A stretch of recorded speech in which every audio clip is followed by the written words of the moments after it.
Silent mode. Thank you, everyone.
Check. A very good morning, ladies and gentlemen. Good morning. Thank you, everybody, and a very warm welcome to all the distinguished guests, respected dignitaries, industry leaders, innovators, entrepreneurs, academicians, and students. It gives me a great pleasure to welcome you all to Umagine Tamil Nadu, the Government of Tamil Nadu's flagship technology and innovation summit, a platform that brings together policy, technology, startups, and global thought leadership. My name is Anu Rao, and I will be a host for today's session here at Hall C. It is truly an honor to be part of a summit that focuses on shaping the future through innovation, digital transformation, and inclusive growth. So today, the session here at Hall C will cover critical themes such as startup ecosystem, cybersecurity, fintech innovation, women leadership, and artificial intelligence in mission-critical sectors. So we will now begin with our first session. So first session is a keynote address from Mr. Mahadesha V, Director, STPI Chennai. So I would like to introduce Mr. Mahadesha V. Sri Mahadesha V is the Jurisdictional Director of Software Technology Parks of India, Chennai, under Ministry of Electronics and Information Technology, Government of India. Responsible for administering STP, EHTP schemes for promotion of software exports, and also for development of startup ecosystem in the state of Tamil Nadu, Union Territories of Pondicherry, and Andaman and Nicobar Islands. Having over 24 years of experience in supporting IT, ITES, ESDM industry, and startups, setting up COES, e-governance projects, ICT infrastructure, cloud, data centers, and cybersecurity. Worked as CISO for Government of Karnataka, nurturing fintech startups as COE of FinBlue, a fintech center for entrepreneurship, COE at Chennai. Member of Board of Directors of Tamil Nadu State Government, TIDCO, ELCOT Initiative, Tidal Park Coimbatore Limited, promotion of IT sector and MS-ITS data center at Chennai. He holds engineering degree in ENC, PGD in VLSI design, and MBA in IT and systems.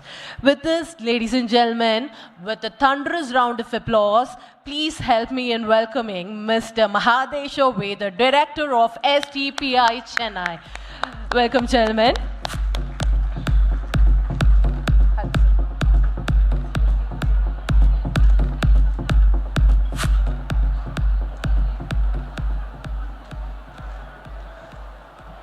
Slide.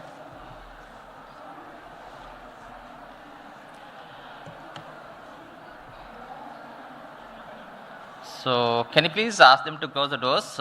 If those who are actually entering, you can enter and then ask them to close the doors so that we can avoid noise.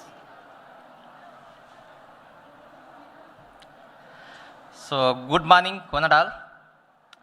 My introduction actually given by her. In this actually 20 minutes of, I have got about 20 minutes of time to deliver about what is actually the IT and startup ecosystem in Tamil Nadu and as well as Pan India. I'm going to talk about that and how this the blend of policies, government policies, infrastructure and innovative startup ecosystem is burgeoning in the state of Tamil Nadu. I will walk you through this my slides. If any questions, those questions can be answered at the end of my slides. I think that should be okay, right? You all know that I don't want to bore about what is policies, government of India policies, state policies, and things like that. But in this keynote, I wanted to dwell into what are the areas that we can pick up in terms of leveraging those kind of a technology and policies for building innovative products and solutions. That's a key of my address. You can pick up from those. As you know that Government of India unveiled very important schemes in 1991 with the STPI, software technology and ESTP schemes, promotion of IT, ITS and ESDM. So IT software development and software exports from this country. Not only software means is not only the software but electronic hardware design and services as well. So today STPI present across the country to provide necessary support system for the software industries. That as of today we have about 68 centers. We started with the 3 centers, today about 68 centers. Out of 68, 60 centers are in the tier 2, tier 3 towns of India. It actually has been playing a catalyst role. As you all know, STPI is one of the major stakeholder, a government entity in boosting software development and software exports from this country. So we can look at this slide. It is actually self-explanatory in terms of where was industry in 1991 and where are we today. So these numbers will talk about how the leapfrog approach has taken up with the support of government policies and infrastructure and funding. It is a testimony that industry actually developed in multifaceted, and today the size of the industry is about $250 billion. Out of the $250 billion industry, the exports from this country itself is about, the lion's share about 90%, which is about approximately $220 billion. So out of $250 billion, the STPI units will have a lion's share about more than 60% as the export from this country.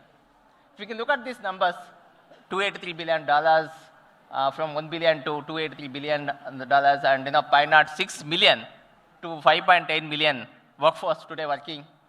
Pan India, about 40,000 firms have been, 40,000 firms have been registered with basically been working, and with the registration of STPI units about some 8,000. And GDP share about 1%, it was about 1%, today is about 7.3%. And services export share about 43 to 45%. So you can see this jump is a phenomenal jump as compared to those days. So all these things actually was possible with the introduction of STP scheme, incubation services, datacom services, and promotional services.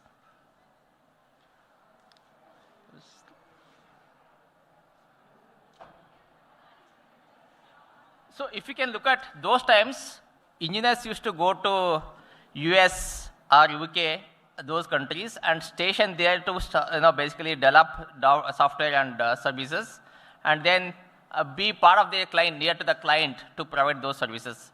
So that the shift has been changed from those on-site services to off-site, in the sense, because of this ecosystem, because of the policies, Government of India's policies, which is actually given a required boost in terms of financial support, that's actually made industry to look at India as one of the important hub for software development and services. Therefore, you can see this the shift from the on-site to the off-site. It's transitioned You can look at from 2080. 2080 has become reverse now. Today, 80% actually start doing from India and 20% only the on-site.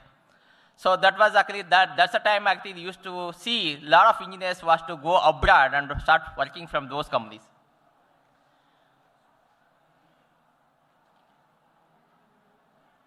So building a robust IT ecosystem, catalyzing startup ecosystem, data center cloud, strengthening state branding and collaborations. We work, STPI has been closely working with not only government of India, in the sense government of India has been working closely with all the states of India. Tamil Nadu, we have been closely working in terms of bringing those kind of policies which are required to boost this software exports and startup ecosystem. So I talked about, we have 68 centers. You can look at this map, clearly indicating that how is the presence of STPI. So CM, this is an inaugural speech, he touched upon STPI has about 32, presence in 32 districts in Tamil Nadu. So that's the kind of a thing. In the way STPI has not only for metro cities like, Bangalore, Mumbai, or Chennai, or NCR region, it is for across the state. When you talk about any unit can set up anywhere in the geography and start developing a software or ESD, electronic design, and start exporting from that region. It doesn't matter, it has to be from metros. So that's the kind of a thing which has actually propelled the complete geography of the country.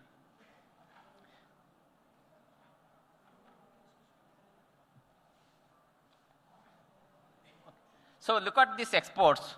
10.69 lakh crore exports actually done by all the STP units in 2024-25. Number of registered units of 5,000 or close to 6,000. And Softex, one of the important thing actually what STPI support industry in terms of validating their software exports as mandated by RBI, Reserve Bank of India. As per that, under the FTP policies, foreign trade policy, STPI is mandated to certify their software exports, validating their exports. So with that, we can look at 13,94,000. This is only just a number. Software certifications is a continuous process of validating their software exports. Today, the industry generated about 32,56,000 employment. And in Tamil Nadu alone, the industry is generated about close to 4 lakh employment.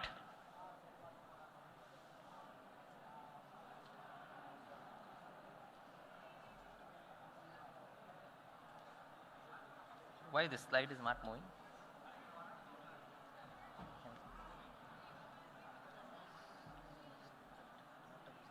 Okay, fine. So look at this, these figures. It talks about how actually this robust industry is in Tamil Nadu state. The 87,000 crores. Okay, it's contribute to about 10% of the total exports done by STP units.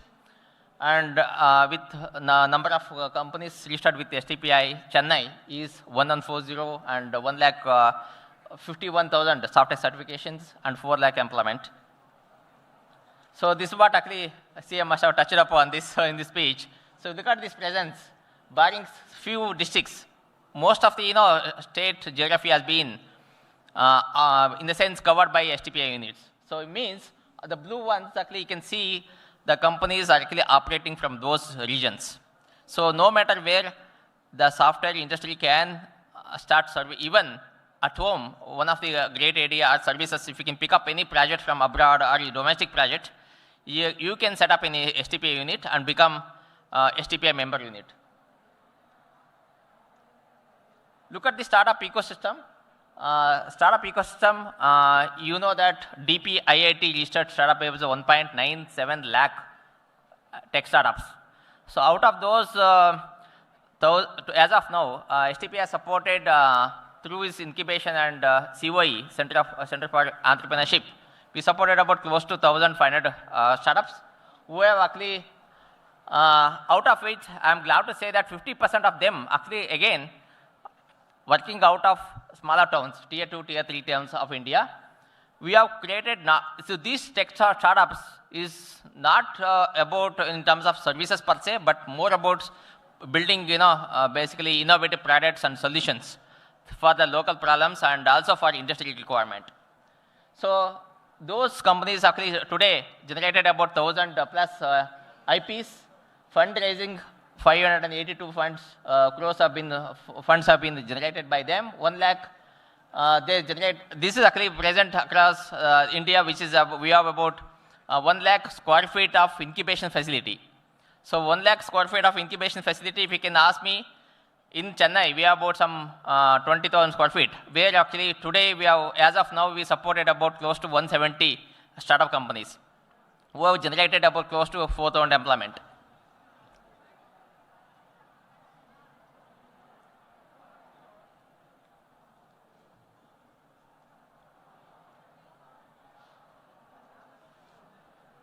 So I would like to say this Center for Entrepreneurship. So CYS is actually, if you can look at the research and development institutions and other organizations, it's been used center of excellence because in a way STP is actually meant to support the startups, research and development, in the more deep tech kind of a startups or those innovative startups through Center of Entrepreneurship. It means, so we provide 4 things in this majorly. One is about we provide seed funding for any startups who are actually having a deep tech ideas. And second is we connect best of the mentor pool from industry and as well as from the government. Third one, we connect them to market access through various events taking place in India as well as abroad. And fourth one is through infrastructure provided services in terms of incubation services, in terms of providing access to the labs spread across the state, country.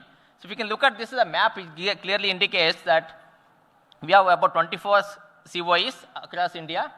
So all of them actually domain-specific COEs. So in Chennai, we have a fintech, it's called FinBlue. Whereas if you can look at Bangalore, we have IoT, Open Lab, we have efficiency augmentation, basically for industry automation and efficiency augmentation of the industry. And similarly for motion for transport, automation, all that is from Mumbai. And we have other fintech, COE, which is in Gandhinagar, called FinGlobe. So likewise, we have 24 Center of Entrepreneurship. So FinGlobe, Motion, Augmented and Virtual Reality Lab, which is in Image, it's in Hyderabad. So these are the ones, it becomes engine for propelling ideas and giving a required platform for the innovative startups to come here and make use of these facilities and get greater access to the community of pools, mentoring pool. So this will be fueled by an engine. We have actually opened up one platform called Sayuj. I would request you, so you can go through the Sayuj platform. Those actually aspiring to become entrepreneurs, it is a must to go through that kind of a platform, wherein which you can see how we can get registered with STPI and access to funding available from various funding sectors, maybe from Mighty Fund, maybe Startup India Fund, our STPI has our own fund. So similarly, you can access to those kind of information. And secondly, you can also get connected to any of the mentor. You can pick and choose whom do you want to work with.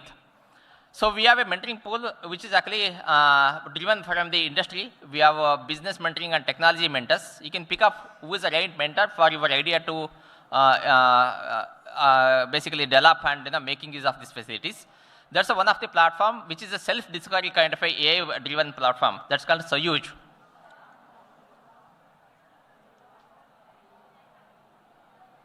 So fintech I talked about. Let me touch about a little more brief about fintech. Fintech COE has been working very well with a great success, which has been initiated by STPI with the support of Mighty and Government of Tamil Nadu. Today, as of today, we have supported about close to 61 startups. So how do they actually, if you can look at the story of this fintech, you can see a few of them actually emerging to be as unicorns of this Tamil Nadu. I'm glad to say that few of them actually reached to that stage, close to that stage in terms of making a good traction in terms of revenue generation, fundraising. So what it makes sense is actually how it's about how do we bring the technology blend and business and with the support of the Government of India funds. That actually makes very important key aspect in making this FinBlue a success story.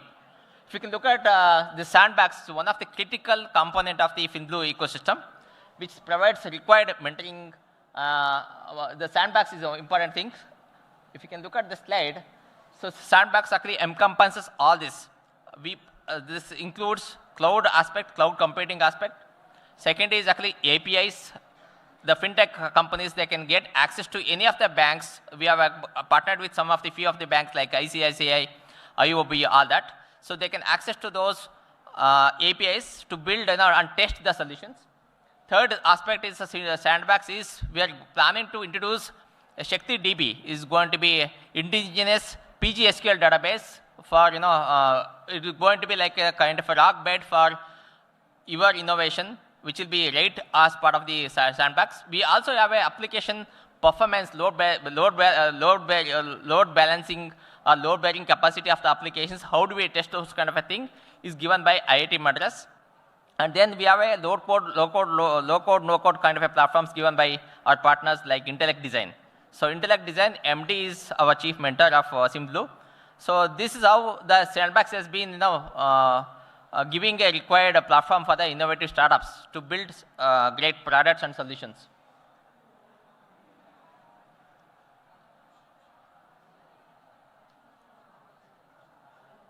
So if you can look at the success, I talked about success of FinBlue.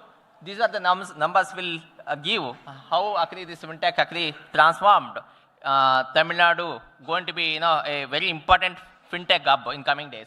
So we look at this 61 startups, and those startups actually raised about close to 44 crores external funding and generated about 73 crores revenues from this one. And they have filed almost 50% of the startup filed patents, out of which 4 have been granted, and other things actually in the various stages of evaluation for granting those IPs. And some of them, if you can look at this 23 numbers, pre-revenue stage, they're actually in that. In the sense, in coming 1 or 2 years, they'll be attaining that stage of generating of revenues. And all together generated about 1,300 employment in the state of Tamil Nadu.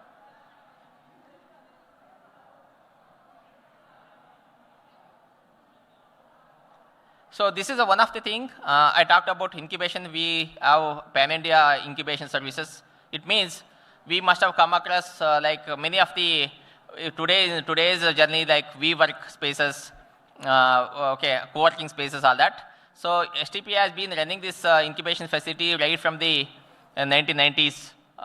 So where we had to give a required platform. So the challenge is that those days is get to the office space kind of an environment where a team of 3-4 startup who are wanting to build a startup, they can walk in and start using the facility. It's complete plug and play in the sense you get high-speed internet and with the complete office environment and things like that. Barring that, we are also providing incubation access to, I talked about funding access, facilitation to funding, various funding access, and participating in the great events like the domestic and international events and all. So in Chennai, we have this incubation called Tech Next. So we can, those actually wanting to be or aspiring to become entrepreneurs can walk into our facility, look at that, and make use of this facility. So this is what the number 178 numbers of startup have been supported.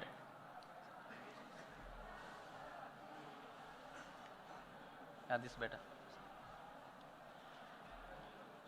So you know that journey of software in terms of software exports and all. So when it comes to electronic hardware, India has to catch up a lot in terms of design and manufacturing. To boost this kind of a segment, you must have seen a lot of policies initiated by Government of India in terms of PLI scheme, production-linked incentives, DLI design-linked incentives, and semiconductor electronics pushing from specs kind of a policies, and EMC is one of them.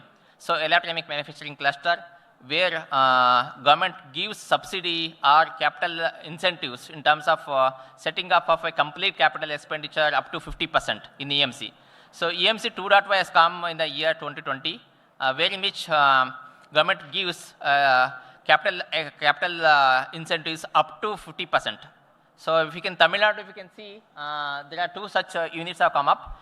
They are close to investment about 13,000 crores, which is actually expected to generate about 31,000 employment in the state of Tamil Nadu. So again, these policies, these projects will be implemented in three important stakeholders. One is PIA, which is Project Implementation Agency in Tamil Nadu is a SIPCAT. PMA, Project Management Agency, is STPI, and anchoring unit is a first holder in case of Pilla Pakkam Makri for one of the project. The second project is at Manalur. Their actually anchoring unit is Voltas. So these are the two projects. Similarly, this same kind of a projects, similar kind of a projects are happening across India with close to the investment about 1.5 lakh crores. That's the investment. So it's going to propel electronic production to meet required thrust in terms of becoming one of the important country for produce of electronics and exporting of those kind of electronics hardware from the country. Today, if you can look at total exports of electronics exports is happening about some $35 billion. We are much to catch up in terms of produce. So where actually government is pushing a lot in terms of semiconductor manufacturing. Okay, where you can see we must have come across many of the news like Tata Electronics, Microns and all. So those are the units, those are the important projects coming up in terms of the semiconductor manufacturing, and also with the different the required technology of even touching up to 5 nanometer technologies. So this we have is not government actually does three facilitations. One is actually from the policy interventions, so as to give a ease of doing business in terms of how do we provide those kind of regulatory mechanisms so as to not to hinder those kind of regulatory issues, but at the same time we have to leap forward in terms of propelling the engine. How do you make that one? One is a policy intervention. Second is from funding required funding support. Third is important is infrastructure and services. So under the infrastructure and services umbrella, STP has been providing this kind of a required platforms for not only for startup but also for enterprises and also government. So if you can look at this, under this initiative, STP has set up about 7 data centers in these locations. So these are the tier 3 plus kind of a data center services, data center, which anybody for including startups or enterprises or government or academia can make use of the facility. Under this initiative, we have under the umbrella again we have Ananta, which is Infinite Cloud, which is up and running in Chennai. We have a fallback arrangement in other center, which is in Bhubaneswar. So Ananta is completely elastic in nature in terms of put up your applications workload, which can seamlessly can run across other like major CSPs as well, other than the STPI cloud. So these are the ones you can see. Ananta Cloud has been how it's providing the required boost. So some of the startup actually given by government of Tamil Nadu announced a scheme called Data Budget Scheme, where in which each of the startup would get about 5 lakh as reimbursement of their expenses incurred towards cloud hosting services. So if you can look at that, Elcott has released this one, Fimblue startup actually getting benefited out of that. So likewise, any of the cloud service provider, Ananta Cloud has been elastic and much more than Data 780. So Data 780 is a very important aspect when it comes to compliances. So where Ananta Cloud is a forerunning cloud infrastructure which is set up by STPI, and government of Tamil Nadu is one of the major beneficiary of Ananta Cloud. Many of the departments actually hosted and getting required support services from Ananta Cloud. So cybersecurity is one other aspect. Is not just STPI has been providing infrastructure, but cybersecurity services. One of the aspect of cybersecurity services, we have been there almost more than a decade about VAPT services. So you all know that because with the things lot of digitalization and with AI coming in, cybersecurity intervention is very critical in ensuring data security and data safety. Therefore, actually this STPI, VAPT services have been supporting all these applications and data and infrastructure, which actually seen from the different with a different lens in ensuring those product and applications are completely compliant and secured.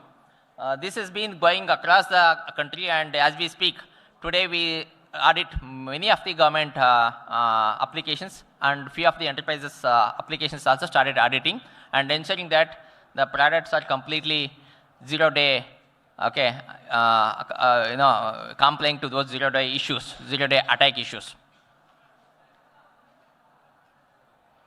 ShaktiDB is one of the other things which we initiated recently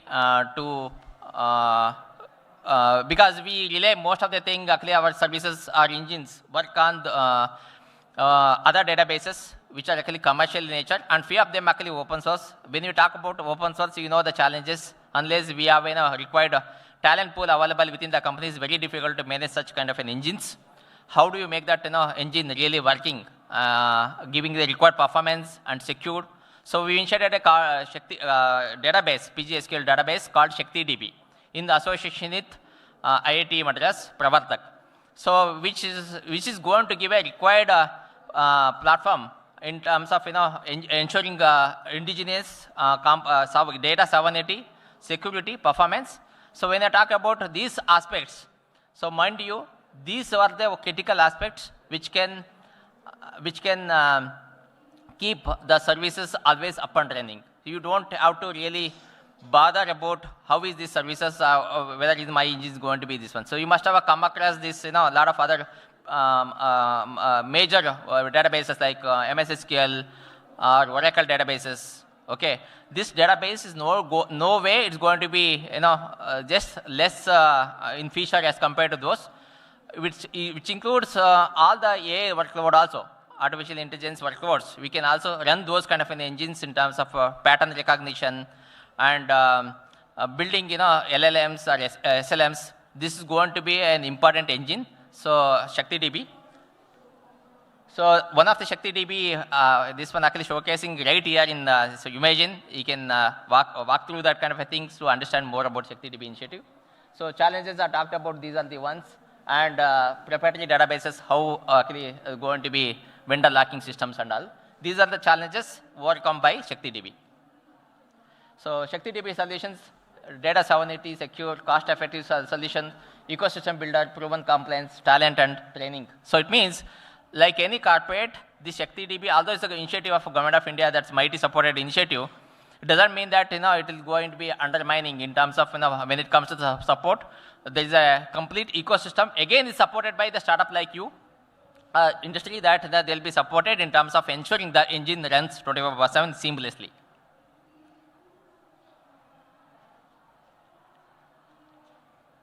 So you can see this unified management console. Everything will be there in terms of management, monitoring, analytics.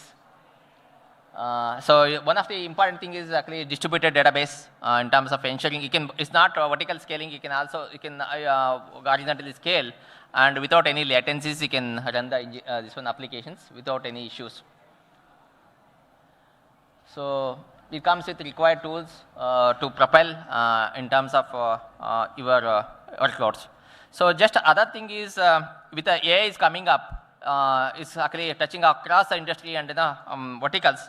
STP has taken up. STP has been joining the hands of mighty India AI mission, where actually basically STP has become one of the important arm in giving a kind of a message in terms of how one would leverage AI in a scale of 1.4 billion population, build solutions and build solutions which are ethical and responsible in nature, and at the same time compliant. For that, the India AI mission is coming out with summit, India AI Impact Summit 2026, happening in February in New Delhi.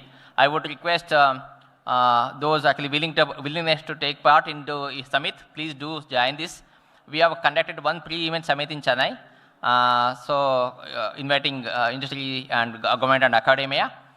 This is one of the important platform we can get insights about technology, insight about policies, insight about the networking opportunity across, because more than 50 countries are participating in this. This is one of the important platform would like you can make use of. So the video that runs. So are you can I get ready? Time to, yeah. For India's blueprint of an AI-powered tomorrow, India AI Impact Expo 2026. India stands at the brink of a technological revolution, powered by artificial intelligence, shaping an inclusive and sustainable future for all.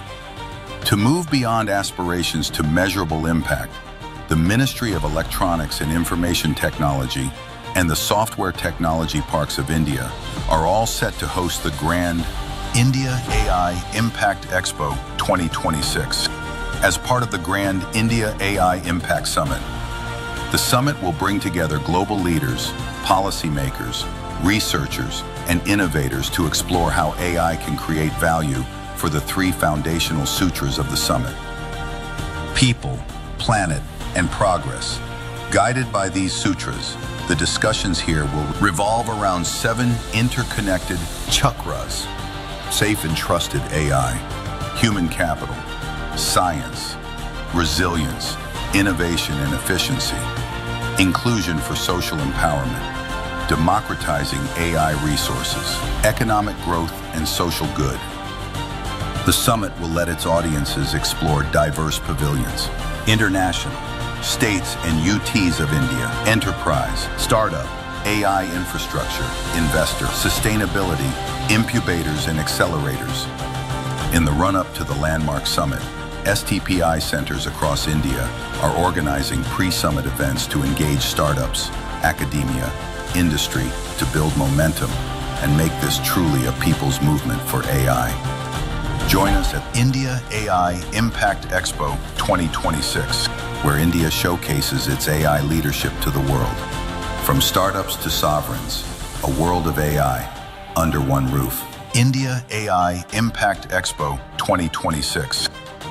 Innovators, scan the QR code to book your booths. Register now. So this is a very important summit.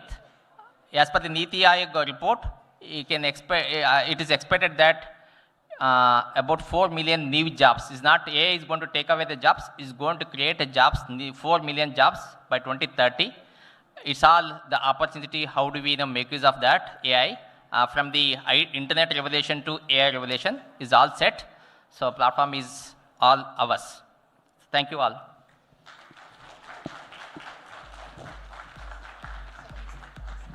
Thank you, sir. Thank you so much for highlighting the vision of Tamil Nadu's government on strengthening IT infrastructure and startups. Can we give a thunderous round of applause for our speaker, ladies and gentlemen? And now, to honor our speaker, I would like to welcome Mr. Bhaskaran, Assistant Director, Tamil Nadu E-Governance Agency. Please, gentlemen.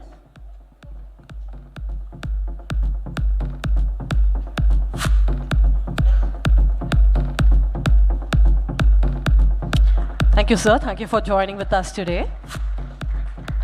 Thank you, sir. Well, ladies and gentlemen, the next session is a panel discussion, an interesting panel discussion. This session focuses on emerging cyber threats, the growing demand for skilled professionals, and the importance of large-scale upskilling to build a secure digital future. So let us take a minute.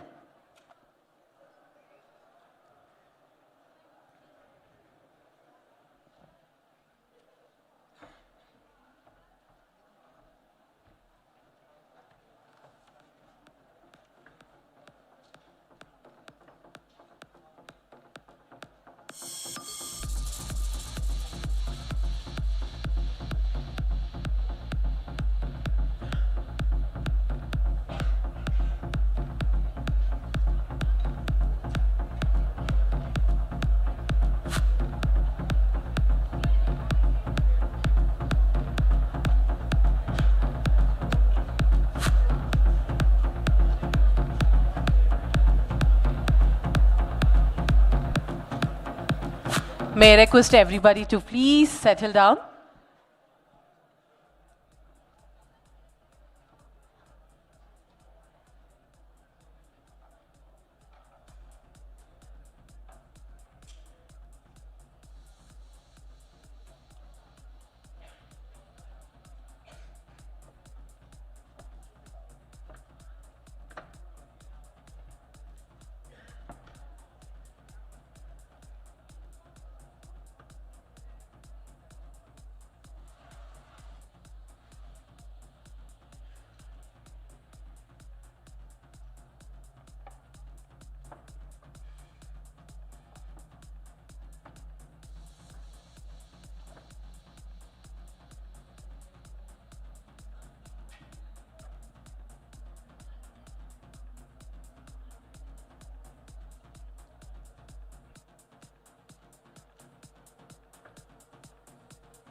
Well, ladies and gentlemen, we're about to start the next session, so may I request every one of you to please kindly take your seats.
To our beloved speaker, sir,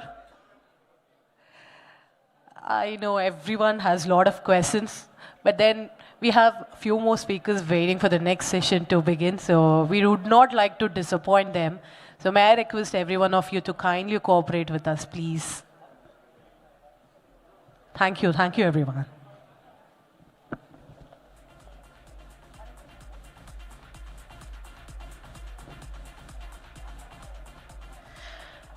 Thank you, everybody. Moving forward to the panel discussions on talents, threats, and technology. Upskilling 1 million cyber professionals for global demand. So this session will be moderated by our moderator, Ms. Nasreen Dawood, the Managing Director of Deloitte. With a thunderous round of applause, let me welcome our moderator, Ms. Nasreen Dawood, the Managing Director, Deloitte. Please, ma'am.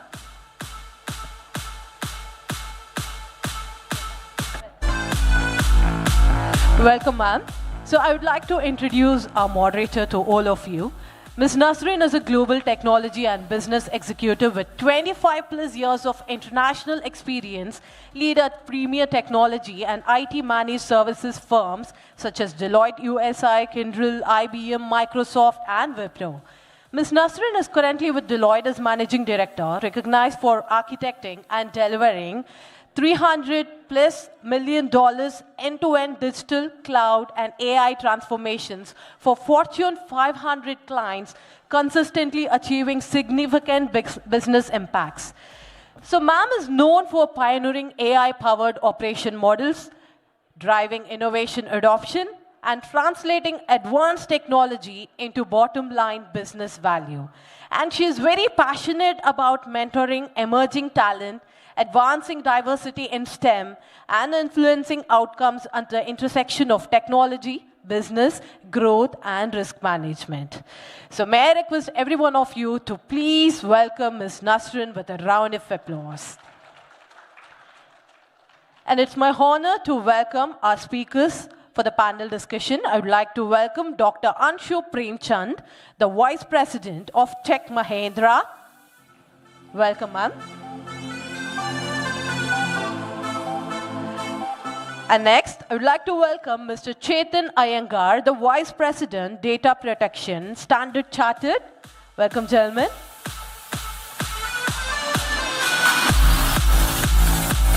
And our next speaker, Mr. Darshan Shantamurthy, Founder and CEO, SISA. Welcome, gentlemen. So, over to you, ma'am.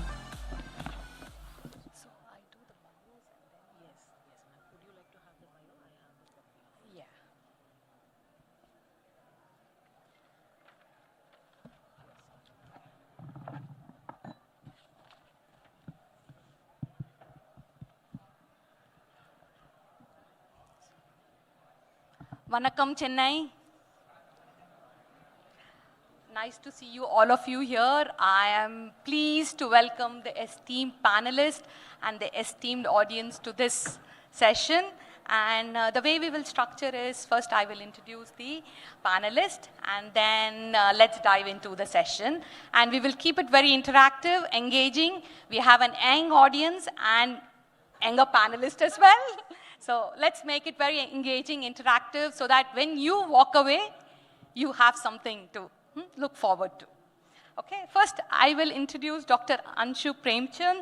She is VP at Tech Mahindra. She is a persuasive thought leader with 25 plus years of experience driving AI, cloud, and digital transformation for Fortune 1000 enterprises. So she is an enterprise leader, and she is the Vice President and Group Head Function of Tech Mahindra, High-Tech Media and Entertainment Unit. She leads multi-cloud strategy, AI-driven innovation, and large-scale transformation programs.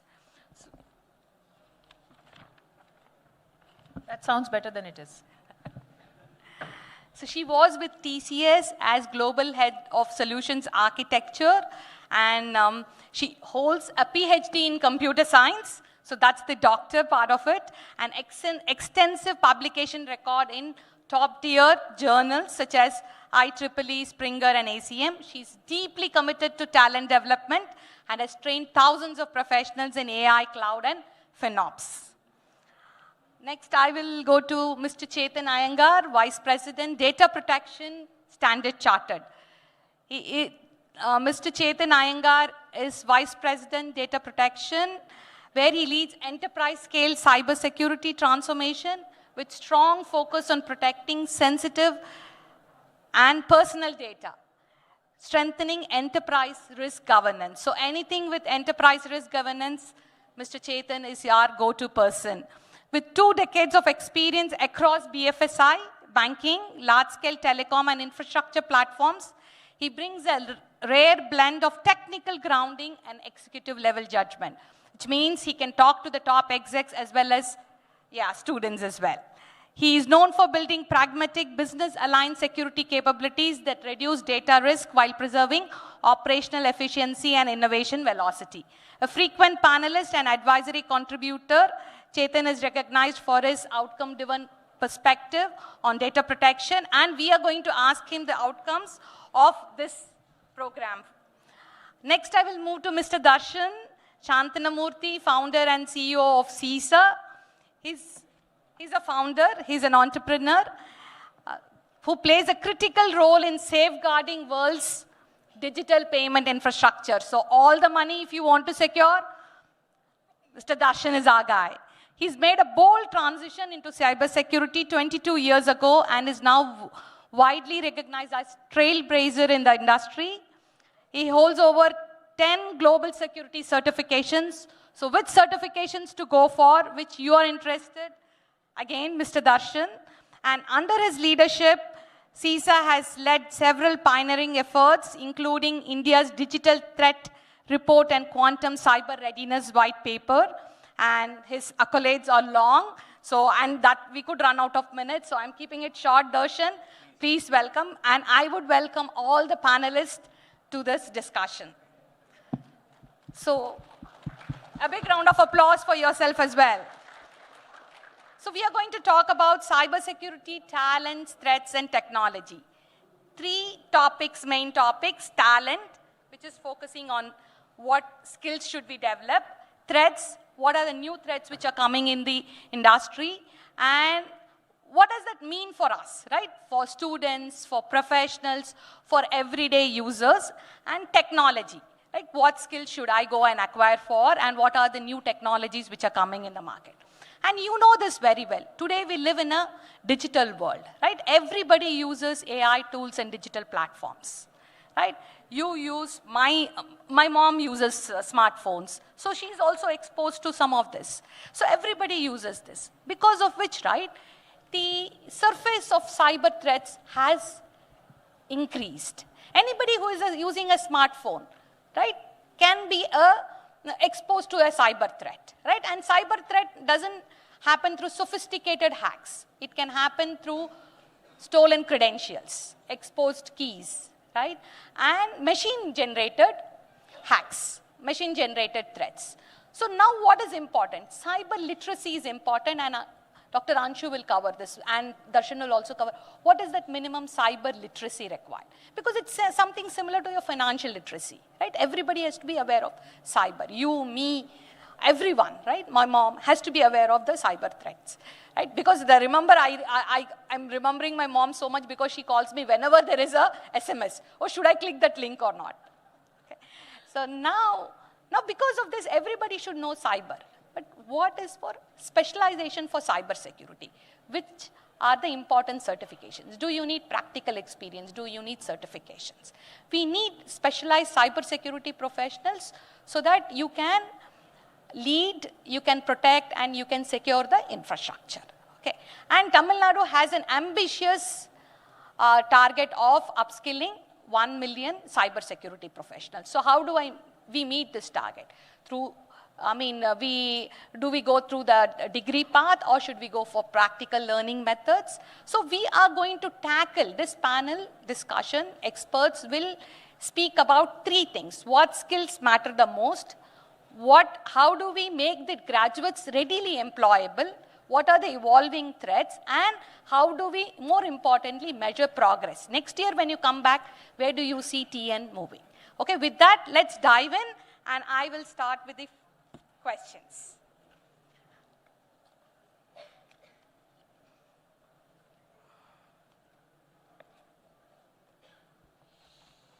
So the first question is for Darshan. Since 2025, and actually moving back to 2023 itself, AI tools have become a part of daily life for students and professionals.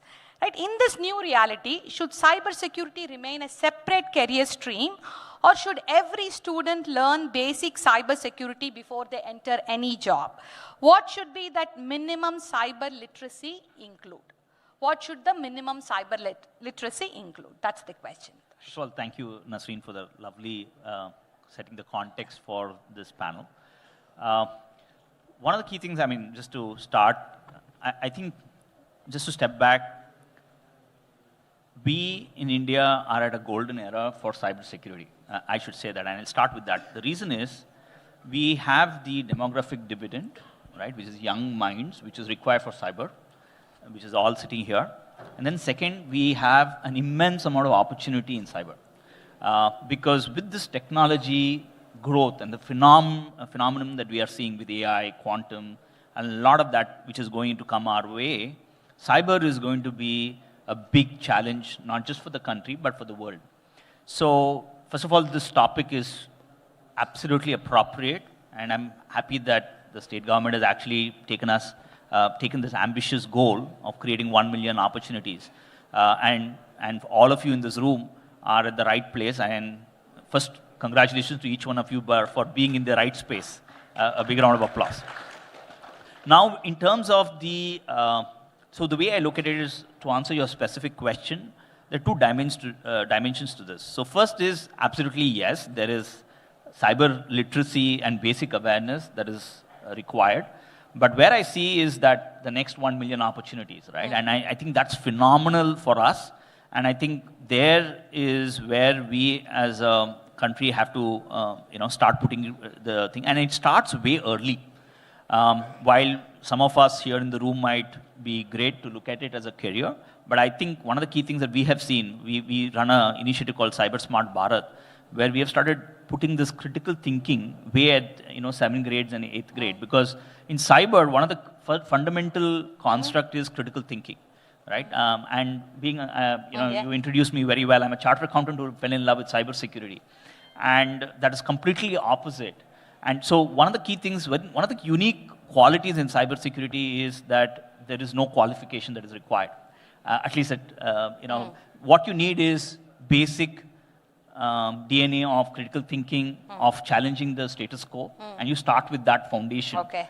And then as you graduate, you go into a lot more technical. So we'll probably cover the rest of it. Yeah, we'll cover this, So next, moving on, I think this will be of great interest to the audience. From an industry point of view, what are the top 3 skills of an existing employee or a new joiner must have for a day 1 ready cyber role? Is the foundation still networking and Linux? I did networking and Windows 25 years ago.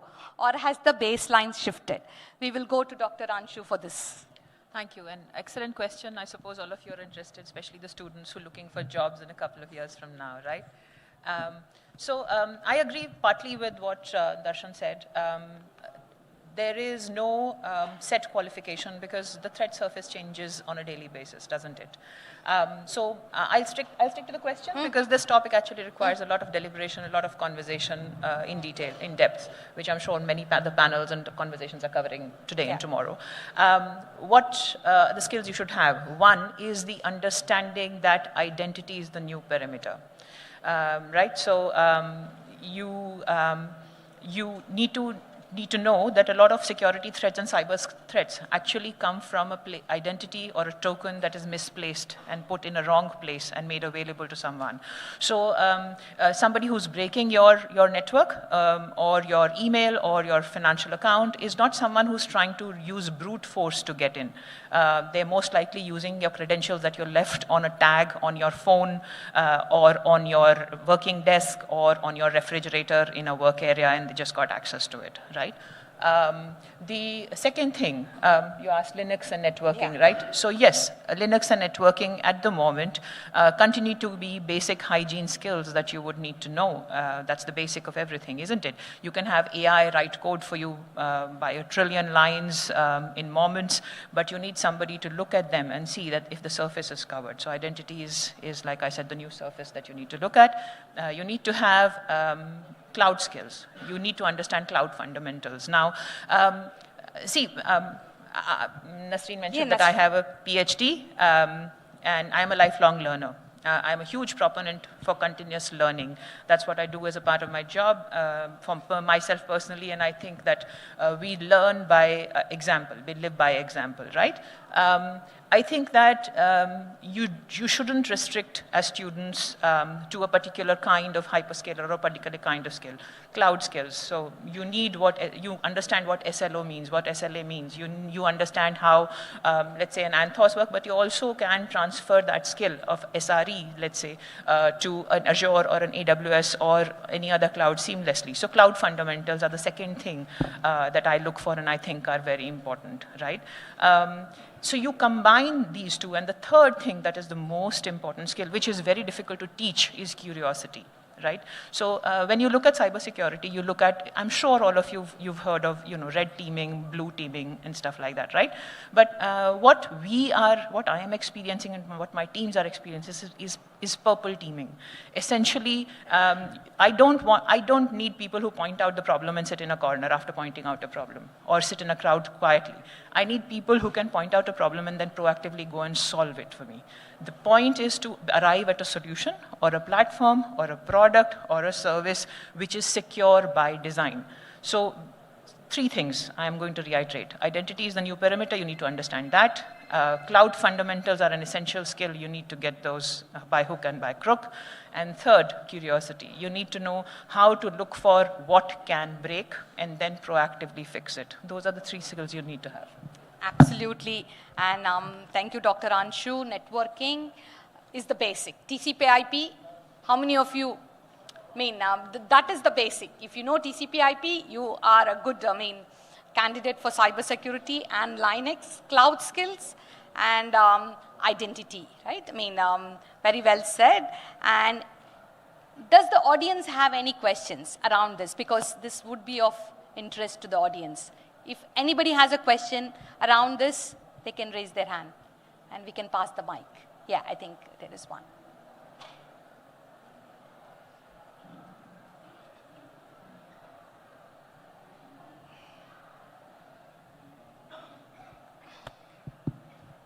Hello, ma'am. My question is for you. I'm Siddharthan from Sri Venkateshwara. Bit louder. I'm Siddharthan from Sri Venkateshwara College of Technology. Hi. My question is regarding on the topic you said Linux and networking is important. I'm developing a Linux OS from scratch, which will be in public release in 3 months. So I'm just asking you, do you look for a person who can break things, or a person who can understand things deeply or vertically inside it, and then bring up with a new solution? That's all. This is a fantastic question, huh? Yeah. Wonderful question. Well done on the question. Do you understand what shift left means? You do, okay. So if there is anyone who doesn't understand shift left, you need to go back and look for it. I will not answer. But going back to you, what am I looking for? See, there are different skill requirements for different people. A million trained or a million or 10 million requirements for cybersec professionals or for full stack engineers means different kinds of skills are being looked at. See, for example, when Darshan is looking for someone, he is looking possibly for very deep skill in AI and finance to be able to help him create products newly. Right?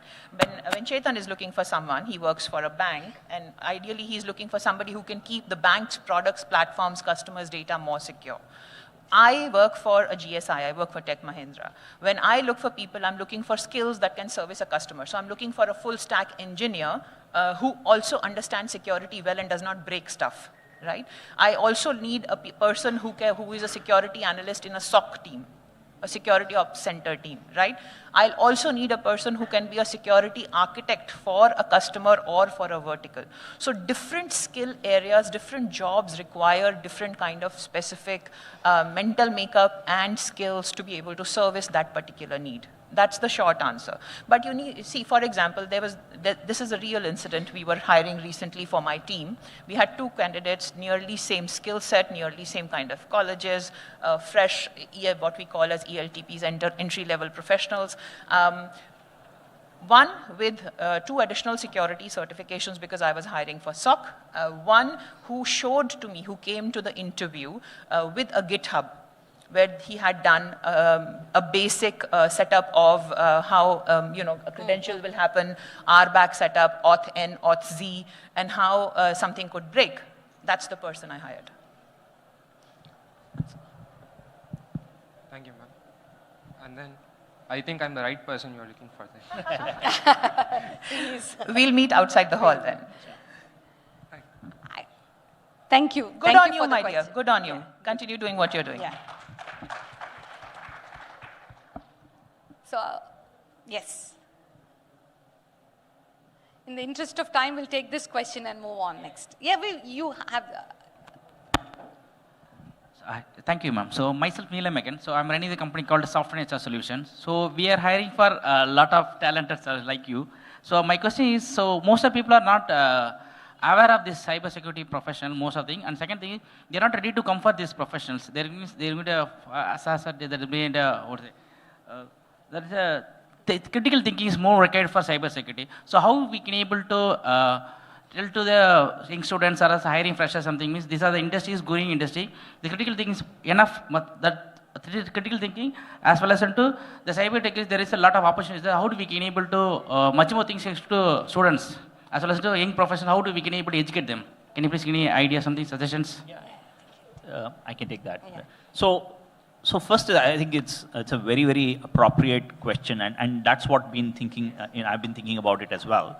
So first is, first of all, as one of the, I'll take the first question, which is how do you put critical thinking itself, right? I think that's where our education system itself has to sorry to interrupt you. Most of people are interested in full stack or something they're going for. This side is not able to, because requirements coming there, this is the, what to say, demand is high, but most of people are not ready to take care of that.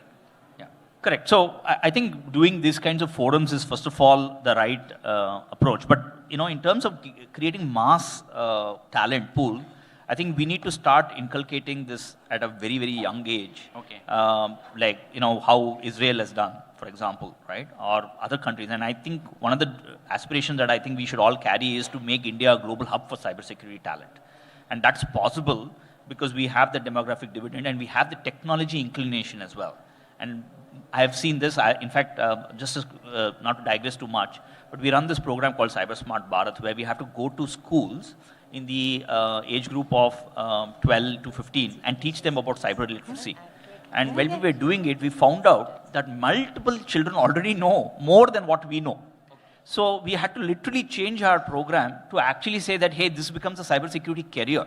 So I think one of the key things that we have that talent. In fact, I would say that I was also of the same belief that it's not there, but the truth of actually at the ground level, people are extremely, like the gentleman just mentioned, we have phenomenal amount of talent in the country.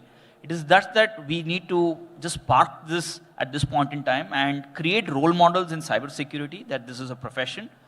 and which can obviously be very lucrative. But at the same time, more than money, I think it's about passion for the space. Yeah, I'm not sure whether I answered your question directly, but anyone wants to add? Please add. Yeah, I do want to actually. I'd leave you with two things. Huh? Please don't look for structure, first of all. Yes. That's the basic aspect of developing and inculcating critical thinking. When you look for structure, you're not right for this profession, first of all, right? Because the entire thing about cybersecurity is to be able to secure your infrastructure, your applications, your platforms, your products, and stuff like that. And now, we're in Tamil Nadu, so the IT OT hub of the world. You need to look at the edge. You need to look at everything else that comes in between and break it, and then fix it so that nobody else can break it. So don't look for structure is first. Second is please be unafraid to experiment, and this is for all the students and not necessarily for you.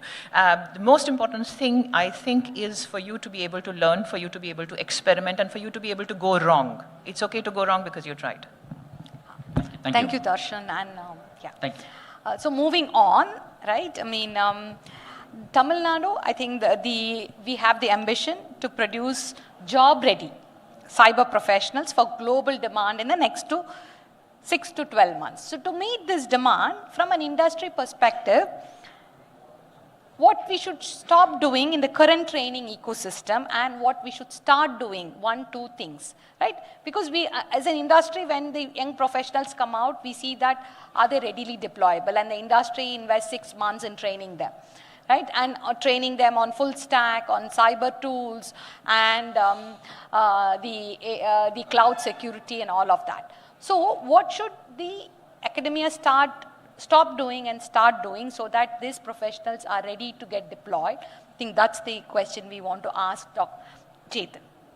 I think that's a pertinent question to everyone here. To my knowledge, academia has been theory heavy and less on practice.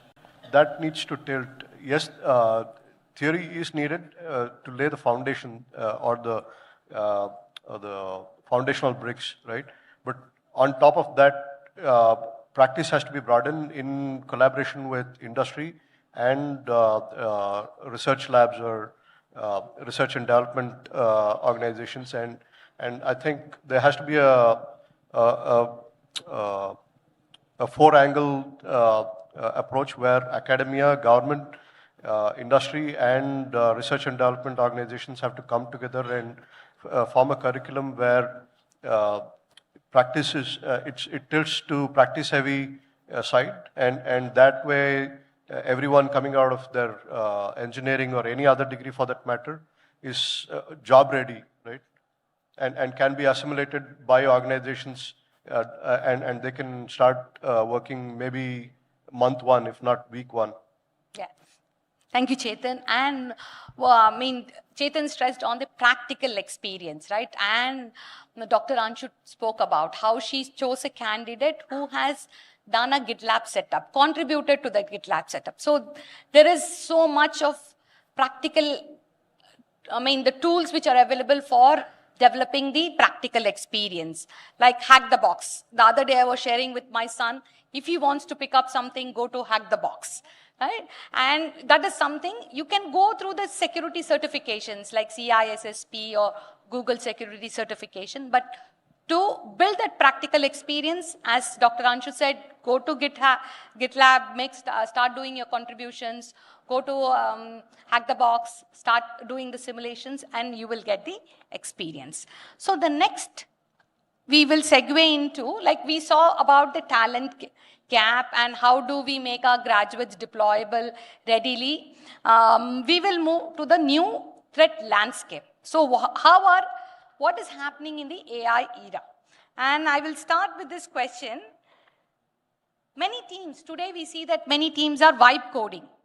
AI tools generate a lot of code. We don't necessarily have to have people to generate this code.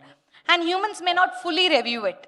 What new security risk does this create, and what skills should a newcomer learn to get hired as a security by design engineer in this AI coded world? Dr. Anshu. Yeah, thank you. So it's all connected, isn't it? First of all, choose a particular area of your expertise and then do more in that area. That's the first thing. The question is, what can somebody do to be more secure by design and Sorry, what was that again? Yes. Yeah, So vibe coding, AI generates the code. Good. Okay. Sorry. See, this happens with age, right? Somebody speaking and you just get lost. Sorry. As you can see, the hair is because of L'Oreal. It's not natural. Yeah. See, you can use an AI tool. We live in a world where even to respond to an email, you're possibly using a Gemini or a Claude or a ChatGPT's assistants to write it. And by the way, trust me, I can spot it, right? But that doesn't mean that doesn't mean you shouldn't use an AI tool. But use an AI tool intelligently, right? There is something called HITL, human in the loop. Why do we need humans in the loop? Why do we need quality gates? Why do we need stage gates to go from one place to another? In computer parlance, from one environment to another, is because we want to ensure that when we progress, when we proceed from one place to another, which is from development to production to quality and stuff like that, we ensure only secure code, secure data, secure work products go through, secure APIs go through.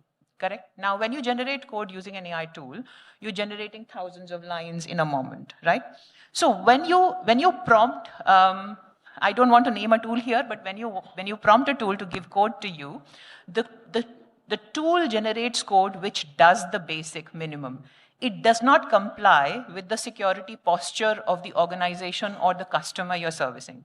It does not ensure it is secure by design, right? So you need to be able to spot those things. So I don't need a person who can write good piece of code because AI can do it faster than a person, but I definitely need a person who can spot issues and fix them. I need a person who can look at the context and be a contextual master and say, this can break, right? And therefore it needs to be fixed and shifted left. And Chetan is nodding because he works in a bank. He knows that this makes sense, right?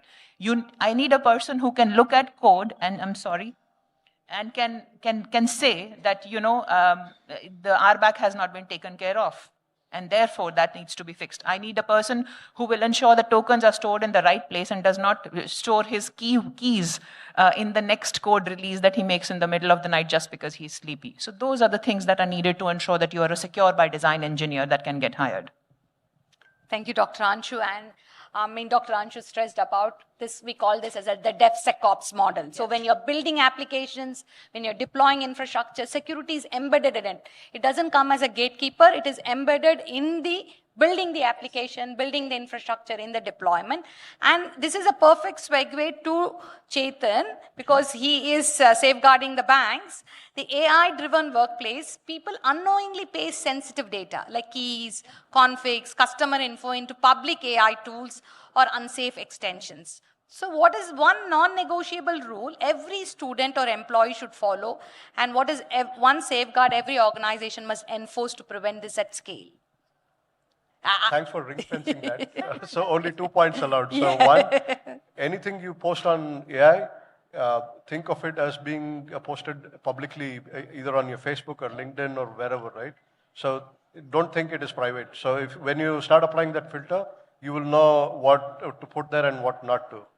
Second, organizations need to ensure that the guardrails and the AI security controls are put in place. There are a plethora of controls and guardrails. And data leakage is one of the controls, and there are many to talk about. Yeah. So what's one personal tip you would like to share with the audience? One personal tip, anything which you follow diligently. You need to be AI ready and make sure you know how to use AI effectively, securely. Okay. Thank you, Chetan. And let's move to the payments person. What distinguishes high-value cybersecurity career in payments today? So we have seen the traditional, like I and Anshu bring in the GSI flavor, he brings in the bank's flavor. So from the payments world, what distinguishes high-value cybersecurity career in payments today? Is it the technical depth, the forensic exposure, the regulatory understanding, or the incident experience? How should young professionals prioritize? Sure, Nasreen. So first of all, one of the key verticals in the cybersecurity is payments, right? And why is this such a big opportunity for us as a country, and especially in the 1 million jobs kind of an opportunity? right? So if you look at it, globally, India does about 46% of the digital transactions today, thanks to UPI and all the things that have been happening. And the rest of the world is following us, right? And so that means that we have established authority on digital payments and securing that. Obviously, we couldn't have got to that scale without having cybersecurity baked in. So we have demonstrated to the world that we can do it securely and at very low unit economics. So, and then the entire world, today if you look at it, the entire world is getting into digitized payments, right? I was just having a friend of mine in the US, and of course the US still is way behind in terms of the digital payments, because in terms of remittances, when it needs to, I mean, when I say digital payments, I'm talking about real-time payments, I'm not talking about retail payments, which happens on cards. But, so there is a lot of opportunity, a lot of countries are going towards modernization, and this also applies to GSIs as well, that payments is going to, leapfrog. And obviously cybersecurity as in the flavor of payments is also going to leapfrog because of the fact that cybersecurity is a very important in the trust of the digital payments itself is concerned. So there is, first of all, there's huge opportunities whoever wants to pursue, just like our friend. And the good thing is this is a horizontal plane and not just a vertical plane. You can, like you have Security Operations Center, you have GRC, you have AI security, you have quantum security, and so on and so forth. So this is a horizontal plane which adds more flavor. So there is huge scope for anyone who wants to look at payments with a combination of cybersecurity. That's number one. Number two, so what do you do in order to get there? Definitely understanding how the payment ecosystem works is going to be extremely critical. So understanding the way a four-party model in a card transaction or a UPI transaction, the entire payment ecosystem is going to be a very important critical skills, and that's where we need to go deep down and then combine that with cybersecurity. So I always call cybersecurity for payment ecosystem is a combination of three. One, AI, because AI is used extensively in payments. If people do not know AI, it was payments, payment industry adopted AI way before the rest of the world actually adopted AI. And Chetan would agree, right? And second is, of course, cybersecurity, and third is digital payment. So if you can develop expertise around all these three areas, then obviously, it's a phenomenal opportunity. And why all of us should look for is because these are all what I call as high-value jobs which we are going to create. And hence, cybersecurity, if you look at an average pay scale, is commands much more premium than IT engineer for this reason, because it's a class skill and not a mass skill. And that's where we need to create, for that 1 million is going to be a class set of skills that we are going to create for the world, which is going to be high paying, high rewarding, both for the country as well as for the individual. Well said, Darshan, well said. And these are the class skills which are going to also bring in money, lot of money. With that, right, let's look at what is the future of the employability. In recent years, we have seen there is a mad rush, the GCC gold rush. GCC is the global capability centers. The global companies setting their centers, the innovation and the capability centers in India, across Chennai, Hyderabad, Bangalore. They have shifted from headcount-led hiring to a capability-led expansion. For a student in Tamil Nadu, which three career tracks are currently seeing the most aggressive hiring in cybersecurity? I will go to Dr. Anshu. Okay, so I get the most difficult questions, Nasreen decided. Three skill areas, right? I think one no-brainer is full stack engineering track, right? Which is basically DevSecOps. See, security is shifting left. By shift left, and I said I will not explain, but summary, security is not an afterthought anymore. Right? It is built into how we produce code, how we change code, how we create products, how we make microservices and APIs available. Everything. It is shifting more left as we speak, right? So a full stack engineer who understands security well and can guardrail it before it becomes an issue. is a track which is seeing a lot of opportunity and will see more in the coming 2 to 3 years, including with GCCs. And I hope that Tamil Nadu sees more GCCs in the next few years. The second skill area, I think, is security expertise as SOC engineers. Security engineers themselves who understand the security operations, can watch code, and watch out for issues, things that can go wrong. True story. In the middle of the night, there is a 2 a.m. Hot patch has to be applied, Nasreen. And somebody misplaced a token. And that became an issue. So what we did proactively is we made token management and key vault management, security management, a part of the initial training that is given to ELTPs, so that this doesn't happen again. But the second part is SOC engineering, the second skill track, which is seeing a lot of traction, is what I think, right? And the third skill area where I think there will be a lot of traction is authentication and management of the skills there. So RBAC management, pipeline management and building, trunking, all of that. Identity. Okay. So, thank you, Dr. Anshu. Like summarizing, it's around full stack engineering, the SOC expertise, and the identity and access management. And security, cloud, of course, is the... See, the cloud is the fundamental for everything. Linux networking is fundamental for everything. So don't ask about that. And I want to say one more thing. See, as a student, don't be boggled by how much this sounds or how difficult this sounds.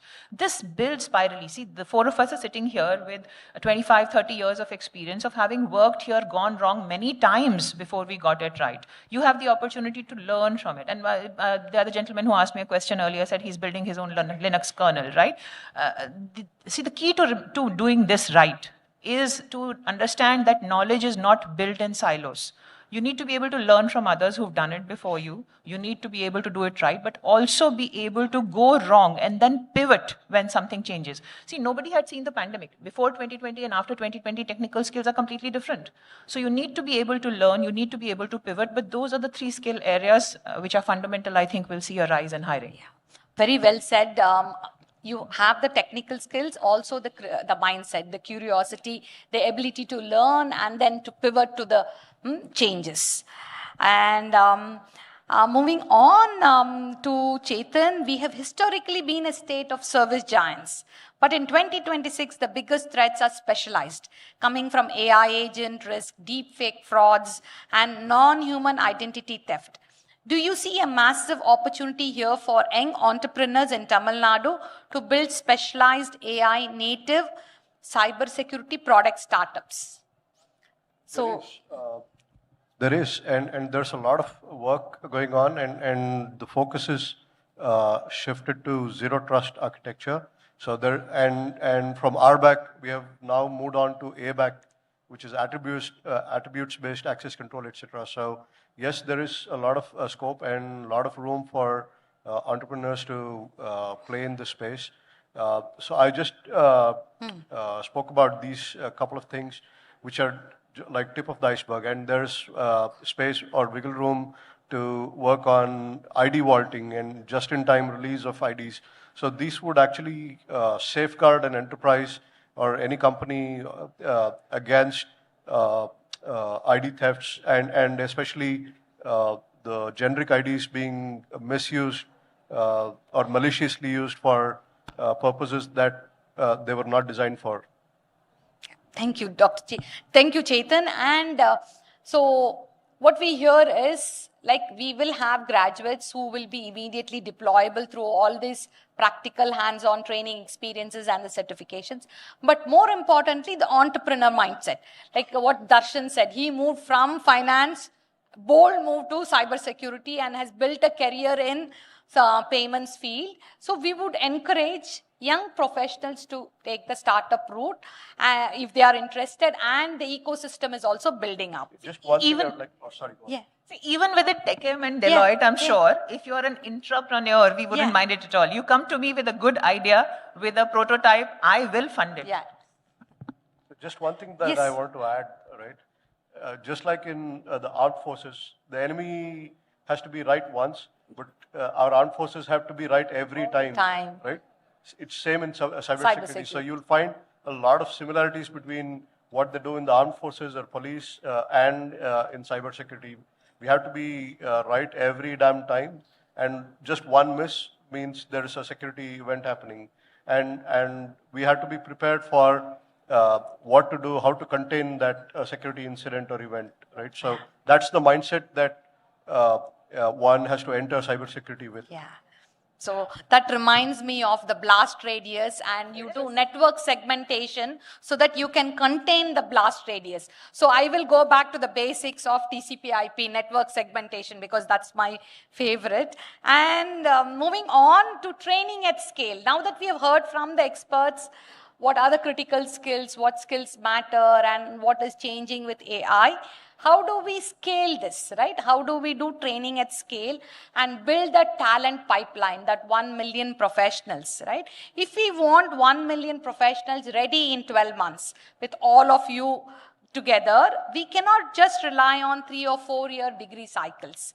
So should we move towards a cyber range model where 6 months of students' education is spent in a simulated SOC fighting real-time AI attacks? How do we make this simulation first learning the standard across TN?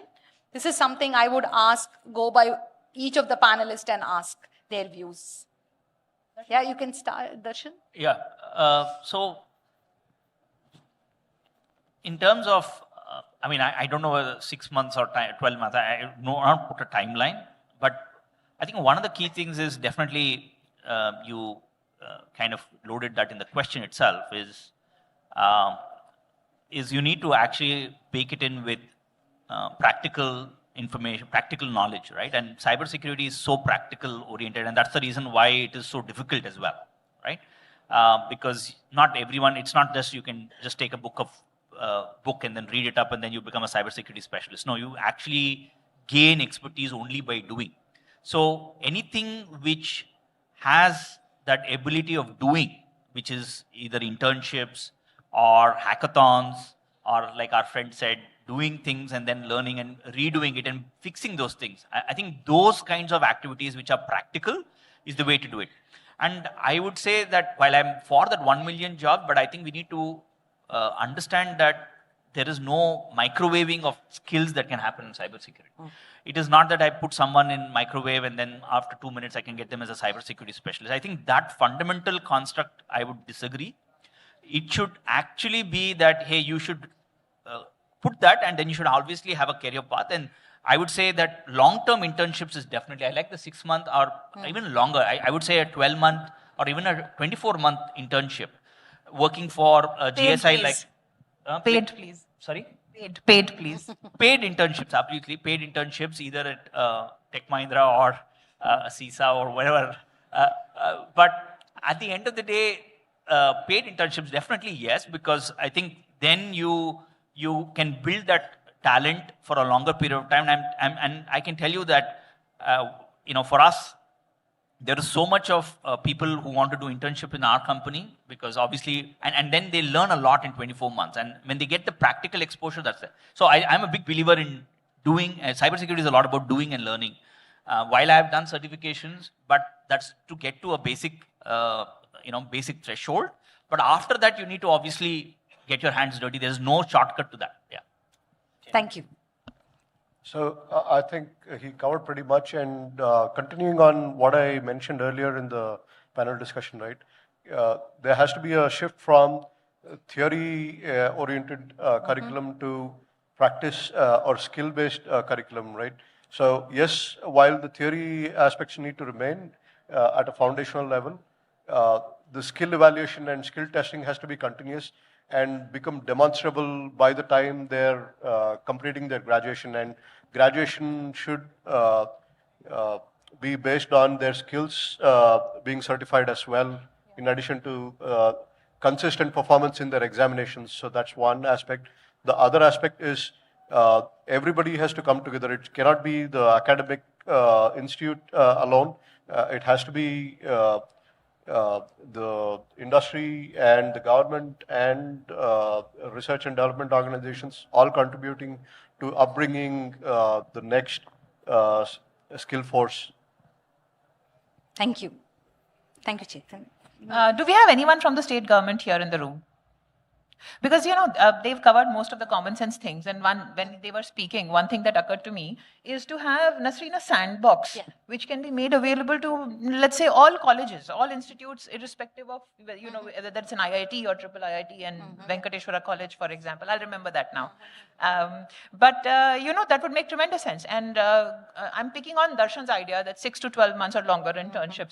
I am going one step further. I'm saying don't do just an internship for the sake of check marking. I am saying maybe it is time for the sandbox to function as a function for the state government. We have so many services that are online. Why not use the sandbox to provide security and shift security left for government functions? Yeah.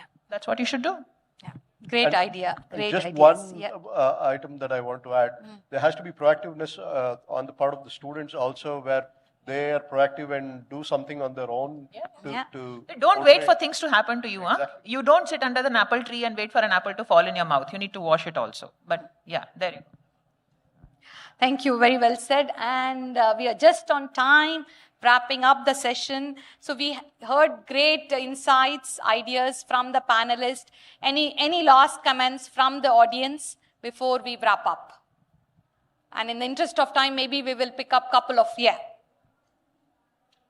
Go ahead. Anybody wants to take the mic? Yeah. Good afternoon to all the speakers here. I'm Varun. I'm pursuing my BE Computer Science with specialization in cybersecurity. So my question is, when it comes to hiring and finding talents, why a lot of top tech companies focus on only Tier 1 and IITs and IITMs?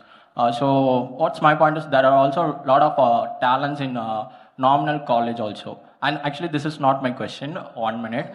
My question is, will you hire a candidate, he's from a normal college, but he is with a very good academics, and he has attended a lot of competition, and he has won hackathons, and he has also done a lot of, he has done an internship in MNC internships, and he has also won in technical symposiums, and he's excellent in his communication and collaborating with people. There are too many ants, but yes, the answer is yes, I will. And I will hire she as well. Then thank you for hiring me, ma'am. Thank you. It's actually me. So that's not my point. There are also talents in a lot of normal colleges also. So please give more opportunities for them. Things are changing, and things are changing. We're not looking at only Tier 1 cities, but also going to Tier 2, Tier 3 cities as well, colleges as well. So things are changing, and you will see the change happening. There is a lot of work which needs to be done at the college level also to brand and do the industry partnerships. It's a three-way: industries, colleges, academia, all, and the student community all have to come together, and work together, and things are changing and things will continue to change. Just one thing, one item that I want to add. To your question on why hiring is most generally focused on top tier colleges, right? Because there is consistency that they see. When I say consistency, they have worked hard to get into those top tier colleges, one. And then there also, it's not that a 5 someone will get hired, right? So whoever is having a consistent performance and can distinguish themselves and set themselves apart by showing their accomplishments, those are the ones that get hired. Yeah, and just to last 30 seconds, just to for the sake of disagreement, one of the key things that we have done, though we can't.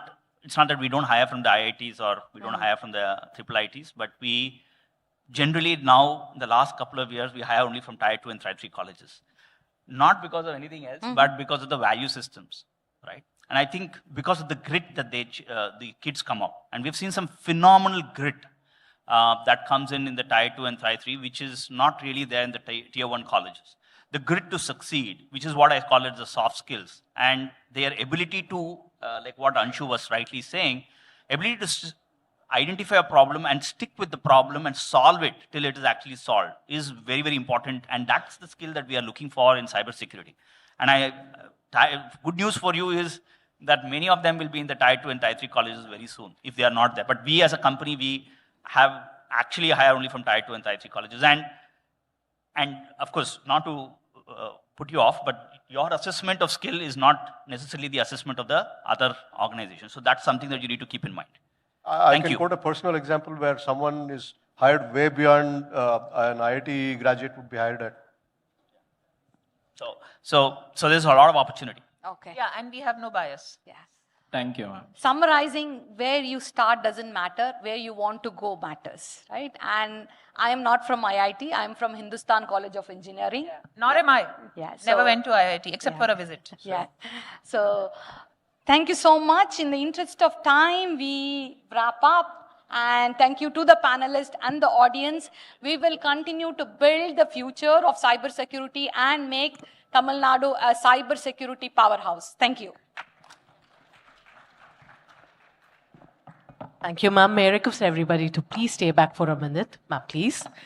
Yeah, well, ladies and gentlemen, before we wrap up, can we give the gentleman a round of applause for being very brave and asking the question on behalf of all the students? And yeah, I know this session was very interesting and you all have few more questions to ask our panelists. So they'll be here, they'll be offline. You can always ask questions offline. So now to honor our speakers and our panelists, I would like to welcome again Mr. Bhaskaran, Assistant Director, Tamil Nadu E-Governance Agency. Please, gentlemen.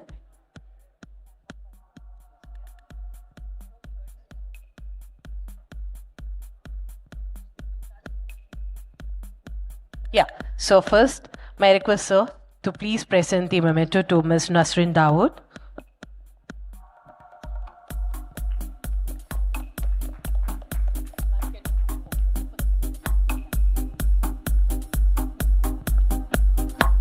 Can we give a round of applause, ladies and gentlemen, for Ms. Nasrin Dawood, the Managing Director of Deloitte.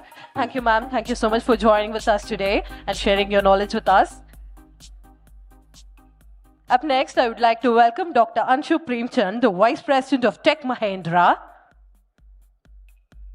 Thank you, Doctor. Thank you for joining with us today.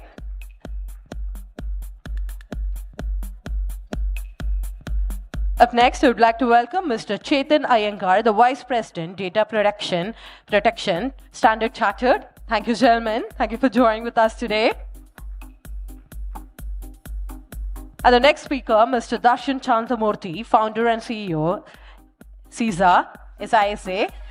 Thank you, gentlemen. Thank you for joining with us today. One more round of applause for all our speakers, ladies and gentlemen.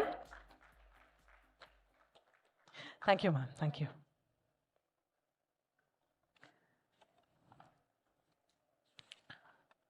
So to our audience, the next session begins at 2 p.m. I request everybody to assemble at Hall C at 2 p.m. And the next session addresses on building a thriving fintech ecosystem. I request everybody to kindly assemble at 2 p.m. for the next interesting panel discussion, which is on the topic building a thriving fintech ecosystem. Thank you.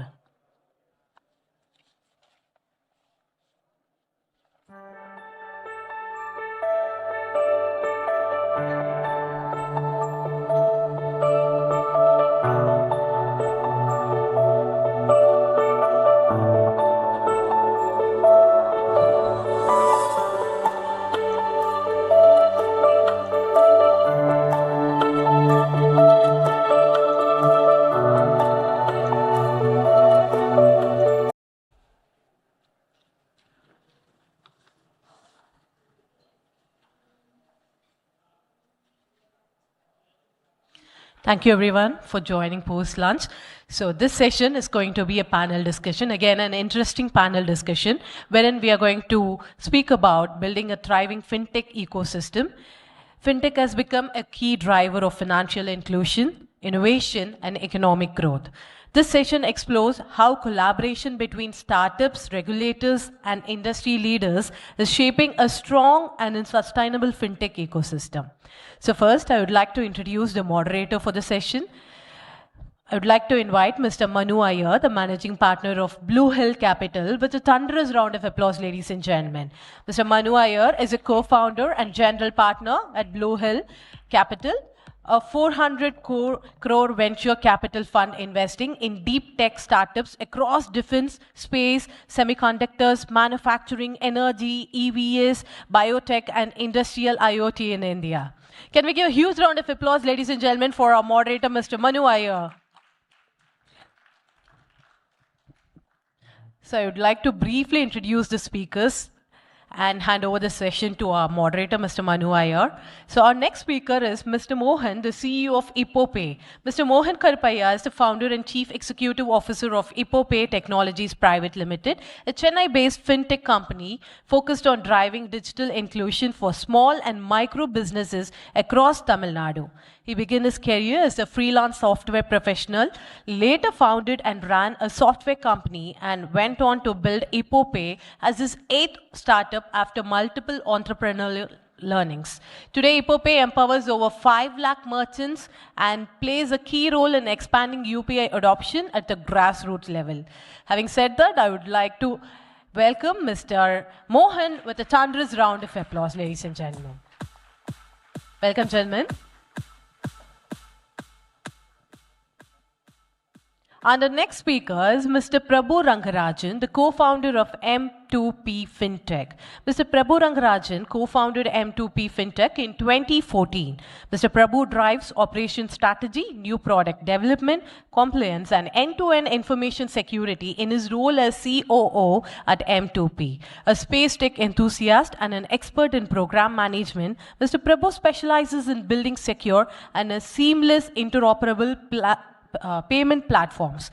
And Mr. Prabhu believes startups are the real game changers that challenges the status quo to drive efficiencies. May I request everybody to give a huge round of applause for Mr. Prabhu Rangarajan, the co-founder of M2P Fintech. Welcome, gentlemen. And our next speaker, Mr. Raju Mecheri, the serial entrepreneur and investor, the Chennai Angels.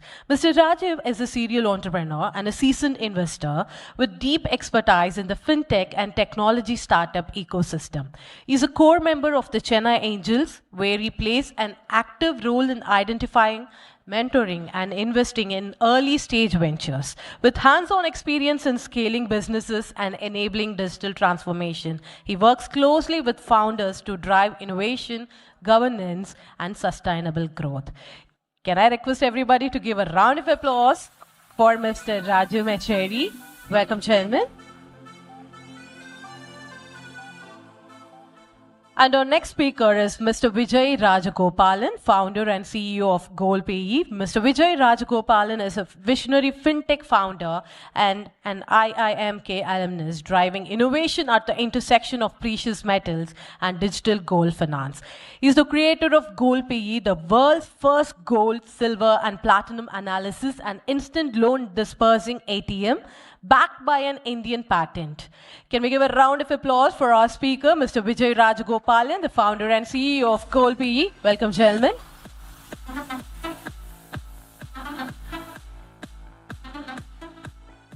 And now I would like to hand over the stage to our moderator, Mr. Manu Iyer. Hello, everyone. Good afternoon. Good to see everyone here after lunch. I was told that PTR session is running parallelly, and we were hoping that the Ippopay team would fill up, a majority of the hall. So, yeah. So anyway, good to see everyone here. Fantastic to see the panel. Thank you, everyone, for being here. Can we just do a quick round of introduction in your own words, and then we can get going? Prabhu, maybe if you start off, and we can get going from there. Check. Good afternoon, everyone. I know it's a hard thing to do post-lunch session. My name is Prabhu Rangarajan. I'm the co-founder of M2P Fintech. We started up in 2014. We build a core infrastructure for banks, lenders, and payment companies, fintechs. So that's what we do. Happy to be here. Thanks for having me here. Good afternoon. Good afternoon, everyone. Happy to be here. My name is Rajiv Mecheri. I'm the co-founder of Twinit, a digital twin platform to help create digital twins. My background has been in the building industry, built a company and sold it to Siemens in the space of safety, security, and automation. So I'm not really connected to fintech, but I'm here as an investor in startups. Yeah, good afternoon. Myself, Vijay Rajagopalan. I'm the founder and CEO of Shreyas Software Solutions called GoldPay. I'm the first person to invent this gold loan dispensing ATM machine called GoldPay. This is the first session. I'm just sitting in the dais and I'm just being surrounded by Mr. Mohan, Mr. Madhu and Mecheri sir. I just met them long back ago and this is the first time I'm just sitting with them. I'm so happy for it. And this is my first trade, so that I am a bit nervous also. Thank you. எல்லாருக்கும் வணக்கம். Mohan, co-founder, CEO of Ipope. So we help small retail business to accept UPI payments. Against that, we are offering unsecured lending to our merchants. Our primary focus is to help small retail, tier 2 to rural area stores to accept UPI payments. Super. And finally, myself, Manu Iyer. I run a fund focused on deep tech investment. So we're also not, to Rajiv's point, not connected to fintech, but this is more of an ecosystem panel, and it's a generic investor discussion. So fantastic to have everyone here. Thank you everyone for coming. Just to set context, we have two large fintechs in the house, M2P and Ipope. We have perspective from Chennai Angels. I'm also a member of Chennai Angels, by the way. So we can talk a little bit about how fintech is looking at early stage angel level ideas. And then we have perspectives from the gold side as well. So to get started, and we'll go with Prabhu and Mohan first, right? Generally, Bombay and Bangalore have dominated the fintech narrative, right? So what does Chennai have in terms of structural advantages for building in fintech? Okay, so it's a very like almost taking a 100-year rewind. If you looked at the British colonized India back then, like pre-independence, there were only 4 banks. There was the central bank, and then there was Bank of Bengal, Bank of Bombay, and Bank of Madras. The whole of South India was, aggregated into Bank of Madras. And then it slowly, when independence happened, and then India had its own policies, and then we had private banks, we had banks of various regimes, and then slowly the public sector units were formed and all that. Here we are. Now, if you look at overall as a outside of the banks kind of a situation, Chennai was the hub of, or Tamil Nadu generally had a very high quotient of chartered accountants, people who are financial services professionals, even in the stock market or even in the, Bombay got its financial edge, especially because of BSE. When BSE became big in the 70s, 80s, it really got that financial capital kind of a title, mainly because of the stock market. But the money market, stock market, and banking are 3 different things, right? Like in that, accounting and the whole finance management and all these things are a specific skill set in which Tamil Nadu generally had very high ratio of people who were professionals in that. And even in the RBI, when after it was formed, there are a lot of dignitaries, there are a lot of people who are holding very high position even in the RBI from basically having roots from Tamil Nadu. That's one aspect. Second aspect is, in terms of running a bank, there is the whole branches and the mobile apps and the internet banking and all the other ads that we see. That's the storefront of the bank. But the actual banking is in the back end. The back office functions like reconciliation, accounting, comptroller, so on and so forth. So in that, again, Chennai was the hub of many back office functions for, let's say, even for global banks like HSBC, for Standard Chartered, we had something called Scope International here. We still have it in DLF OMR. We had Citibank having something called as eServe, again, based out of Chennai. HDFC's largest back office operations happens out of Nelson Manikam Road here in Chennai. RBS, yeah. Right? So there are so many back office functions, and that is actual banking. Like bankers in the room will agree with me that the real deal is in actual entries being passed in the ledgers, right? In those aspects, Chennai is generally very high in terms of skill availability. And we had the right mix. Bangalore is generally treated as a tech capital. Mumbai, as I said, is always treated as the financial capital. We have the right balance to have fintech happen here. So I think that's my view. Prabhu has covered most of the points. So when we started Ippopay, when I say to the bank in 2020 that Ippopay from Chennai-based payment aggregator, everyone was shocked actually. They said we never had a payment gateway business from Tamil Nadu. We were the first. So that's how we started. But I strongly believe Tamil Nadu as the best place to start a fintech startup. Okay, so because in 1920s, or community-based people have started banks like CUB, TMB, and KVP. So, இப்போ நம்ம ஊர்ல தான் வந்து பாத்தீங்கன்னா Sriram finance இருக்கட்டும், சோலாவா இருக்கட்டும். Okay, this is not only a SaaS hub, it's a fintech hub. Seriously, okay. So, இங்க வந்து we have a lot of talents in terms of tech இருக்கட்டும். So, there are a lot of difference between the Bangalore-based techie and Chennai-based techie. So we can build a lot of trust front of the team members, front of our merchant. And the infrastructure is also is very big. There is a support from the government, there is a support from the banks, and we can easily impress the talent pool in Chennai. So, I mean, we touched upon a little bit on the advantages. Are there disadvantages that, we should not ignore as a government, as ecosystem players? Are there disadvantages to building here? You may not like it, the only disadvantage from the investors only. From you only. No, investors will go where the opportunity comes. Right? I think at the end of the day, even it was not only for difficult. நான் pitch பண்ணும்போது கூட when I pitch to investors, அந்த இன்வெஸ்டரே என்கிட்ட சொல்லியிருக்காங்க 3 இயர்ஸ்க்கு முன்னாடி மதுவும் பிரபுவும் வந்து என்கிட்ட பேசினாங்க. So they said we started something in Chennai, we didn't understand, இப்போ கூட என்னால் புரிஞ்சுக்க முடியல what they are doing அப்படின்னு சொல்லிட்டு. So I personally, I don't feel any challenges or disadvantages from other side except the investors. So you have to trust us. No, as he said, I mean, Manu rightly put it, investors will definitely follow where the action is. I think we are pretty bad in marketing. We don't speak about our work that much. I am being guilty of it. I am not the right guy to speak about it, but generally we have not made our work speak for itself enough for other people to take notice. That is one area. The second is, of course, when it comes to talent as well, there is this problem of linguistic barriers and all that. It is slowly, the lines are blurring in the recent past, but that was there for a while. The other aspect why we are not seen as the challenges that we see is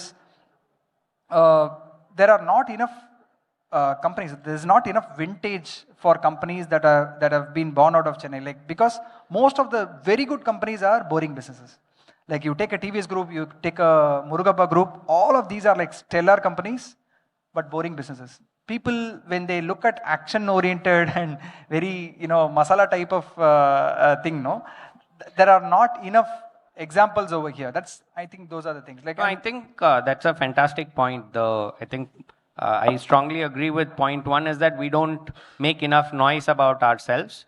I think we say it very proudly, we're a conservative city, we're a conservative group of people, but the other side of it is that the other people in the ecosystem, be it Bangalore, Bombay, Delhi, people are extremely loud, potentially having built much less than, what has actually been built in, let's say, in your organization. So there is something to be said for thumping your own chest and, being loud about what you are building. So there is definitely, that is one of the things that, we should keep in mind. Switching it up quickly to Rajiv. So Rajiv, you've been part of Chennai Angels for a while. Chennai Angels has done a few fintech investments as well. So do you want to just give a overall picture of how, the group is seeing fintech? So contrarian to the fact that, what Mohan said and Prabhu said, that we have great talent, we have a good ecosystem, but we're not seeing enough of fintech startups coming into pitch even. The whole of last year, we had 55 pitches which were out of the several thousand pitches for fintech startups. In the history of Chennai Angels, we've had 2 investments which we have made till date. So there could be a point that, maybe we like to see ourselves as a group which is very friendly to entrepreneurs. We make every effort to pull every entrepreneur who wants to talk to us and give the time. But unfortunately, we don't see as many coming to Chennai and coming to Chennai Angels to pitch. So that is potentially possibly a problem with the city as a whole, that it is not just in the fintech space, but in also every other tech space, right? There are we probably feed into the talent pool of the startups in Bangalore more than anything else. Tamil Nadu as a state is generating so many good quality people who go to Bangalore and build startups.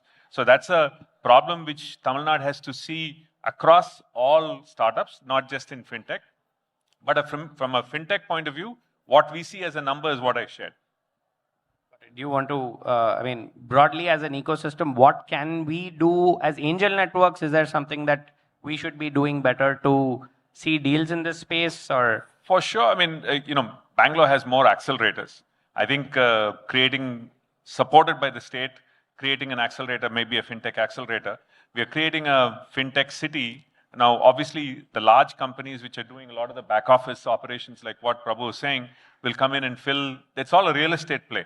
But I think if you have to do more than that, we have to create an accelerator, bring talent who could guide them, mentor them, and help them scale, and then provide opportunities to work with the banks which are headquartered here is probably the way they will be able to scale. Is there a demand from, M2P and Ippopay? Can they facilitate some of this? I know you've acquired companies in the past as well, right? Right. Is that something that you think, as large fintechs from the city, is that something that you think you can facilitate in terms of creating accelerators? Of course. So we do our small bits and pieces, kind of ecosystem building in our own terms. But as he said, it's a collective effort that has to be made to answer your question on how can we actually make this better. There are also things like policies that we can actually bring in terms of state government. They can bring in policies where there is an advantage of building a company in Chennai. So today, when I go to pitch to any bank or any company, I'm one among the several other companies that is actually competing with it. There is no advantage of being local. Even if it's a Tamil Nadu focused company, let's say I go and pitch to Chola, they're going to measure me on merit against any company across the world. There is no benefit of being in Tamil Nadu, right? But in a state government perspective, why are they going and opening up a tender and having every company across all states coming and pitching and having an equal playing ground? Then what's the point of building out of Chennai? I can as well, we have offices in Bangalore, we can make that as the head office as well, right? So we need to have some advantages where in a private kind of an organization or a bank, there is absolutely no possibility because it is always purely based on merit. But in a policy driven kind of a ecosystem, there is some possibility that we can bring in advantages of building locally. So that's one area. The second is, of course, talent pool. We have to start from the grassroots. We've been a big advocate of going to schools, colleges and building curriculum for fintech. Why don't we have a BTech in fintech, let's say in Anna University or a Madras University?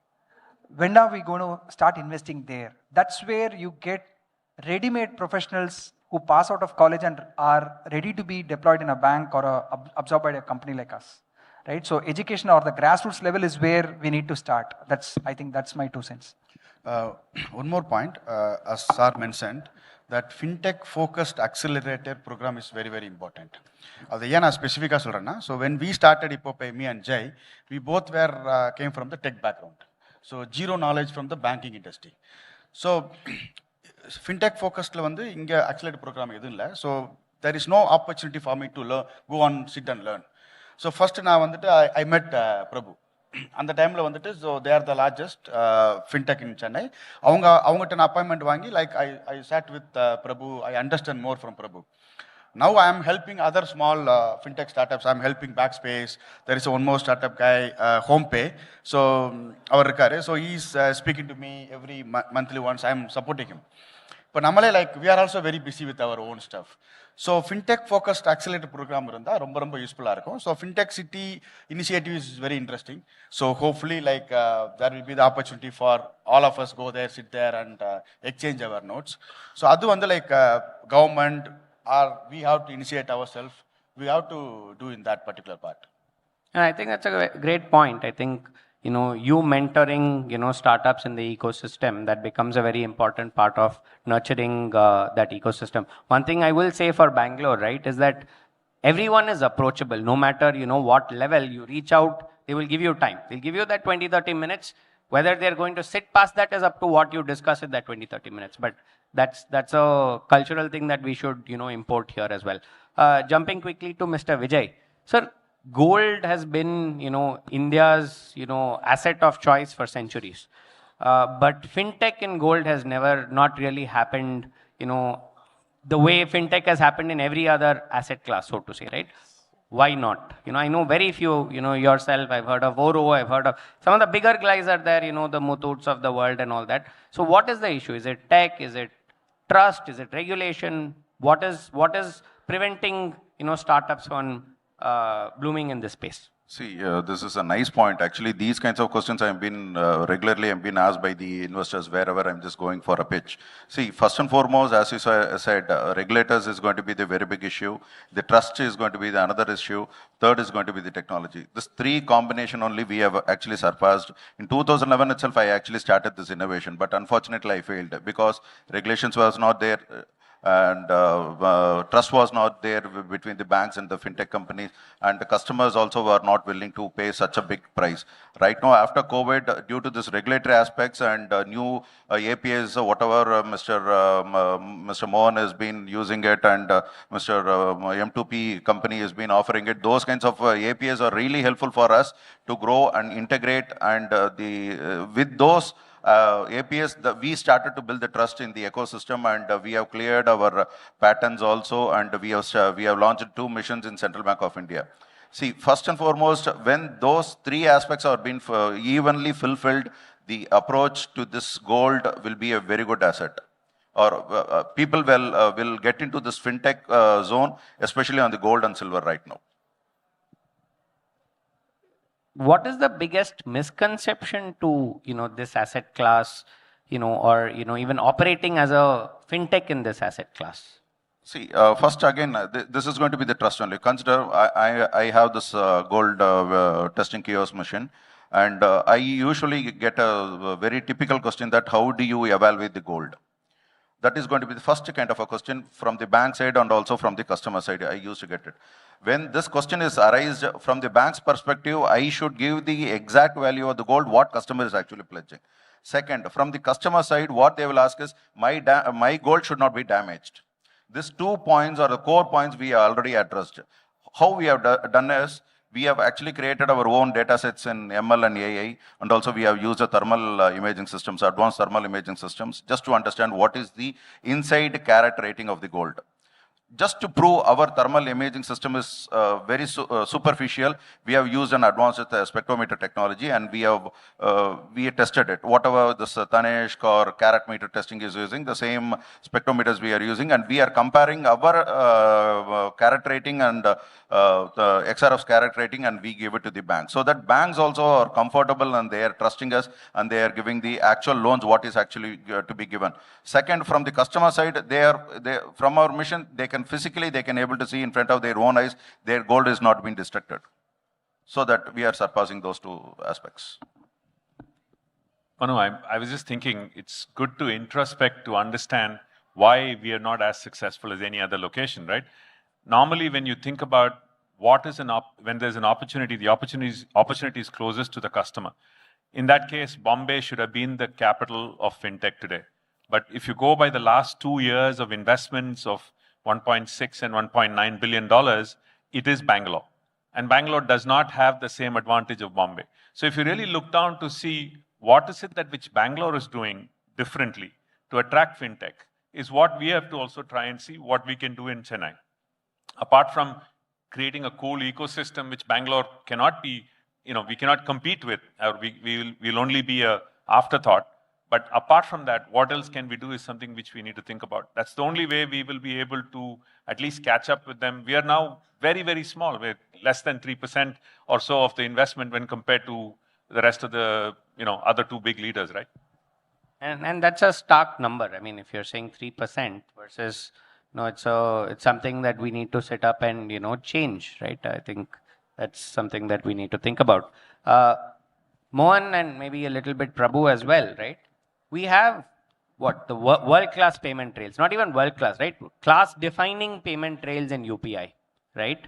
Where is the monetization? Where does the monetization in that happen? I'll take this question now. So, yeah, you are right. I would say that NPCI is the largest fintech company in the world. Okay, they started as a non-profitable organization, but they made 900 crores last year profit alone. Okay, so for me, we are just helping small retail business to accept UPI payments. As I said, there is no interchange rate. There won't be any interchange rate also in the future. Okay, so for me, the only way to make money is from the credit side, credit product side. When I say credit, that may be secured, unsecured lending, offering a working capital. Now we are going to launch a unsecured co-branded credit card, those sector. There is another initiative from credit line on UPI, small ticket size credits from NPCI. So these are the way where we can make money from the UPI side. Interchange, it's not possible. Not possible at all. Yeah, I mean, like interchange is the only driver in most other payment systems, like cards. As you know, the whole world runs on MDR. But with UPI, we have to take a slightly different approach. That's what the government has done as well. It has taken so much of cash circulation out of the market. Cash is a very expensive instrument, which the bankers feel, but the market doesn't feel. But the good part is UPI will always be cross-subsidized by some other product. That's the game, right? In this, not all ecosystem partners will be able to make money. Say, for instance, Ipopay is able to make money by using the UPI transaction data to underwrite and assess a customer in a better manner and underwrite a loan for that customer. I mean, customer being merchant here.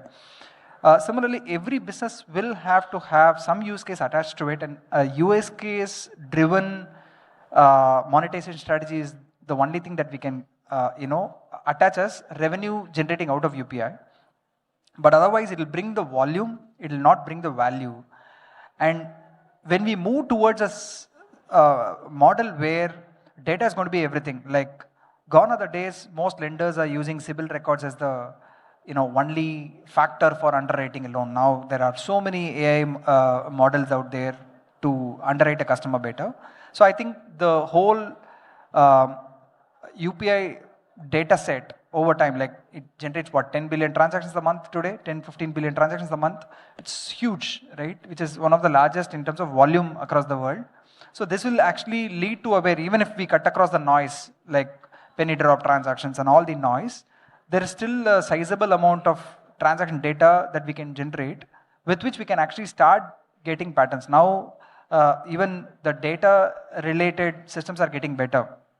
With agents in place, we can actually have all the mundane stuff around data cleansing and all these things done by AI agents, which will lead to having a better quality underwriting strategy. The most important is for a lender, collecting money and bringing it back into the ecosystem is the most important, because lending is all about collections.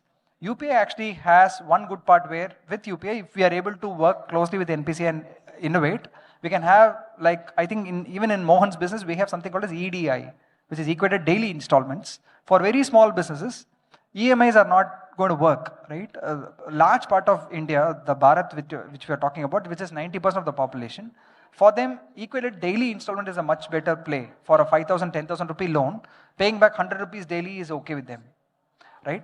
So how are we able to collect it per transaction is an innovation that we can work and actually make a good monetization strategy around it. Because when we are collecting payments, when UPI is actually helping collect payments, we can actually have a interchange or cut out of it, which will actually negate the use of a human agent to go there and collect money, right? So Those are some of the studies. And like when NPCI started UPI, UPI focus is not to kill the card transaction.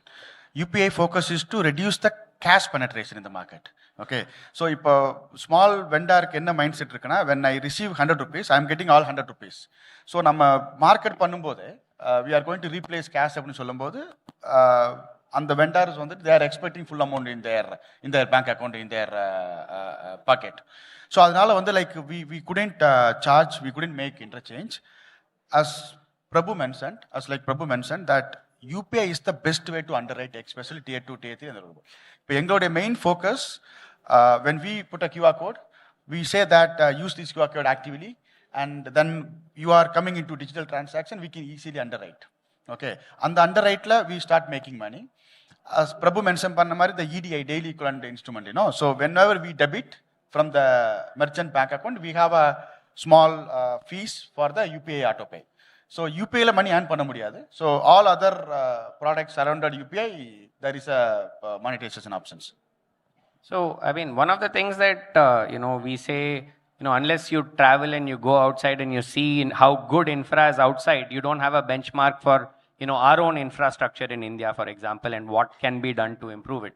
On a similar note, when you go outside and you use payment infrastructure outside, that's when you realize how good we have it in India, right? At least on that front, on the payment structure, we are far ahead of the entire ecosystem. So having said that, and this is for everybody, where do you think the next big fintech outcomes will come? If you want to high level think about it. I was talking to someone, I forget who, there was an investor, it was like India la fintech na lending, right? And we kind of also got there, right? Somewhere we got into that between this discussion as well, it's kind of come there, right? So we're talking NIMs and access to credit, underwriting and credit and things like that. So where is the next big thing in fintech for both of you and Rajiv and Vijay? Yeah, you want to think? I'm actually just thinking, what about using biometrics as a payment mechanism? No cards, no phone, no device, using your face, because we still have a large biometric database being Aadhaar. What if somebody uses that and says we pay using Aadhaar? Is there a thought process? I'm not a fintech guy, but I still can throw out the idea. So we attempted it. In fact, we did an exercise with RBI Innovation Hub. The problem is acceptance rate. For fingerprint, if you go to any village, 4 or 5 or villages, the fingers are generally smudged because of them working on hard labor and all that. So the acceptance rate is like sub 60 to 65%. But globally, the movement is towards face recognition. So yeah, face recognition is a thing that we can do better. The only thing is like the UIDA registry doesn't have the face registered in the infrared manner. So wherever there is the retina scan available, that's possible. But again, wherever you accept money, you need to have the retina scanner. So it's a matter of chicken and egg. So that's the only challenge. To answer your question, so are you done? So I think financial inclusion is somewhat still not, I would say it is still not fully accomplished. Inclusion is not having a bank account for every Indian. Inclusion is having good quality financial services for every Indian, which means it can be a loan, it can be an access to, let's say, an education loan for a student, or the right financial product at the right time, offered in the best rate possible. In that, there is a huge opportunity. Gold, for instance, we have a huge opportunity. We still are reliant on going to a store and depositing gold, or going to a bank branch and depositing gold, and it is not like a liquid currency yet. We can actually make, with the right interventions, we can make gold as an asset class a liquid currency, as good as a liquid fund, mutual fund, right? And similarly, there are so many opportunities around loan against securities. Again, that falls under the lending ambit, but of course, traded securities are so huge. Loan against securities is slowly picking up. That's a big frontier ahead of us. The other aspect is agentic commerce. The simple first principles thinking is that wherever trade happens, there is going to be money movement. We started with the barter system, then we invented currencies, rupee notes, coins, and whatever. and then we are now transacting digitally. But when the trade has remained as it is, right? The trade keeps happening. Wherever trade happens, there is a possibility for finance to play a big part of the money movement, and technology can intervene there. So I think agentic commerce is one area which will have a deep, impact in India. And sorry, before you just go, any thoughts around the blockchain, crypto? Does that exist or is that killed? It's done broadly. Regulation, you don't have to answer now. Just want to, as part of discussion. No. Okay. So later. Okay. See, as Raju sir was telling, we have already been trying to use that facial recognition with our systems. What we have our own AI-based emotional analysis for the gold loans. So that, see, gold loans, we cannot really expect, I need to come around only with my business system so that I can able to explain better on it. See, why I'm just pushing this is, I cannot able to really judge a customer whether he has really brought the gold from his home or next door, or he has stolen the gold from somebody else. So that we have already incorporated an AI analysis systems to understand his emotions and to understand what he is actually trying to do with that. So that the same kind of a system, probably as Mr. Raju sir is telling, we can actually improvise it for the payment gateway systems also. That's what I feel. Yeah, for me, instead of talking about the fintech, since I'm into payments, I can talk about payment side.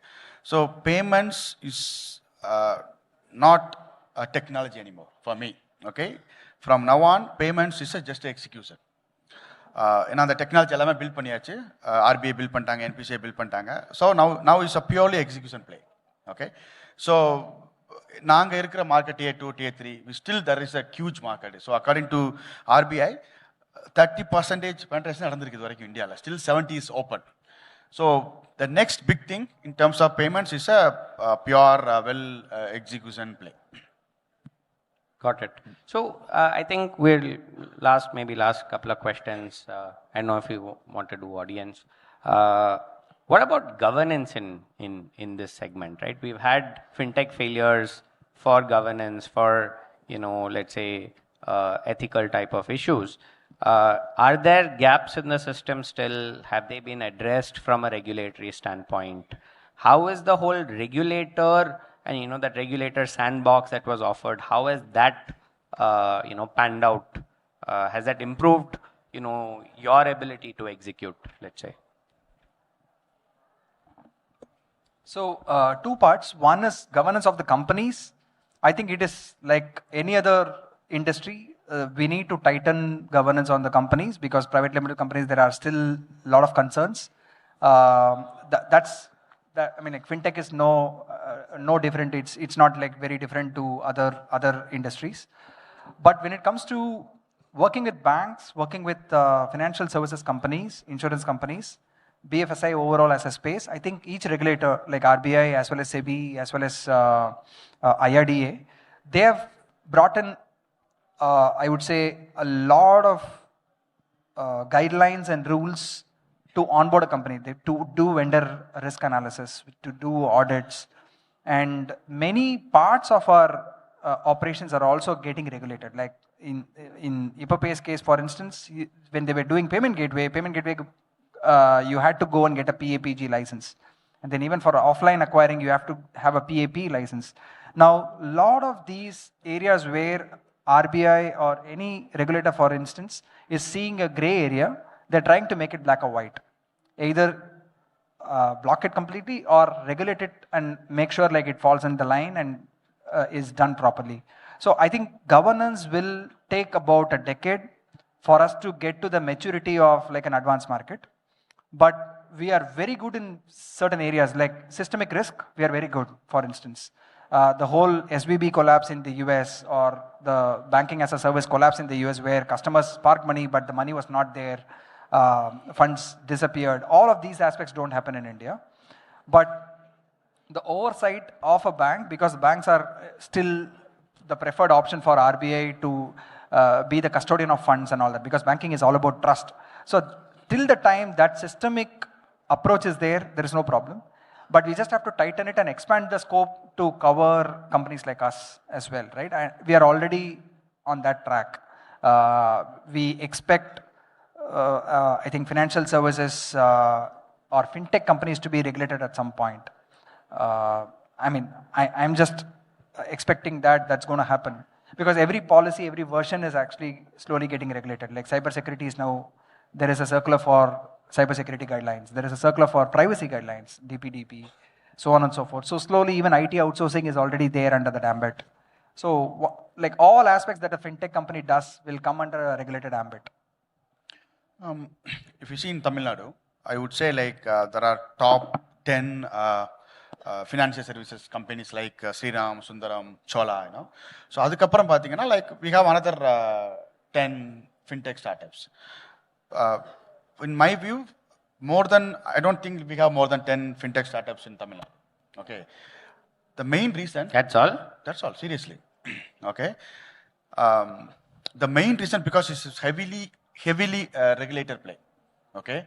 Yeah, but in Tamil Nadu it is regulated. But no, why? No, it's overall regulated. But why only 10 in India? Like we have very less awareness because when I started Ipope, I didn't know that there is a PABG regulation. I didn't know that. I just started. I just convinced a couple of banks to open a nodal account. I started my business. Then regulator came, boss, you are not allowed to do business. Stop. Okay. So ஒரே நாள் எல்லாமே different இருந்தது actually. In the regulations, in the regulator வந்து நமக்கு வந்து accessible இருந்திருந்தா I would have get the license and start the business. Okay. So இது வந்து இங்க ஒரு பெரிய சேலஞ்சா இருக்கு. அதனால தான் பாத்தீங்கன்னா லைக் நிறைய பேர் வந்து பார்த்தா SaaS, AI அந்த மாதிரி போயிடுவாங்க. So I would say like RBI is not only India, the entire world, RBI is one of the like most active regulator in the world. Okay. So payment gateway ki online ki there is a regulations. PAO, offline PAP, NBFC license, PPI license. Every sector you should get a license. Even if you go for a wealth side, you have to get a license from SEBI. Okay. So that's not unique to, and that's not unique to fintech. This is the also. whole question. But அங்க வந்து அந்த awareness அதிகமா இருக்கு மத்த ஸ்டேட்ல. There are a lot of awareness from the government, from the regulator, other side. இங்க ரொம்ப கம்மியா இருக்கு. That's why I told you about my own example. No, so see two things, right? See, to Prabhu's earlier point, see, we regulate well to prevent systemic risk, right? Your SLRs and your liquidity ratios and all of that. But that can't be the benchmark for startups. That can't be, I mean, there was a sandbox of some sort, right? There was an RBI sandbox and all of that. I don't know what happened to it, and maybe you guys can throw some color on that. But they were allowing for you to experiment within a closed loop type of setup, right? Because on the level regulation cannot apply to a startup building and starting off. That shouldn't have affected somebody like you, right? If you started building and then they said illa unakku inda regulation theriyada illa shut down panna, that's probably something that we need to look at. So I agree with at a high level, but at the lower level we need to allow for people to experiment. Maybe last thing to just close out with Rajiv. Do you think we have enough investors who are interested in this space from a angel network perspective? I think it's relatively easy outcomes compared to, let's say, a deep tech or something hardware. You have a direct path to revenue, quick path to revenue, let's say. I think that is also a good point that you're starting to see success leading to other new investors coming into the game, right? I mean, there are several SaaS startups where founders have made money. They're starting to invest. They want to invest in Tamil Nadu-based companies. So technically, would they go after SaaS investments or fintech? So obviously, if there are more fintech startups coming in to pitch, you will find more. I think that pool is growing, clearly. Got it. Organizer, can we do questions or?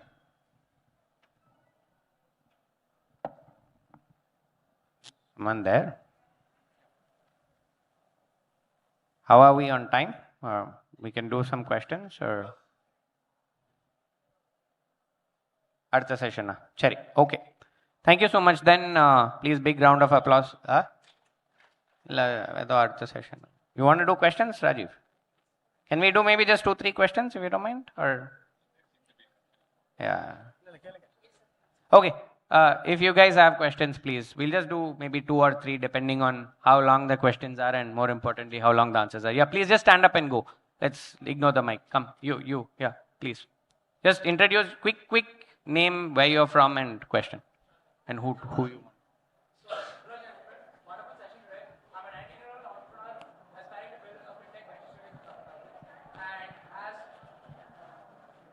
Thank you. I hope that was audible initially. Okay, wonderful. So, as you know, investors and founders alike, so what are three, let's say, structural barriers that you've seen in fintech companies in Tamil Nadu specifically that stop fintech companies from growing into a durable business? And let's say a venture studio were to step in and solve that problem. What would you specifically want the venture studio to solve? Let's say it might be like, you had mentioned regulatory troubles, compliance problems. And so if these ventures, if the venture studio was to solve these problems, the studio can actually create startups that are not just, hype worthy or anything, but are actual investable and bankable businesses. So from the investor perspective and the founder's perspective, would love to know on that. I mean, okay, maybe I'll just quickly take it, right? I think some of it we covered, to that, right? There is a regulation compliance part of it. I think from an accelerator standpoint, I think one thing that came across very clearly was storytelling ability and, the ability to pitch yourself and, the tendency that people building here seem to be more, conservative in, the storytelling piece versus other places. I think we have great tech talent. I don't think there is a regional bias in that sense, right? I mean, there is nothing preventing people from building in Chennai versus anyone else. So if you're able to build the right connects in for their, regulatory sandboxes, for, sorting out things from a compliance perspective, I think that in itself should help. And connectivity to investors, I think that would also become a, important part. Anything you guys want to add, please feel free, or we can. Okay. Sorry, next question. Yeah, please. Just after him, one more question and we'll go, please. Yeah, Madan here from Citibank. So creating noise, you mentioned about it, right? So I have a patent in fintech space and deep learning. I am alumni as well. So just wanted to know how to proceed and take it from there. Sure. I'm just going to answer on behalf of the group here. See, we are all here for a reason. The reason is because this is part of an outreach, right? Everyone is giving their time and effort and, thing here so that you're visible to the broader ecosystem, right? That is the idea why everyone is here. So our names are here. I think we should be on the brochures and all. Do reach out to us. The easiest way is to do it on LinkedIn. If, meet people after the session. If they're willing to give you a card, that's a way to do it. So the idea is you have to be proactive. You have to come up. You have to take that effort, right? So thank you. One more. Hi, sir. Actually, like every decade, we have had some innovation in fintech. Like we had the checkbooks initially, then we switched over to MasterCard and Visa, and then came the mobile wallets, and now we are with UPI. So, like, what do you think will be next? Like, is there some innovation brewing out there which will totally change how consumer fintech operates? So, I mean, there are a bunch of innovations that are happening. Payments are slowly getting invisible. I mean, like, I think you touched upon specifically on payments. But yeah, I mean, like, the infrastructure as a whole is getting more and more intelligent in the recent past. I think that will actually yield a lot of results in terms of newer experiences and stuff. Now, you have one app, which is a super app, and then you are able to do all of what you want to do in your daily life, right? Like a phone pay or a Google Pay does so many things for you now. And the fintech is a common factor there. Like there are invisible payments that are made possible today. And people will start building on top of this, and innovators will be able to get access to good quality payment rails and stuff, right? Like that will yield a lot more, results. The other thing is agentic commerce that I mentioned, which will be a good innovation, which is almost on the verge of getting into reality. It'll be like one of the key things that like you can simply inform your Alexa to buy groceries and it'll get everything done, and the payment will be done using an agentic commerce module, right? So that is going to happen. That's like probably prototypes are already out. You should see it live in action by 2026. Yeah. Sir, excuse me. If it's okay, one last question, obviously. Quickly, please. Yeah. Have you thought about offering competitive interest rate or access to green finance for SMEs as long as they can prove they're environmentally more compliant? Who are you addressing? To anyone. Climate fintech. Yeah, I don't know if anyone here is kind of involved in that side. There is a very specific sector that lends into climate and green. Okay. I don't know if anyone here is directly involved in that. Okay, thank you everyone. Thank you so much. Big hand of applause for everyone here. And like I said, please do reach out to everyone. I'm sure they would be happy to connect. Check. So may I request you to stay back for a minute, please? And first, let's take a group picture with all of you in the front, please. Can you please come forward, gentlemen?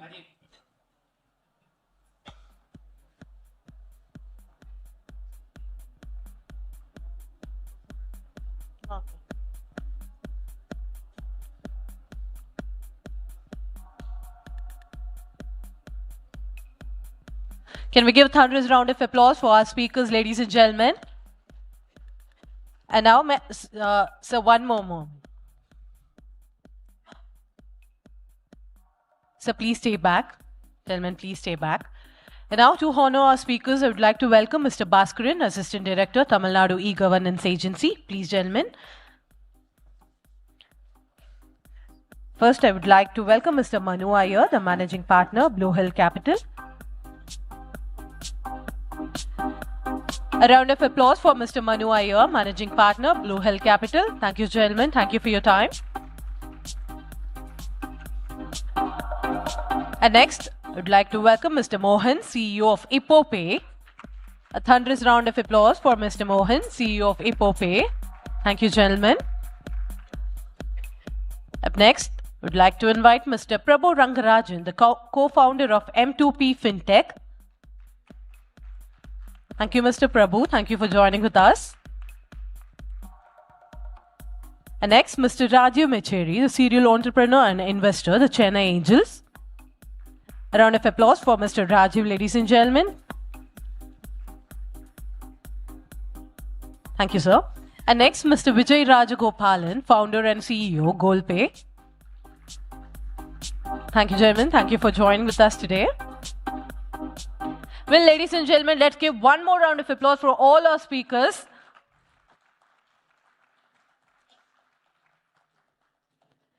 Thank you, everyone. So the next session is a very special session, Women in Tech. Our next panel discussion is a very, very special panel discussion, Women in Tech. I'm sure a lot of you are going to stay back, and I'm sure a lot of you have questions regarding the last session, so you can always ask questions offline. We will quickly take a minute to rearrange everything here.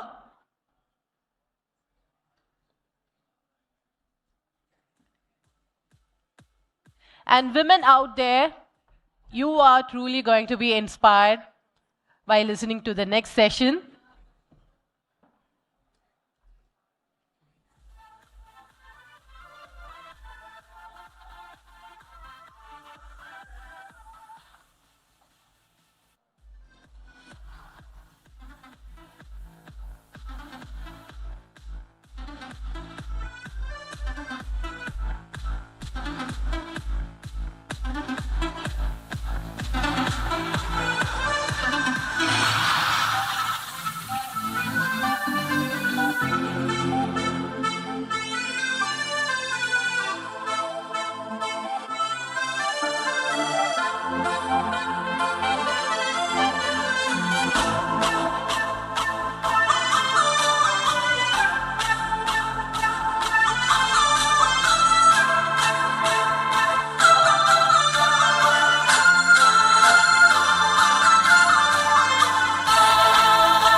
May I request everybody to kindly settle down?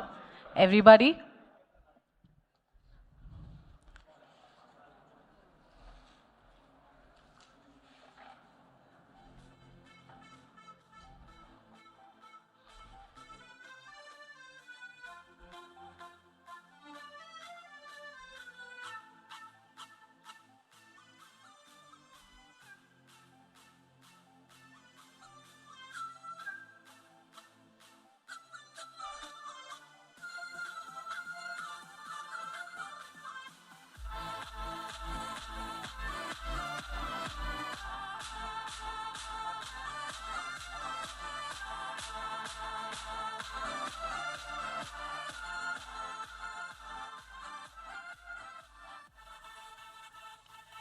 Okay, I could see that 70% of the crowd is women and rest 30 men.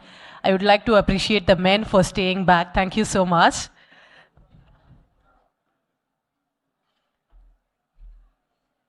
People near the pathway, may I request all of you to settle down, please?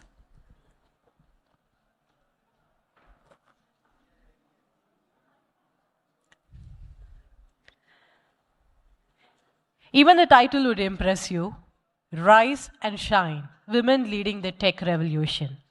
This session celebrates women leaders in technology, highlighting their journey, leadership roles, and impact they are creating in the tech ecosystem. So I would like to introduce a moderator for the session.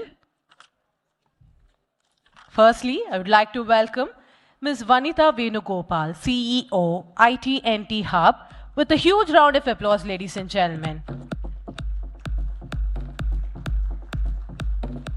Ms. Vanitha Venugopal is the CEO of Tamil Nadu Technology Hub and a seasoned leader with over 25 years of global experience across technology. We'll call everybody, ma'am. Yeah. So I'd like to welcome the next speaker, Ms. Anju Gupta, the managing partner of IPCAP. Welcome, ma'am.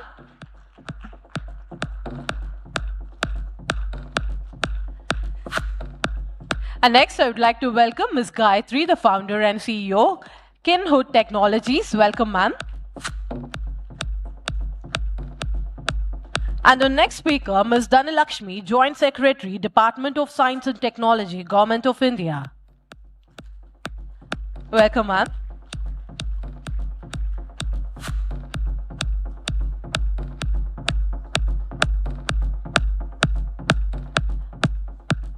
And our next speaker, Ms. Srimati Shivashankar, CVP, HCL Tech. Welcome, ma'am.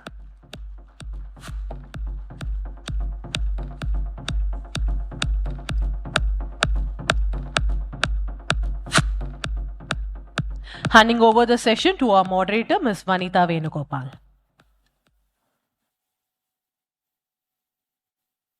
Good afternoon, everyone. Thank you, at least as per her, 70% of the audience are here after lunch. Really appreciate that. So I'm very happy that I was given this opportunity to moderate this panel for two reasons. The first one being, anything to do with women is close to my heart. The second thing is most of them sitting here are my dear friends and collaborators with whom I work very closely in my daily job also. So thank you for all being here. So we have a very varied panel here. We have an investor, we have an entrepreneur, tech entrepreneur, we have a government entity who works in the tech space, and we have a seasoned technologist herself from corporate. I'm going to take a minute for them to introduce themselves because I think coming from them would emphasize on the key things that they are doing. We'll go with Srimati first. Thank you. I'm Srimati Shivashankar. I am a corporate officer with HCL Tech. I do many things, interesting things, and I will continue to do more interesting things in the coming days. Good afternoon, everybody. It's indeed a great pleasure for me to be among you today in this afternoon. I'm Dhanalakshmi. I'm Joint Secretary in Department of Science and Technology. I'm the person behind all these policy regulations, the government. It's not regulation alone. We are the enablers. We have reinvented ourselves as the enablers of science and technology and innovation in the country. So thank you for the opportunity. Good afternoon, everybody. Thanks for having me. I'm Anju Gupta, partner at IVCap Ventures. We're an early stage fund, invest in seed to Series A, sector agnostic. We work through the academic IIT-IIM alumni ecosystem, and happy to be here.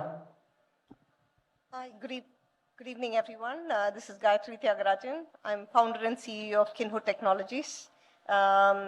I am a tech entrepreneur, but I have a past life where I have been in financial services. I've been in investment banking for a very long time. I think as we actually go along, we'll all try to actually pitch in to say what is so different about, like women entrepreneurship and how we can all, as a country and a state, like move that forward. Looking forward to it. Thanks, Vanita. Thank you. I think that was lovely. Thank you, ladies.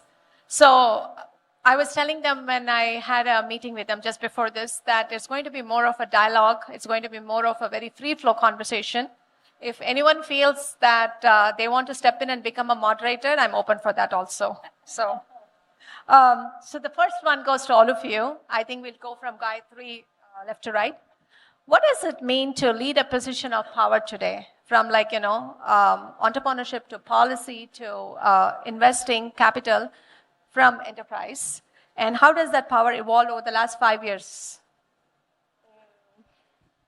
Okay, so I think I'll speak from an entrepreneur's perspective in terms of what's there, and I'll also talk about, the experiences that we've had from a corporate banking perspective as well. So a couple of things, as an entrepreneur, woman entrepreneur, when you actually have to do, this is very similar to both enterprises, corporates, and also to your own startups that you have. I've felt that there are three major elements that I wanted to always focus on. Strategy was, a big, important thing. Vanita will agree with me because she was also heading business strategy in another, multinational bank. Business strategy is very, very important for us to actually keep. The second one is the type of people you actually engage in your entrepreneur, in your startups. In Kin, my neighborhood platform, neighborhood application, we have a good mix of, youngsters, Gen Zs who are there, 20 plus, to a good mix of, seniors who are actually there, trying to find the right mix to actually bring those guys into the organization. And the main thing that, as a startup entrepreneur or also a corporate is to actually have the right sort of principles or competencies that you're actually looking to build within your organization, which would actually, spear us forward. So this applies not just to women entrepreneurs, it applies to everybody as well. And I found that successful both in my corporate world and also in my startup space. Thank you, Gayatri. I think first, generically, any leader basically sets a role model. So I think that's the key thing for any leader in any organization, to establish themselves as a role model and actually create a path for others to become leaders, because it's all about, creating a path, showing the way, becoming a role model. I think that's a generic way I would look at a leader. I think women leaders kind of bring in a slightly different perspective of leadership. Women bring, I think, a lot of empathy. They bring a different perspective to the board. If you look at women that are leading, that are in boards, I think they are basically representing a different segment of the population. Ultimately, for a company, the customer is the segment that they're representing. So as a woman leader, you are essentially representing the women customer aspect. And that applies both from an entrepreneurship perspective and from a company leadership perspective. Good afternoon. Actually, in government, the role of women as a leader, particularly in a technology department, is, has been reinvented for quite some time. Earlier, most of the women bureaucrats were posted in welfare departments and, social sector, so that they can, take care of the society. The trend has now changed. And we have more leaders who are women and leading the country in technology. Like I am the Joint Secretary, Department of Science and Technology, the Director General of CSIR, and Secretary, Department of DSIR is a woman. So not only that, just because we are women, we are not here. It is because of our talent. And the change in perspective we bring to the system. is much more important than what the others bring, because we are more ethical and moral in whatever we do. We are less less involved in monetization of the technology. We are more involved in the ethics and morality involved in these technologies. So they always, when I sit in the boardroom, my opinion has a lot of weight in the PMO or in the CAPSEC when they make decisions, because they say she looks from all angles, not only from the technology. A man who is a scientist, core scientist, will always think about how will I monetize this, how it's going to come out when it. But when Dhanlakshmi thinks at it, she'll think how it's going to affect the society, what will be the repercussions of it, what's going to be adding value to this system. So I think we have come a long way from where we have started to what we are here, but we still have a long way to go. That is my opinion. So I guess your question was the definition of power and how it's going to shape in future, right? Just so first of all, power is gender agnostic. So the power vande yaar vande male yaar vande female ne theriya poradhu kedaiyadhu, right? So power is gender agnostic. Second is power is usually given, never taken. How much ever you can try, irrespective of generations, irrespective of whether it's a family-owned business or it's a corporate, power has to be given to you, but it's never taken. Though I don't want to talk beyond enterprise today, but it's always given. The third thing I really want to talk about power and how it is changing right now is the definition of power itself. Power is not about profit. Power is where the people are. So you have to take along your people, and that's exactly where you will also start seeing profits. So I'm not going to differentiate between men leading and talking about power definition versus a female leading and talking about power, because beyond a certain position in any enterprise, there's no differentiation. It's all about what is that you bring to the table, what transformation you make, whether you really add value to the job, add value to people, add value to business. It's about what, and it's not about who. So I think that's very important for all the youngsters here to know. Till certain level in the whole enterprise, to some extent, of course, you're going to have some kind of differentiation. But beyond that, nobody really worries about who's doing the job. I think the world is changing. All I can say is in the world of AI, I would only call upon leaders who have the EI, which is the emotional intelligence. So going more and more, I'm going to see a higher blend of humanities in leadership than we call what is called as pure analytics and financial planning and financial analysis like all of us were saying. So we are not just going to stick to money, but there's going to be more of humanities and intelligence, emotional intelligence coming into power. Thank you, Srimati. I think this was all beautifully said, each one from their perspective. But I do have to crack a joke when Dhanlakshmi ma'am said, I don't know if many of you have seen this sitcom from very old days called Yes Minister.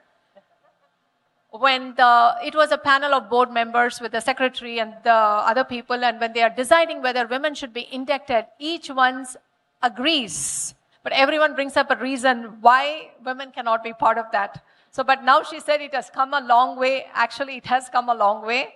And I think it is just continuous rise. And as Srimati just said about the EI part of it, that becomes extremely important as we are trying to lead organization, because it's becoming more and more about collaboration, understanding each other, rather than just a pure power play. So once again, thank you, ladies.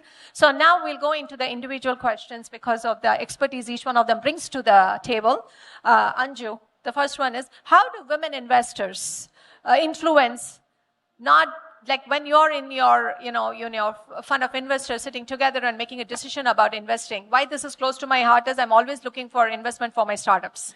So I would like to hear, how especially in deep tech and long gestation sectors, when you are putting, your bet on something, how does it taken?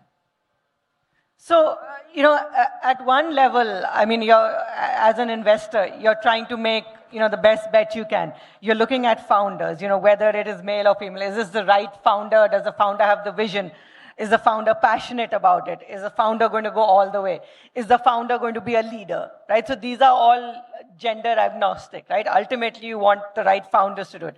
Then you're looking at the tech solution. Is this a solution that is actually going to create an impact? Is it going to scale?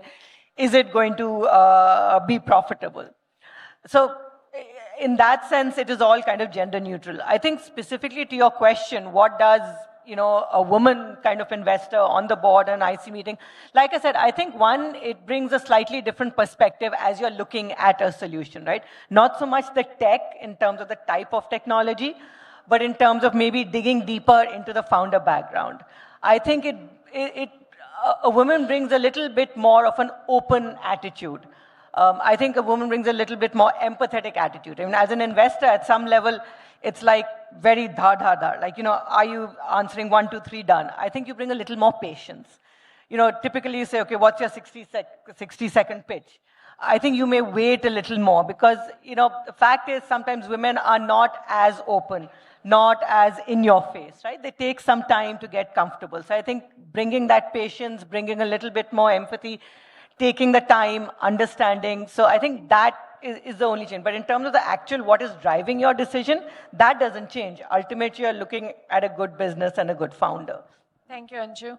So you are taken seriously when you talk about technology. Absolutely. And I would say to your earlier question, if you see in the last 5 years, the number of women that have come into the VC, the number of women angel investors, the number of women entrepreneurs, I think there's a huge change. And I think that has also driven a lot more confidence among women entrepreneurs, the women-focused funds also. By the way, if anyone has to add in, please go. I want to just add one thing to this. So, I think Anju's talking about the other side of, sitting across the table and deciding where to invest and so on. I want to give a perspective of me trying to go and make pitches. Okay, so 3 years ago, I did my startup here in IT&T. The startup hub was where I actually launched my product. And then I've now been growing. And now I'm actually making pitches to many capitals that are actually there, where I go and actually say this is it, and so on. As I'm actually moving, so anyone who's actually going into a startup, particularly women and so on, I want you to actually understand that, there are many aspects. At the end of the day, as she says, most venture capitalists are going to be looking at the product, the longevity, and whether you're actually able to invest or not. But from your perspective, it is actually a learning that's there. You have to knock 1,000 doors, or, not 1,000 doors, at least, 200 doors before the first one actually opens up to actually say, yes, I'm ready to even listen to what you're actually saying. So having the courage and confidence and the belief in your product is actually very, very important. And when Anju's talking about, how they assess the founder, it is very important because women will have to actually show that your passion that is actually there, your commitment to actually carry this on and so on.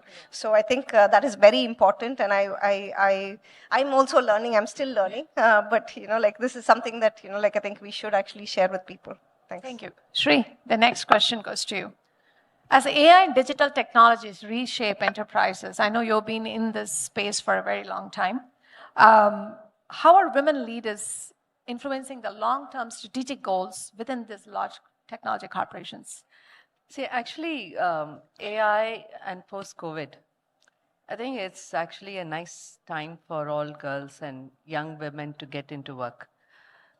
A lot of legacies are going away.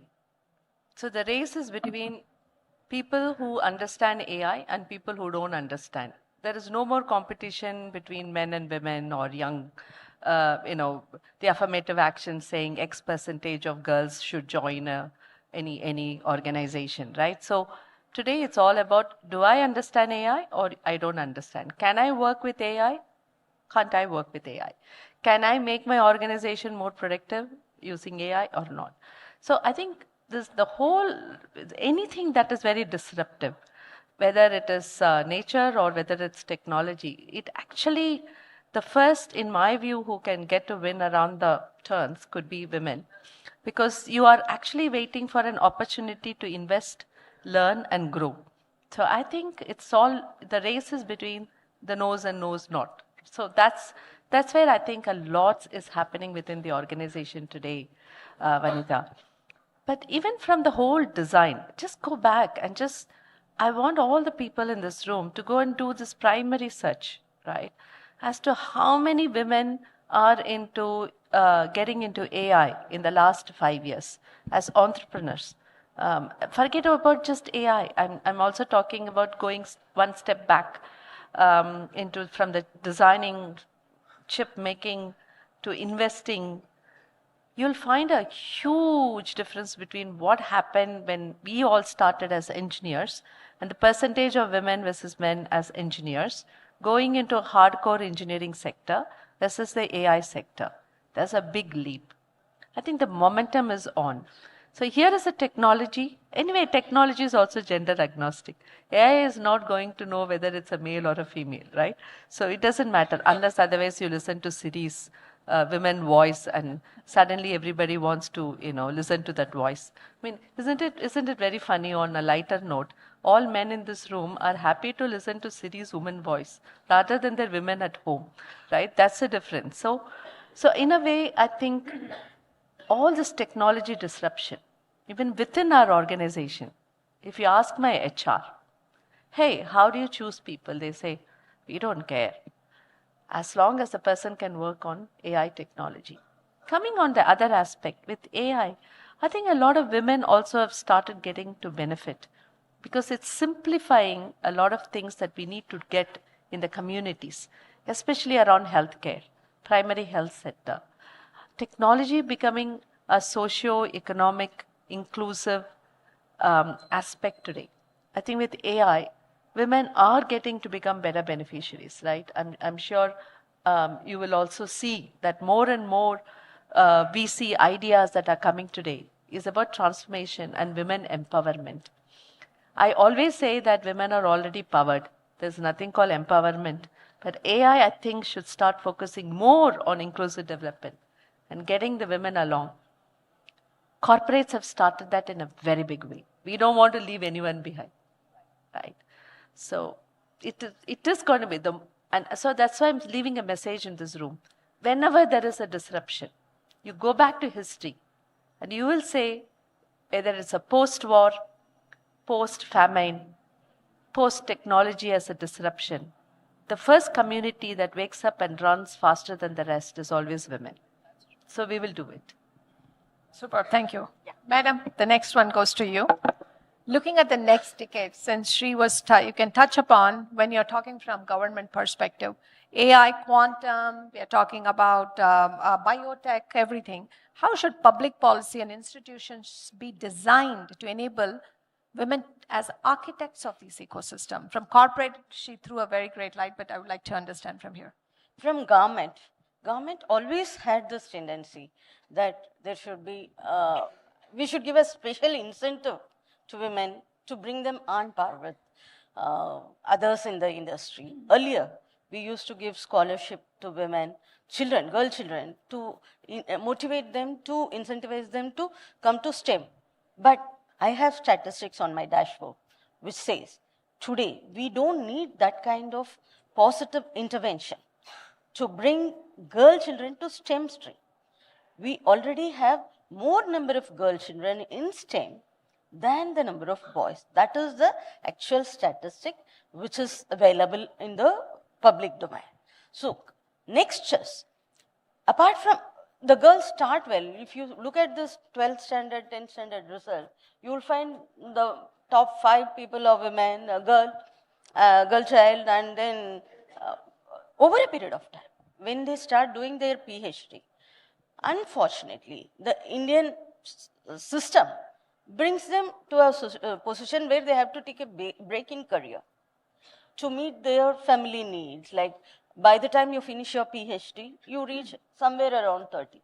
So that's the time when you get pressure from the society to look at a different part of your life more than your career. So government has designed a policy, and this is already in vogue. We are implementing it for the past 5 years.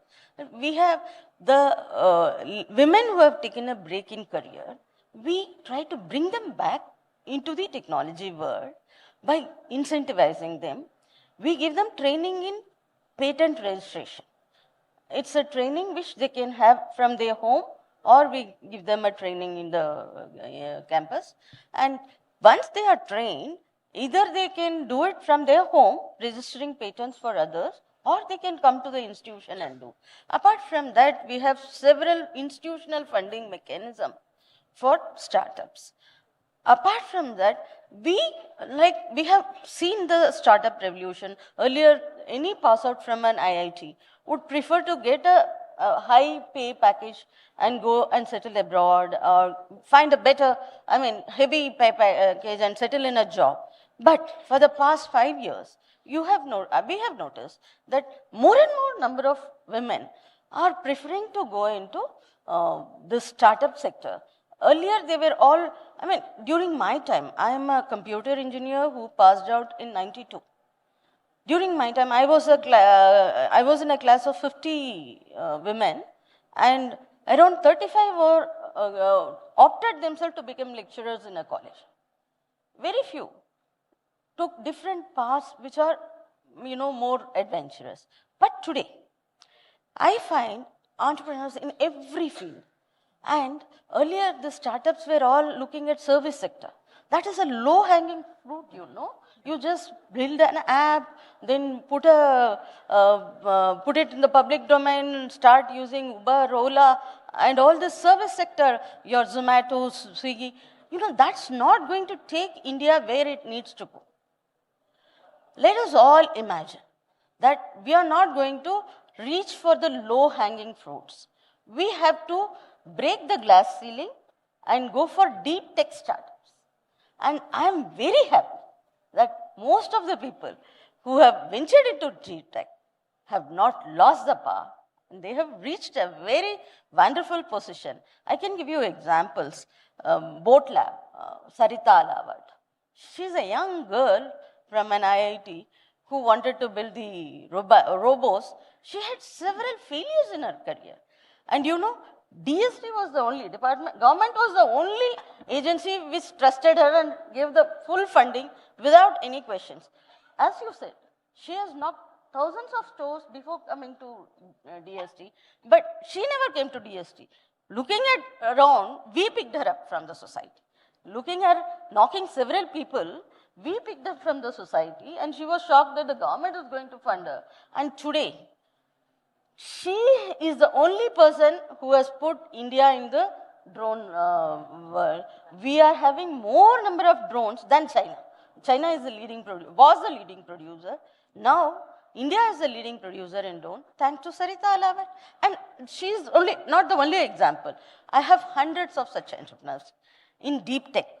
And I would encourage people going to deep tech, because never reach to low-hanging fruits.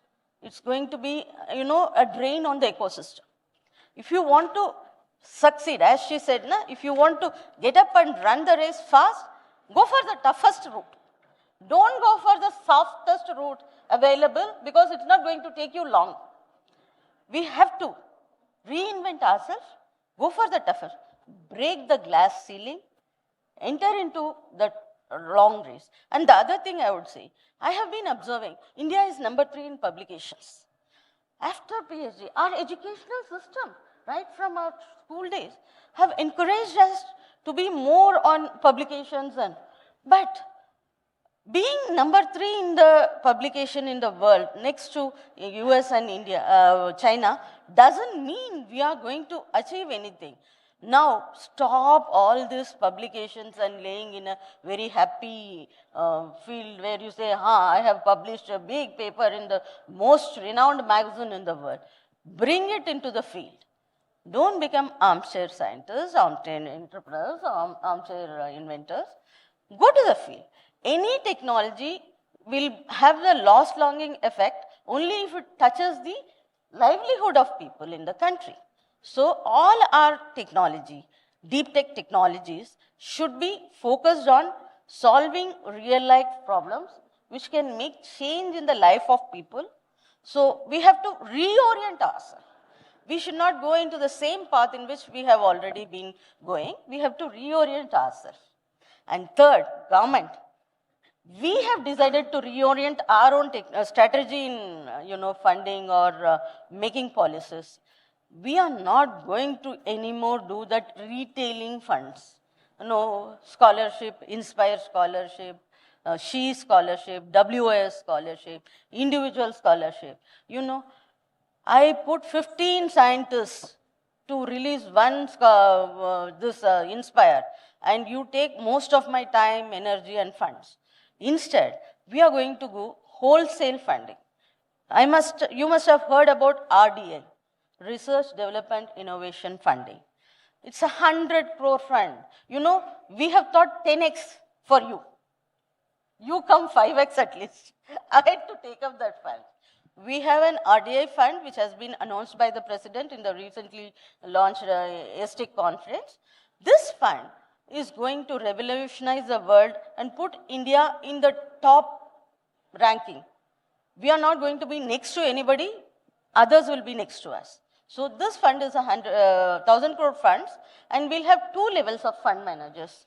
First level, we'll have institutional fund managers like SBI or senior, people with a lot of experience in funding.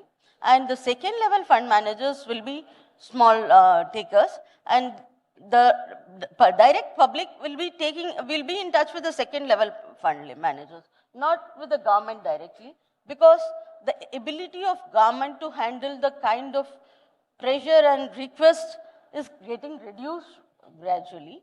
And now is an opportunity for all women out there. Just get into your secondary or tertiary, if not first level. You will have a long way. Ma'am, I'm just interrupting because she asked for a policy question. If I may be very open about it, there's something that needs to change at the school level. There's so much being spoken here. Ellaring Tamil pesuveenga illaya? All of you will do, right? See, if you go in, this is in our textbook, in the first standard, daily routine in the house, okay? So morning 6 o'clock, they'll put a picture. Mother is in the kitchen cooking. Daughter is putting some kolam in the outside, the girl child, or she may be cutting vegetables. Party is actually, morathula vanda arisiya padachittirupanga. Grandfather is in the easy chair reading newspaper. And TV is being watched by the father. Because avarukku news illaina onnu odadilla aniki, right? First standard. Adhan teacher also will keep in their hand and say, 6 மணிக்கு என்ன பண்றாங்க, அம்மா சமைக்கிறாங்க, அம்மா என்ன சமைச்சிட்டு வேலைக்கு ஓடணும், அதை பத்தி பேச மாட்டாங்க. So where are we seeding the stereotypes? It's there. So நிறைய விஷயம் அங்க மாறணும். And I don't think after you reach a certain thing, I don't want to blame society, ecosystem. And the child will come home and they'll see parents are doing completely opposite right now. Appa will be very busy in the kitchen making something. Amma will be actually going around talking to her neighbors in the morning because she would have just come back or running her shifts. Engyo, we are gone. And our education system is just, in the school system, still we are seeing the same books.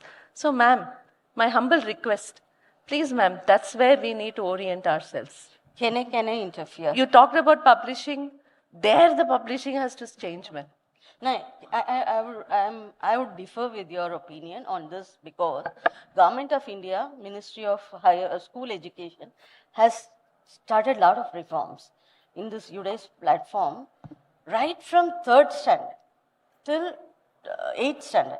That is a crucial period when the child's, development is made. So we have conducted a study and ensured that the basic understanding of things, instead of rote learning, as she said, the traditional learning, that's all going to change now with this new educational policy. Have to change. Yeah. NCRT is... I think now it's time for me to interrupt. Two things, key takeaways. I think I should invite Shri more often for moderation because then she very respectfully starts calling me ma'am from Vanita. So I like that. The next one is, madam, your emphasis on deep tech is completely, I underscore that because that is the way we'll create value. So we totally agree with that. And she should be my spokesperson because she said that she has funds. So you're my best friend moving forward. 100 crores. Actually, the last sentence she said 1,000. So I wanted to go and verify 100 or 1,000 or so leading. I'll become friends better. Over a period. Yes, all this. And so I think, no, on a serious note, this is something that we will definitely want to collaborate with you guys more closely. But since both of this was in tech, I have that like as a follow-up to Gayatri, being a tech founder herself. Guy, if you can just take a minute to tell me, how do women-led startup approach market creations, partnerships, and scale differently? Because this all falls into that. Yeah, okay. So I think I'm going to again speak from my experience, right? So you have to actually think about this. A perfect question for me because I've been only an entrepreneur for about 2.5 years now. So when I launched 2 years ago, I was actually at scale 0, okay? And then the first year, Vanita called me again to the IT&T startup hub where I actually told her that I had about 7 lakhs or 8 lakh downloads only in Chennai. So mine is a neighborhood connectivity platform. You discover like-minded people to form communities. It can be an AI community that you actually have, a book reading club that you actually have, F1 car race club that you actually have. Doesn't really matter. In the digital age where everyone is looking at your phone like this, how is it that you get people to interact? How is it that we build community values and so on and give opportunities for people, every entrepreneur to be able to monetize? That was what I was trying to do. But this journey that I've actually had has taken a while. So I'll talk about market share was how you actually capture it. So initially it was as a startup, I had to do a POC. I started off with a POC in a small location. I think many people will know Ananagar that's actually there. That was my main core area where I actually started. On the side, I did a lot of digital marketing that was actually there and, like on-ground marketing. They call it ATL and BTL, the bus stops and whatever else that's actually there. That was still there. Now, while this was actually going on, I have actually improvised to actually move on to other elements as well, forming community, because I'm a B2C platform. I've had to actually interact with many different communities. So I have corporate engagement programs, resident engagement programs, student engagement programs. We've got so many things that are actually there, which has helped me to actually scale up. The first 1 year, I invested heavily on marketing, ensuring that I understand whatever the customer needs before I'm able to shape my product to actually do that. While my brand was actually established, in the last 7 to 8 months, I think March or April, I actually cut down my marketing budgets because I'd actually reached my first base level of KIN as a neighborhood platform, which was established to my clientele. Okay, that 10 lakh was already achieved. At that point, I've actually, from that time onwards, I'm now gone into organic growth only. So I don't have any big hoardings or big advertisements or anything like that. It's word of mouth. So each line of business that I've actually had. So for example, we do experiences, like unique experiences, whether you're cake baking or having an AI class or having a dance lesson somewhere. We're trying to actually form these tickets, and with these tickets, I'm not a book my show or a district, so please don't actually go around that. I'm trying to actually form communities that are actually there, and how is it that I can actually compete with my, like competitors and so on, how I actually do that. So today with the organic growth, so my growth has actually happened because I've integrated more AI into personalization. I've got more content generation using AI. I do content moderation because it's a B2C platform.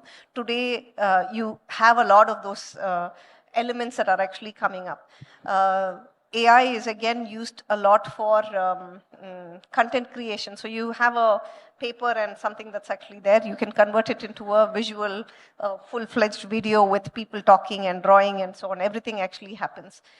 Technology has actually enabled me to actually move forward. And today I'm able to actually, with like almost 2% of my marketing budgets, I'm able to achieve twice my annual revenue that I've actually got. So as an entrepreneur, when you're actually looking at these things, there are metrics. I've been a data strategist in the financial world in multinational banks. So for me, when I'm looking at data, so as you're actually growing, there are 2-3 components that are actually there, okay? So your product and how your product evolves for the customer client needs, so that you can establish your problem statement, establish your solution that's there, and how you market it to people. It is not just scale. You have to actually think about how is it that I can sustainably, bring it to people. So organically, what is it that you can actually bring? How is it that technology can actually support us? These are elements that we have to actually think about. And today, I'm very happy to say that, I've now crossed more than 150,000 just micro event tickets that we've actually sold. This is because of the power of, tech, where we're able to segment our clients and we're able to do more personalization using tech and so on. So as an entrepreneur, you have to understand your business market. You have to understand your customer. Your end goal or product should be something that is satisfying their needs. You can market it, but it has to organically grow as a need for them so that they can actually pick it up. So that's what I have to add. Thank you, Gayatri. In lieu of time, I'm getting dirty stares from the compere here. So we have another 5 minutes. We are going to open the audience for questions to anyone here other than the moderator. Thank you. Can somebody pass the mic around? Yeah. Excuse me, ma'am. Thank you for this wonderful session. And my name is V. Mayavadi and I am from Venkateshwara College of Technology. And my question is what is the one advice you guys wanted to give to the young women minds in this generation peoples? Srimati. You all can give also. We can just start. I would say, one, believe in yourself. Have the confidence. And have the confidence to stand up in front of anybody and present your opinion. Don't be shy. I have one mantra, okay? I'll tell you. என்னோடல போய் பார்த்தேன்னா தெரியும் LinkedInலயும். I always say, knock the T off the can't. Right? Why do we ever say I can't do it, right? So Anala, you can do anything. You can do everything. Just knock the T off the can't. And then there's nothing that will stop you. In addition to believing in yourself, be persistent in achieving what you want. You may face some initial hiccups, failures, or some hurdles in the initial stages, but never give up. Person who falls down and get up and runs much faster and reaches their goal than people who are shy of failing. No, failure should always be treated as a stepping stone. Always be bold. Try. You won't lose anything if you try. You will rather lose if you don't try. Right. Actually, resonating what ma'am actually said. So how many of you know Martin Luther King? Okay. So one of his famous sayings are, accept finite disappointment, but never give up infinite hope. Okay. So every time you actually, failures are actually, small elements that are there. It actually progresses you to the next level. But hope in terms of, how you actually can achieve. Every person in this room, man, woman, doesn't really matter. All of us actually have a goal in our life in terms of what we have to do. And we hope to achieve that particular space. If we are able to, if you're persistent and if you're very consistently trying to actually get that, you'll definitely do that. And in my office, we actually have this thing we say, build fast, fail fast, and recover fast. So that way, you really are able to actually keep up. Women these days are very strong. So I hope all of you actually are better leaders, and in the next years, you guys can actually come and sit here and we can actually sit downstairs and, listen to your experiences too. Okay? Thank you, Gayatri. That was wonderful.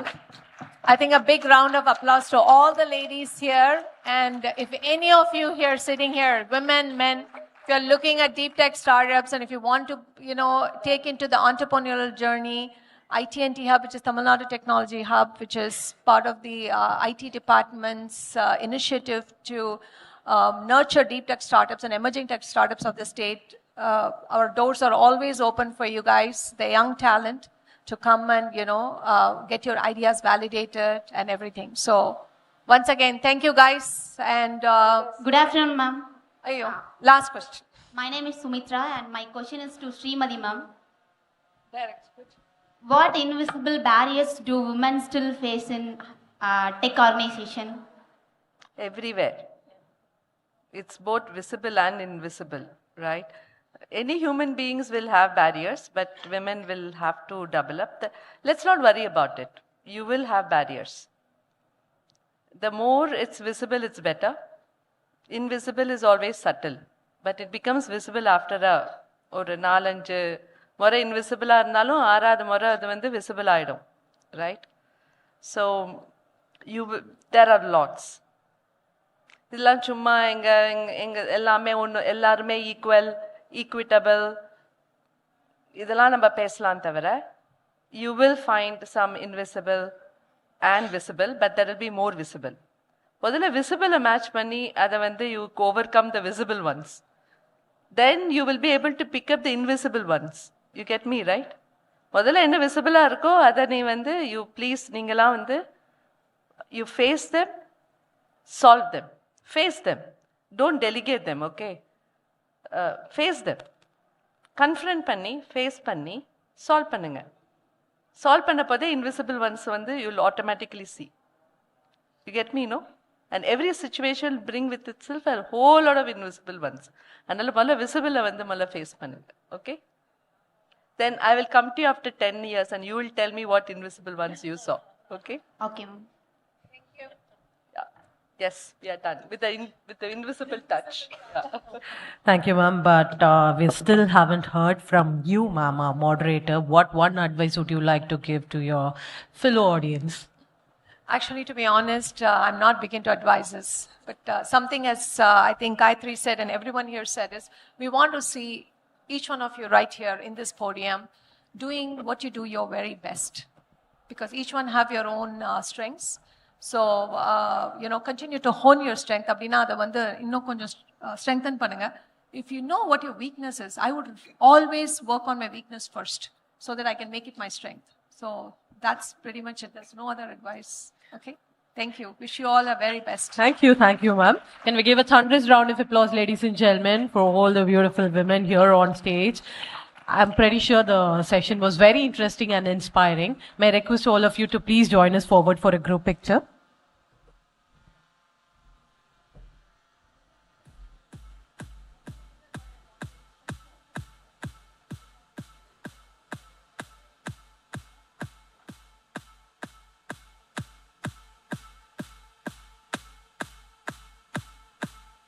This is definitely such a powerful picture.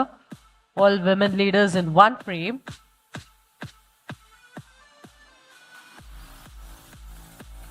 One more moment, ma'am. Please stay back. May I request Mr. Bhaskaran, the Assistant Director, Tamil Nadu E-Governance Agency, to please join us on stage and honor our women leaders. Please, gentlemen. But please stay back.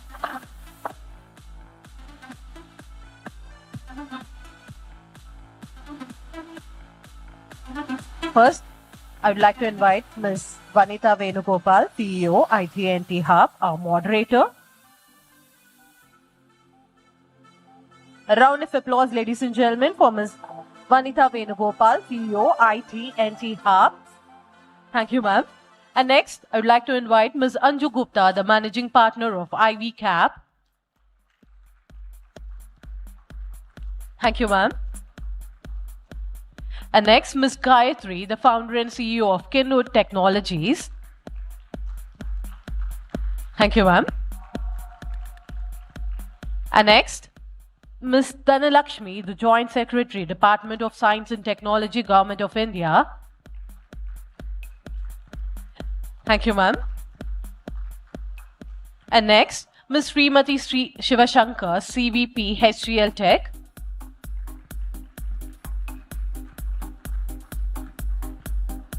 Thank you, ma'am. Thank you so much. One more round of applause for all our speakers, ladies and gentlemen. Thank you so much.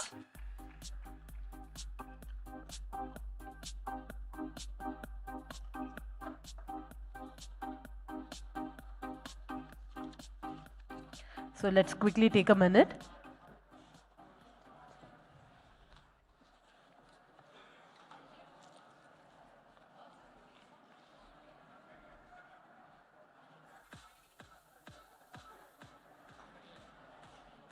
So the next session is a panel discussion on AI in mission critical sectors, healthcare, agriculture, manufacturing, telecom and mobility. Let me repeat, the next session is on AI in mission critical sectors, healthcare, agriculture, manufacturing, telecom and mobility.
Thank you, everybody. I'm pretty sure that you all have so many questions, but then we still have one more session to go, and we have our speakers waiting. So may I request everybody to please settle down.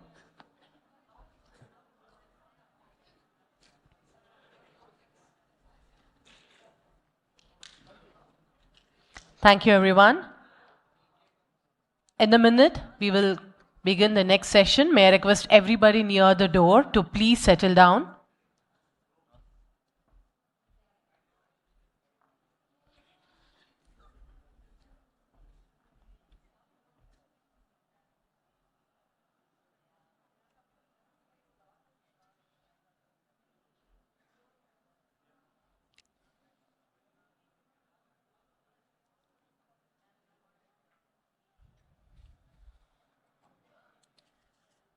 Thank you, everyone. So the next panel discussion is on AI in mission-critical sectors, healthcare, agriculture, and beyond.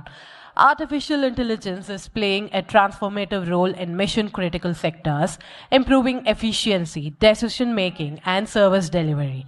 This session explores real-world AI application across healthcare, agriculture, and beyond. So I would like to invite our panelists for this session. First, I would like to invite our moderator, Ms. Madhurya Hariharan, Head of HR, Lennox India Technology Center.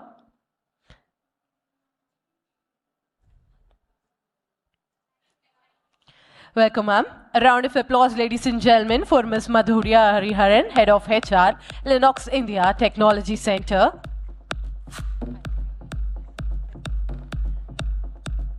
And our next speaker, Mr. Kumar Rajgopalan, VP and India Head, Dexian. Oh, sir has got a lot of fans. So let's give a round of applause for Mr. Kumar Rajgopalan, VP and India Head, Dexian. Welcome, gentlemen. And our next speaker, Mr. Naushad Raja, AVP and Head of AI and ML COE, Sutherland. Welcome, gentlemen. And our next speaker, Mr. Anthony, Delivery Head, LTTS. Welcome, gentlemen.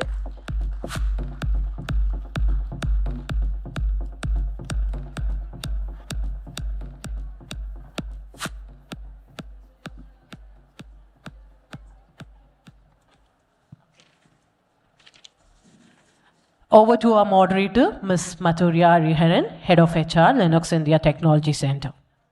Thank you so much. I really like the way the previous panel was conducted. So, kudos to you. And with that, I think AI needs no introduction, right? The most hyped word of the century, I guess, maybe. But before we get there, why don't we have the panelists introduce themselves? So, Kumar, can we start with you? I'm Kumar Rajgopalan, Country Head for Dexian India. Good evening to all. I am Anthony Cruz. I'm the Delivery Head from L&T Technology Services. I got introduced already, but my name is Madhu, and I head HR for Lennox India Technology Center. Hey guys, I'm Naushad. I head the Artificial Intelligence and Machine Learning Center of Excellence. I wake up thinking, building smarter AI platforms for our customers. So I just wanted to keep our AI solutions very, very simple for the end customers. That's one thing that keeps me moving. And looking forward to the session. I know it's a fag end of the day, but I'll keep it interesting. Entire panel will keep it interesting. Thank you, guys. Thank you, Naushad. So just to kick the start, right? The topic is AI in mission critical industries. And we all sometimes feel that, okay, AI is going to come.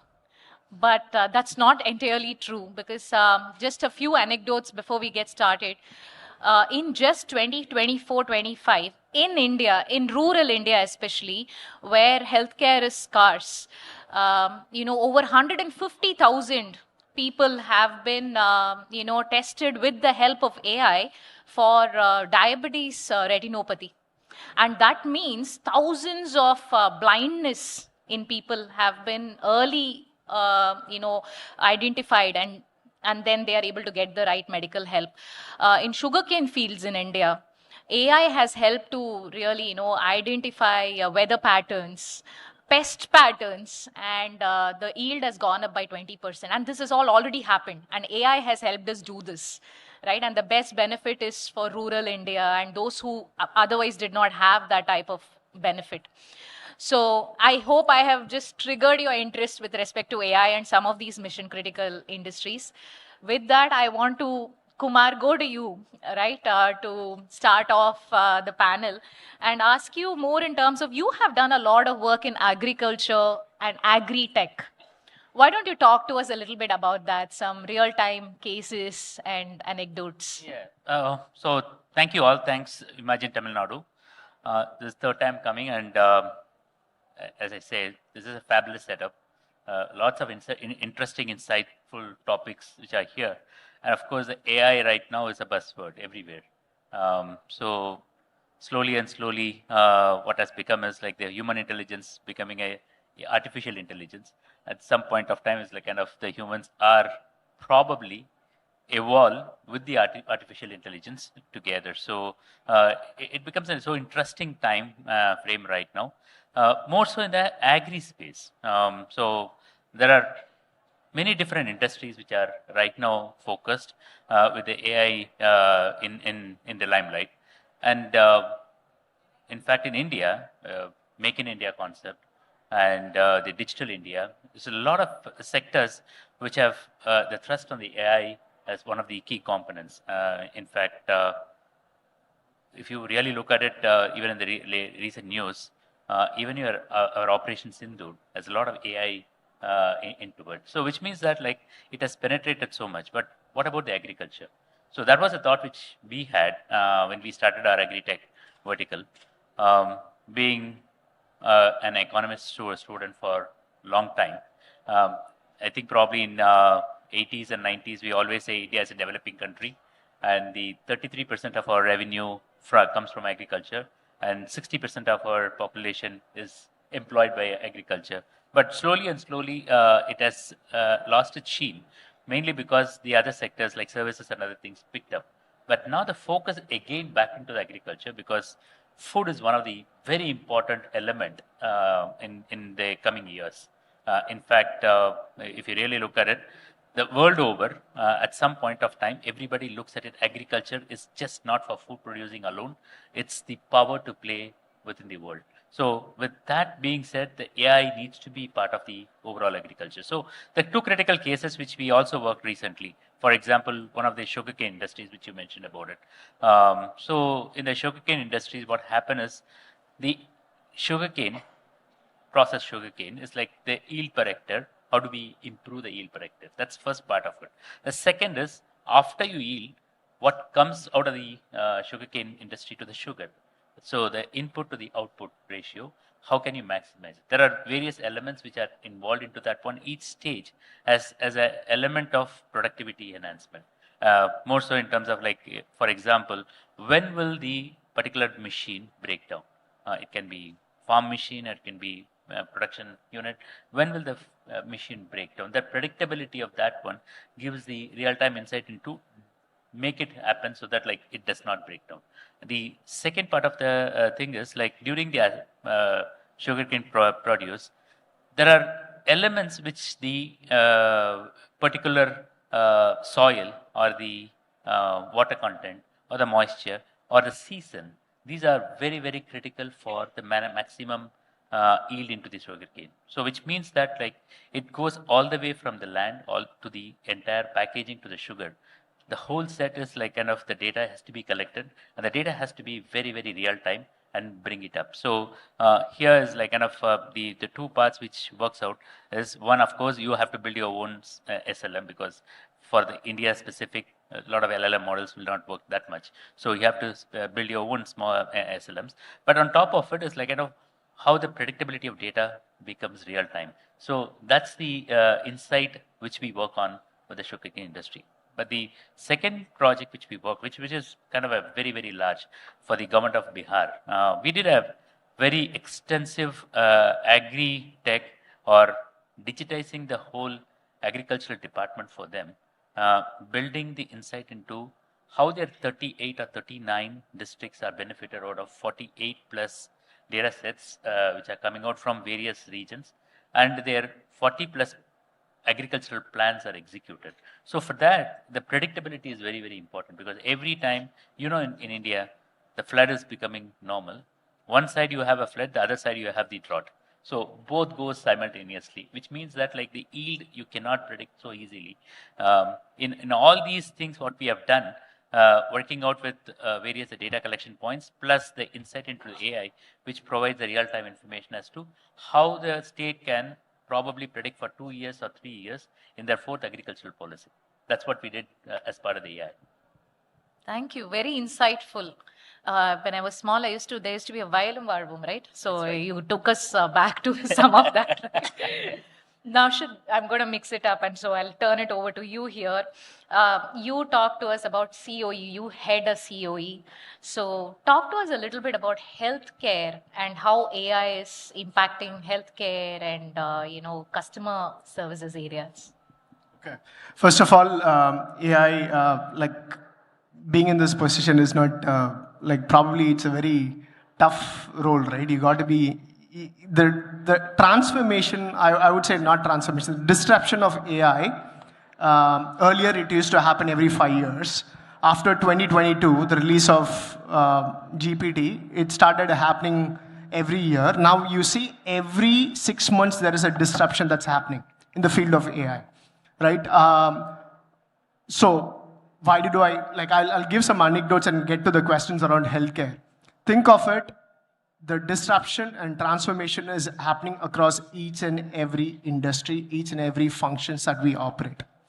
Think of it, how many people are aware of a platform called Stack Overflow here? Stack Overflow. Okay, what it basically does, it created a generation of developers, right? We used to go to Stack Overflow, get our queries done, get the code, and kind of most of the application, live current application, leverages Stack Overflow. What happened after 2022-2023 period? It fell off the cliff. Almost, it started in 2008. Think of it, it had about 500,000 queries on a monthly basis. Now, it went to the 2008 period, which is basically 3,000 queries a month, right? Why? Because of the power of large language model. Over a period of time, the future of a company, an 18-year company has been vanished, right? So that's the level of, and the disruption is heavy in the health, like probably in the development center. Coming back to healthcare, the same concept. Earlier, how many people are aware of OCR, ICR? Optical character recognition, intelligent character recognition. We use that software just to take read the handwriting, right? Earlier models were not that accurate, right? We used to use BERT, we used to have, probably not getting into too much of technical, we used to have deep or probably stronger deep learning models to extract data. Now with the power of large language model, what it has done is your prescription can be read at ease. Doctors' handwriting can be read at ease with the large language models. Can be powered for further, for example, our appointment scheduling, patient records management, or doctor prescription understanding, and converting that into a, probably talking to different application to kind of apply for the medicines, right? Before even, after your consultation, before even you reach your home, your medicine should be available, will be available at home, right? That's the level of work that's been going on. From a personal side, I'm doing working on a research which basically works on cancer detection. So these are some of the things that we're working on. Yes, disruption is immense, and in the customer service, no more email responses are done by first cut or first-hand email responses are done by humans. No more, like you see, right? You interact with ICICI Bank, you interact with any platforms, the applications that we have, it's going to be a bot. Think of Amazon. Amazon understands your personality much more than any other common medium, right? That's how it's going to be. It's already disrupted. Most of my deployments are happening when it comes to chat, when it comes to email. The first touch point is going to be AI sitting behind the scenes. Thank you, Naushad. Very interesting points about, especially customer experience and also the healthcare one, right? And that's why probably I'm receiving increasing notification on, hey, come for the health checkup and all of that. AI is playing a hand at that. Okay. So Anthony, over to you now. So you work with L&T Technologies. So a very pertinent question in terms of, how was L&T Technologies, how are your teams looking at changes in the telecom and mobility space due to AI, especially going on for, time and also resource optimization? Excellent, very good question. But Madhurya, before me answering your question, you started talking about Vazhum. Okay. Wow. How many of us here doesn't know Tamil? Doesn't know Tamil? Okay. How many of us here from the student community, including me, I do continuous learning, Zen, continuous improvement, continuous learn. Okay, good. So it is a mix of both the corporate and the students here actually.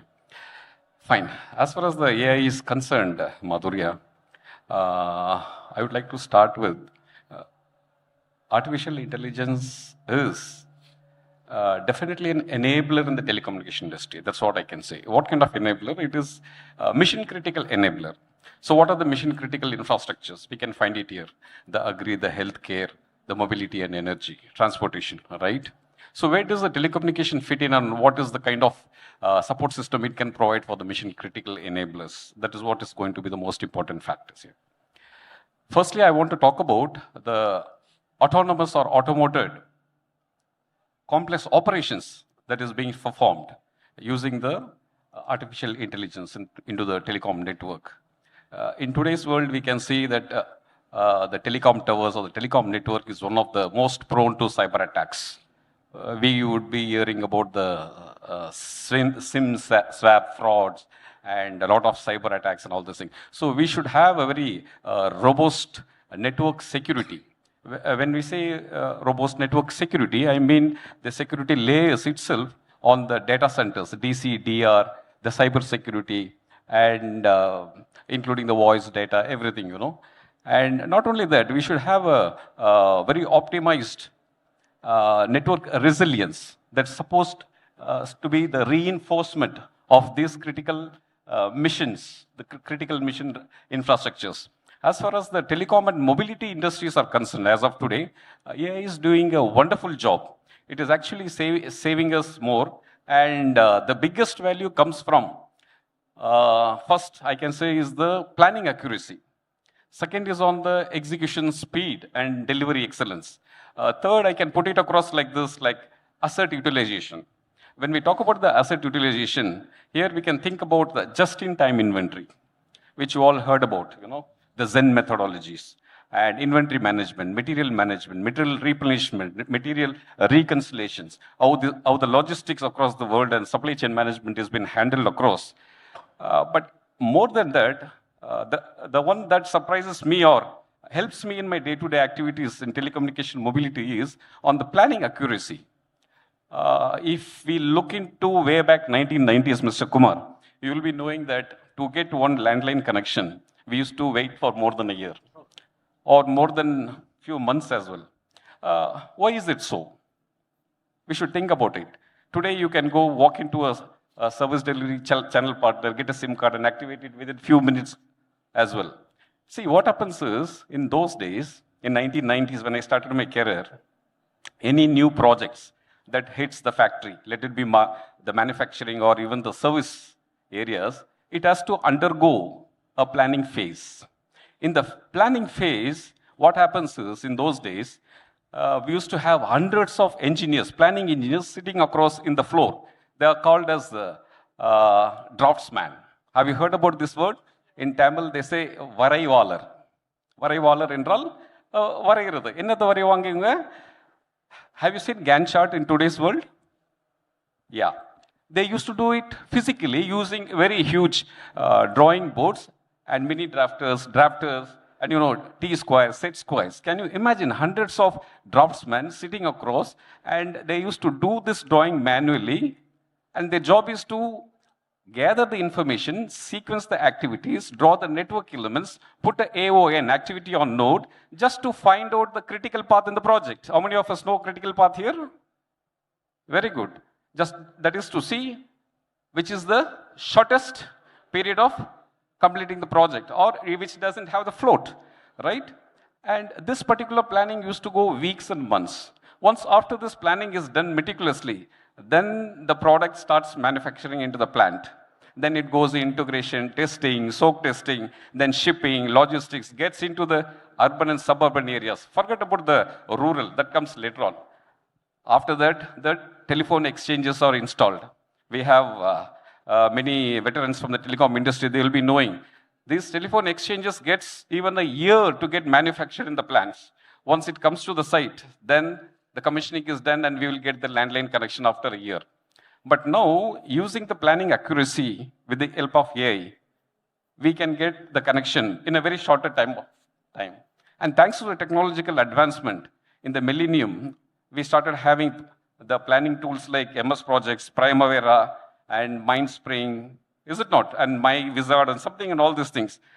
AI has surpassed even those particular planning accuracy tools, such as Fusion and Motion, Notion, Trello, and all these things, right? Today, we use the AI in our job in day-to-day aspects, in those areas where it's add value in construction sequencing.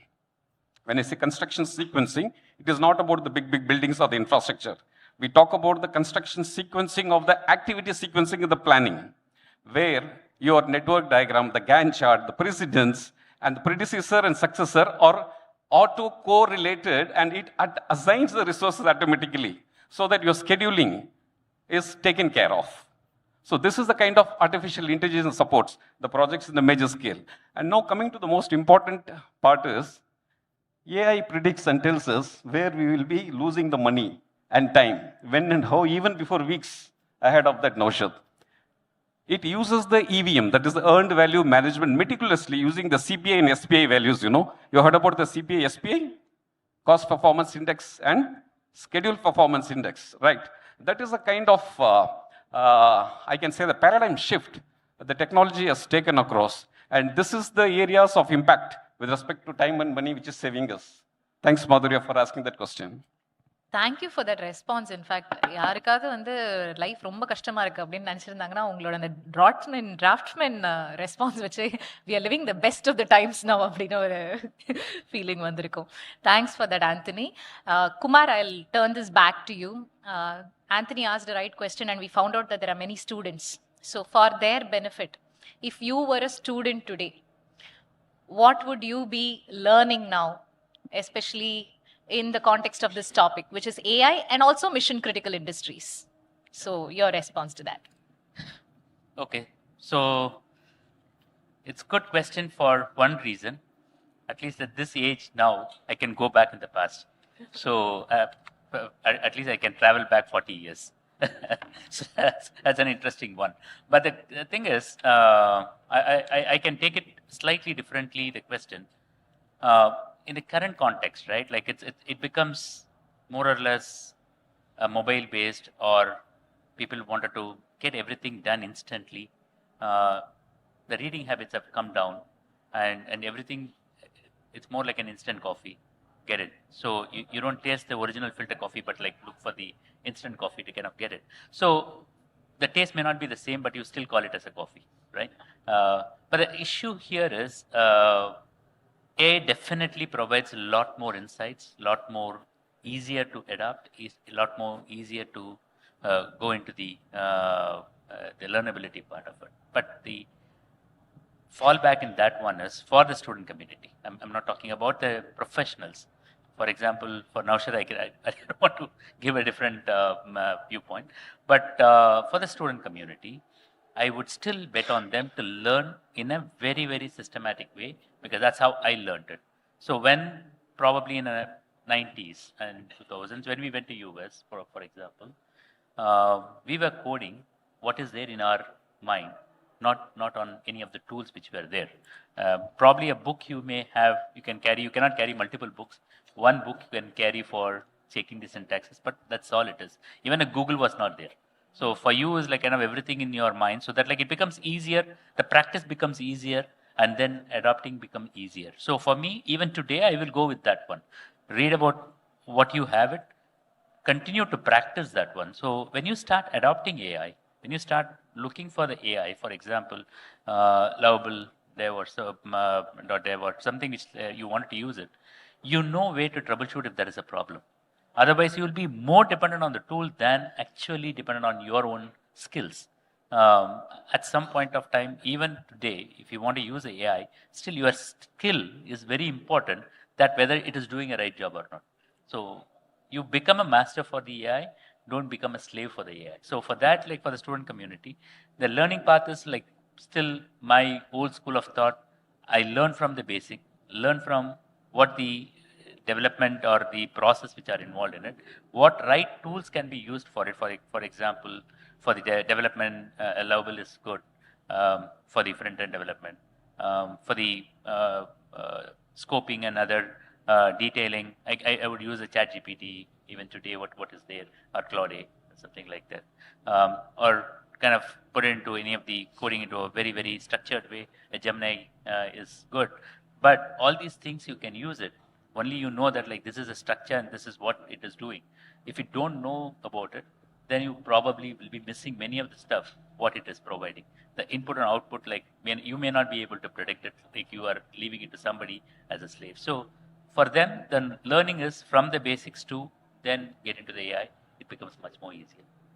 Very leveled response, back to basics, and then build on that. Thank you, Kumar. Naushad, so that was more for students in the audience. This question that your response will go for all of us, right? When we hear about AI, we are also, for the first time, hearing in the context of technology, ethics, bias, guardrails, some of these things, and it scares us, right? So as an end user, what should I be aware of with respect to any of these mission critical industries when it comes to AI-led products and services? Okay. So I think if you all ask me, right, your AI is an API away. You can connect your AI with just an API, right? And then you can say that it's an AI mission. But what we are failing to understand is, I don't know how many of you all aware of GCG, which is basically greedy constraint gradient, which is a methodology. It's a research paper done by Google Brains and another institute. And they started this research on how do we kind of poison the LLM or the large language model that you're using, or bypass that large language model you're using. We are heavy users. Like GPT has become our Google now, right? Everybody wanted pointed answers. We go to GPT immediately. If you go ask GPT how to create a nuclear bomb or how to devise a bomb, it may not answer your question right away. But what is happening with all these prompt injections, we are able to get to the answers. GPT will be, you can kind of, so think of it, it's an artificial brain, right? It is also created by a human, right? It is also created by a human. Over a point of time, the human is giving that power for the brain to react to our questions. We can manipulate that brain easily. That's a challenge. That will also cost most of our AI COE head jobs, right? Think of it. There's a lot of use cases also. When it comes to guardrails, right? What happens? You're giving your prompt. Prompt is a question that you ask a large language models, GPT, right? You go ask a question. And GPT basically responds back to your question. These are the two things that are happening.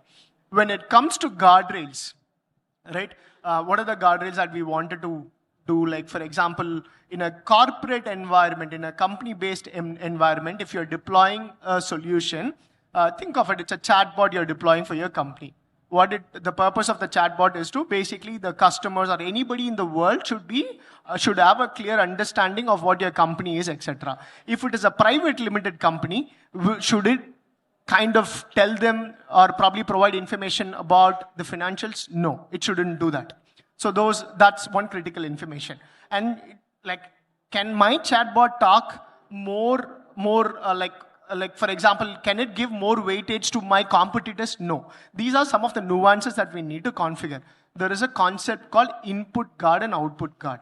As soon as you write a query, before it reaches GPT, it goes through certain parameters. The question, does the question have profanity? Does the question is it asking any like proprietary information from the company? Right? For example, it shouldn't talk about my CEO's like investment strategies, etc., etc. And does it have any prompt injection? Prompt injection is very, very common.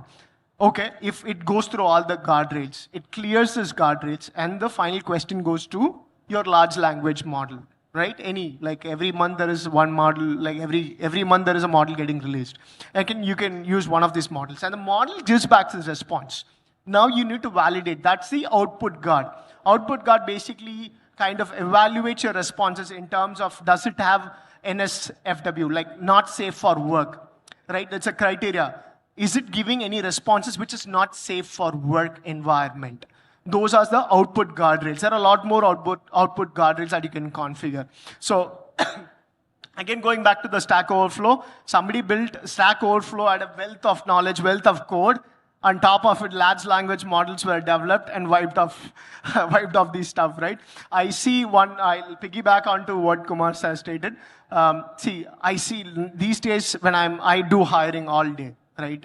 Every week, at least 2 interviews I do on the final rounds. I see a lot of heavyweight resumes. Resumes talks about researchers. Resume talks about high funders, but miss the basic skill set. Why it is happening? Over influence of GPTs. They use a lot of models to create the GPTs, but not sit and fine-tune their skill set, which is required for them to excel in the job. I see a lot of these things. My advice, or probably I would never advise anyone, but my thought process is basically, in your academics, stop using GPTs. GPTs can be a reference material, but cannot be a single source of truth for you to kind of rely on. Because that is also created by a data set that's been created by another AI engine, right? Thank you, guys. Thank you. That became a very popular response. Okay, maybe it has something to do with resumes also, that's why. So, Anthony, I was seeing that, for Umagine Tn, the tagline is inform, inspire, innovate. But before all of that, what is first? Safety is first. So this question has something to do with safety. Yeah, especially in the mobility-related sector and industry. How is AI helping with respect to, there are some proximity-centric work. Although a lot of work has now moved remote, there are a lot of proximity-centric work, and that's where there is, safety becomes a concern. Absolutely. So how is AI helping there? What's your thought on that? Fantastic. You hit the tail. Even before the inform, inspire, innovate, safety comes first. You all agree with this? Say yes, I want to make it more interactive, It should not be like we are come and we are speaking and going. I said, no, sir. See, safety is something to do with, I can put it across like this. Safety is where it is very, very immediate and non-negotiable. These are the 2 main components of AI, immediate and non-negotiable.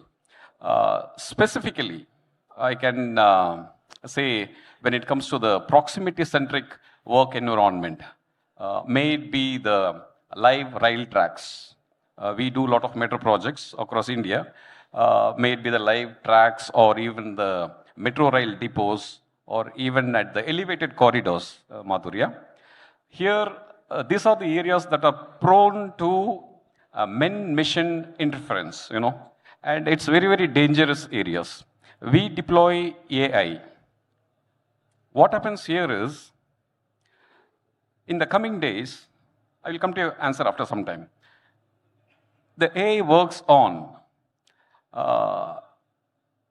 the algorithms. Okay, it can predict even before the incident happens. Okay, and it can throw the data with respect to the near miss, which can also go as a OPA, organization process assets, for the continuous learning or for knowledge sharing in the future for the safety protocols. But the key here is when there is a proximity-centric work environment,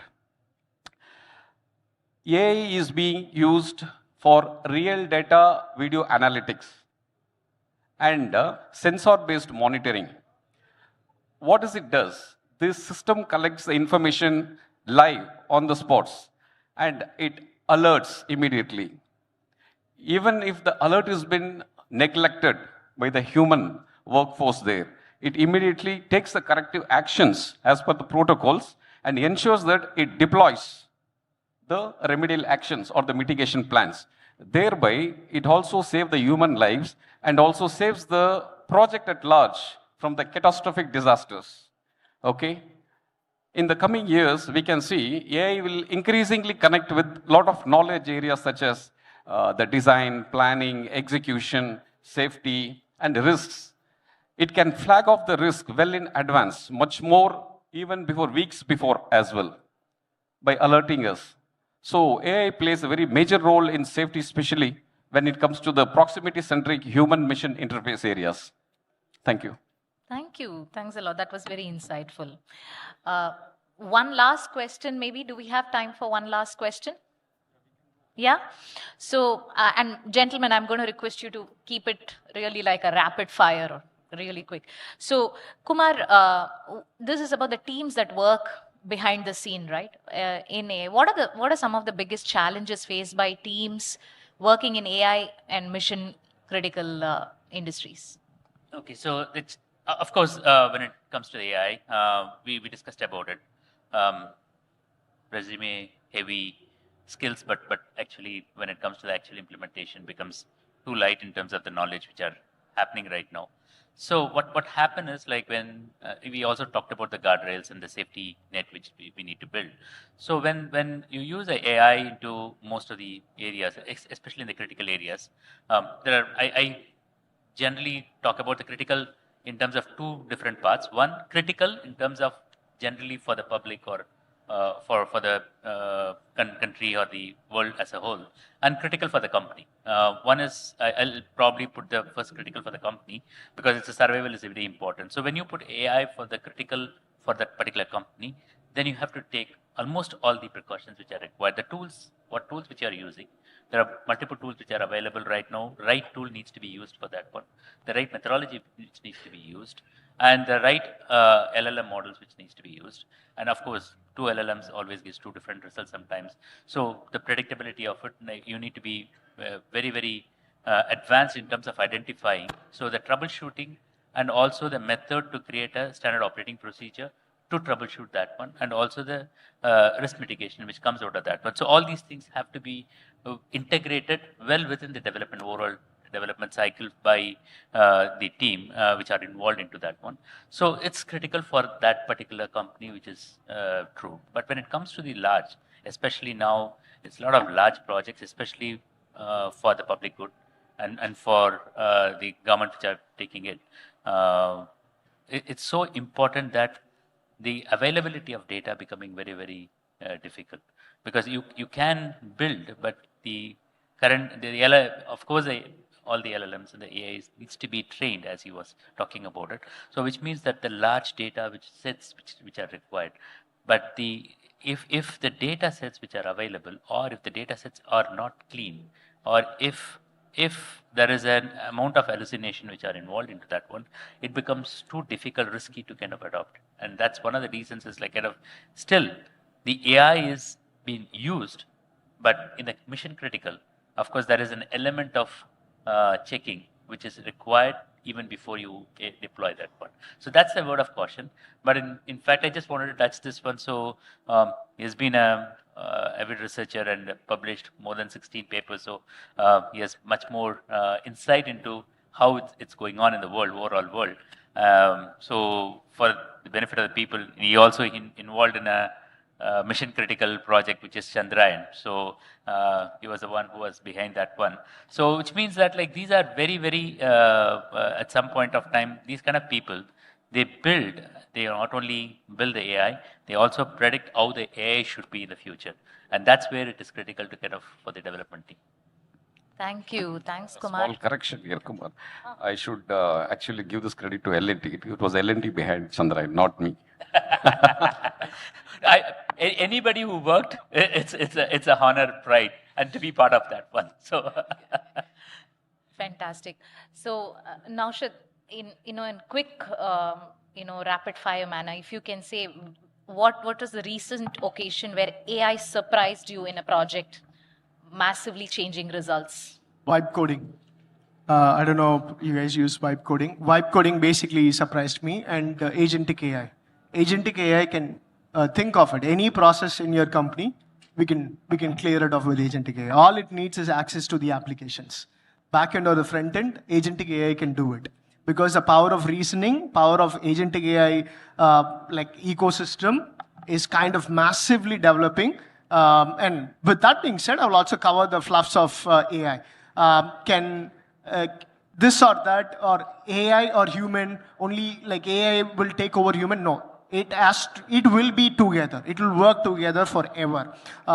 Think of it. The reason I'll also talk about these things, right? There will be a new role called prompt engineering. Have you ever seen anyone hiring prompt engineers? Never. Prompt engineers are not going to be hired, right?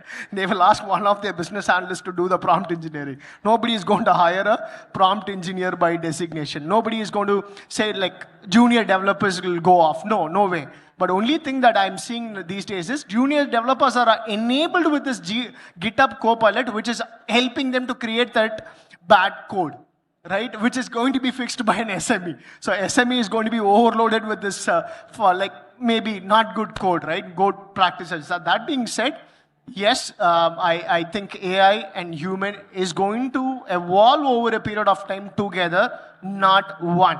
Right? One is not going to take over another, but AI is influencing each and every department, each and every processes, each and every work that we do. I have seen the transformation. One last transformation that we did. There's a product that we created which basically transformed the entire hiring. Right? If I wanted to hire somebody like for a data scientist in Chennai with a pay scale of 50 lakhs, think of it, how many days it will take for our HR representative to go fetch the resumes. With our platform, enabled by agentic AI, it can basically get those resumes up to you screened. Done the first level of screening by reading through their resumes, scoring their resumes in about 30 minutes. So that's the power of agentic AI. And vibe coding can build all your applications in about 1 hour without exaggerating. Most of the proof of concepts are done using vibe coding in my organization. Thank you, guys. Thank you. Completely agree with you. So many use cases in talent and the people space, right? And very transformative. Thank you. And we're going to close this with one last question to you, Anthony, right? Yeah. And very easy question, but also very difficult question. Please in a way. Ahead. What's next with respect to AI? What's the future? Which mission critical industry may be where do you see the biggest impact? In the question I get, I don't want to be an astrologer for AI, predicting his future. Madhurya, see, the shift is already happening. It's a cultural shift in AI, I can see. We are moving from a compliance fulfillment to prediction fulfillment. That is what AI has been used here, from compliance to prediction based. I can see there will be a very big leap where AI will be moving from decision support. Today we are actually taking AI support for decision making. It will move from decision support to decision orchestration. This is going to be a paradigm shift in this area. In the days ahead, AI will be increasingly connecting with other knowledge areas, as I told, such as the project management, the planning, resource management, resource allocation, even with the scope and schedule of the projects. And what it will do is, it will integrate all these knowledge areas into one single intelligent layer, that's what the experts are talking about today in the cyber security as well. There should be a layer that should be formed to ensure that the security is so robust. So what does this mean? This means in the days ahead, we can see projects which will be capable of self-configuring, self-healing, self-optimizing, and auto-correcting itself with the requirement of the workforce, planning, and even on the operation maintenance as well. AI has a very critical role to play in the near future. The bottom line, what I can say here is, AI is no more going to be a discretionary investment, Madhurya. This is going to be the core embedded future without which the work cannot be done. That is the message. Thank you. Thank you. That makes project management sound so sophisticated and easy at the same time. Thank you so much. Thanks to the panels, and over to you, lovely lady.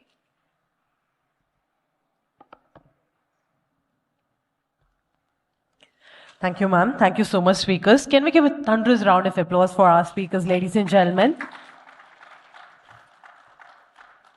So now, I request all of you to please join us forward for a group picture, post which... Do any of you have any questions for us? I'm sorry, I missed that. Yeah. The gentleman there in green. Yeah, so my question is to Naushad sir. So basically, you were discussing about building like a cancer, building something for cancer prototype. So I don't know if you have come across this thing. There is something, the LLM was built for language to language translation at first, and then it has been used for, like you mentioned, it has been used for recognizing handwritten digits and all those things. Like that is called emergent behavior. But my doubt is, since you are working actively on this area, have you got control over the emergent behavior? Because before there was no control over it, because no one understood how it was like happening. Now, if you have reached, since you have reached that level, I just wanted to ask, like, is there any insights or is there any tips for upcoming people? Absolutely. There's a good amount of work that we are doing on the home-grown on-prem models, where we are basically controlling the overall behavior of the large language models for the purpose. If I'm building a model for all-purpose model, which can basically interact well in English, right? That as a different fine-tuning mechanism. From a healthcare cancer data set standpoint, we have built a very sophisticated model which basically understands, has gone through the nuances of cancer data set. It has been fed and trained on multiple massive amount of data sets, and still we basically, like you rightly stated, right? False positive is very dangerous in those areas. So that's exactly where, see, getting a model done in this era is just probably a month away. Month away, you will get a model. But for the model to work in a way that you wanted it to work all time, it takes a longer period of time. That's where the evaluation metrics, there is a good amount of evaluation metrics are in place to measure your model at every point of time. So yes, we have done a good amount of work there, but good question. Any other questions?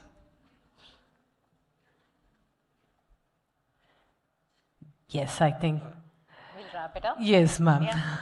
So can we give a huge round of applause, ladies and gentlemen, for our speakers for addressing on the session AI and mission critical sectors. So I would like to request all of you to please join us for a group picture.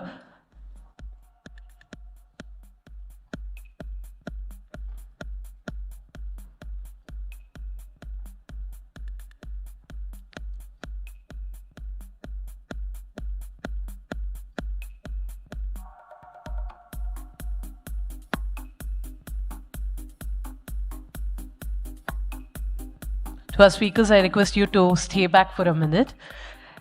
And I would like to welcome Mr. Bhaskaran, Assistant Director, Tamil Nadu E-Governance Agency, to honor our speakers. First, I would like to invite Ms. Madhurya Hariharan, the Head of HR, Linux India Technology Center.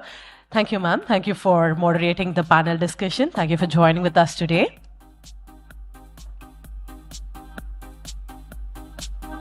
A round of applause, ladies and gentlemen, for Ms. Madhurya Hariharan.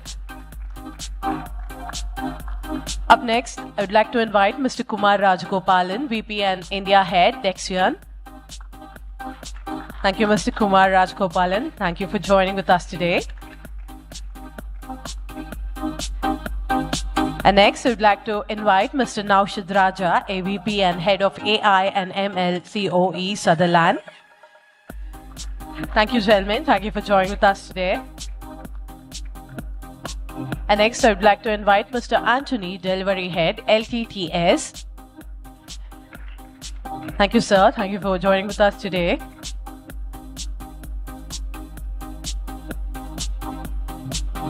Thank you, everybody. One more round of applause, ladies and gentlemen, for our panelists. Well, this brings us to the conclusion of today's session at Hall C. Thank you for your time, participation, and engagement throughout the day. I hope the discussions today have inspired new ideas, meaningful collaborations, and future opportunities. On behalf of the Umagine Tn team, thank you once again and wish you a wonderful rest of the summit. See you on day 2. With this is Anu Rao signing off. Thank you.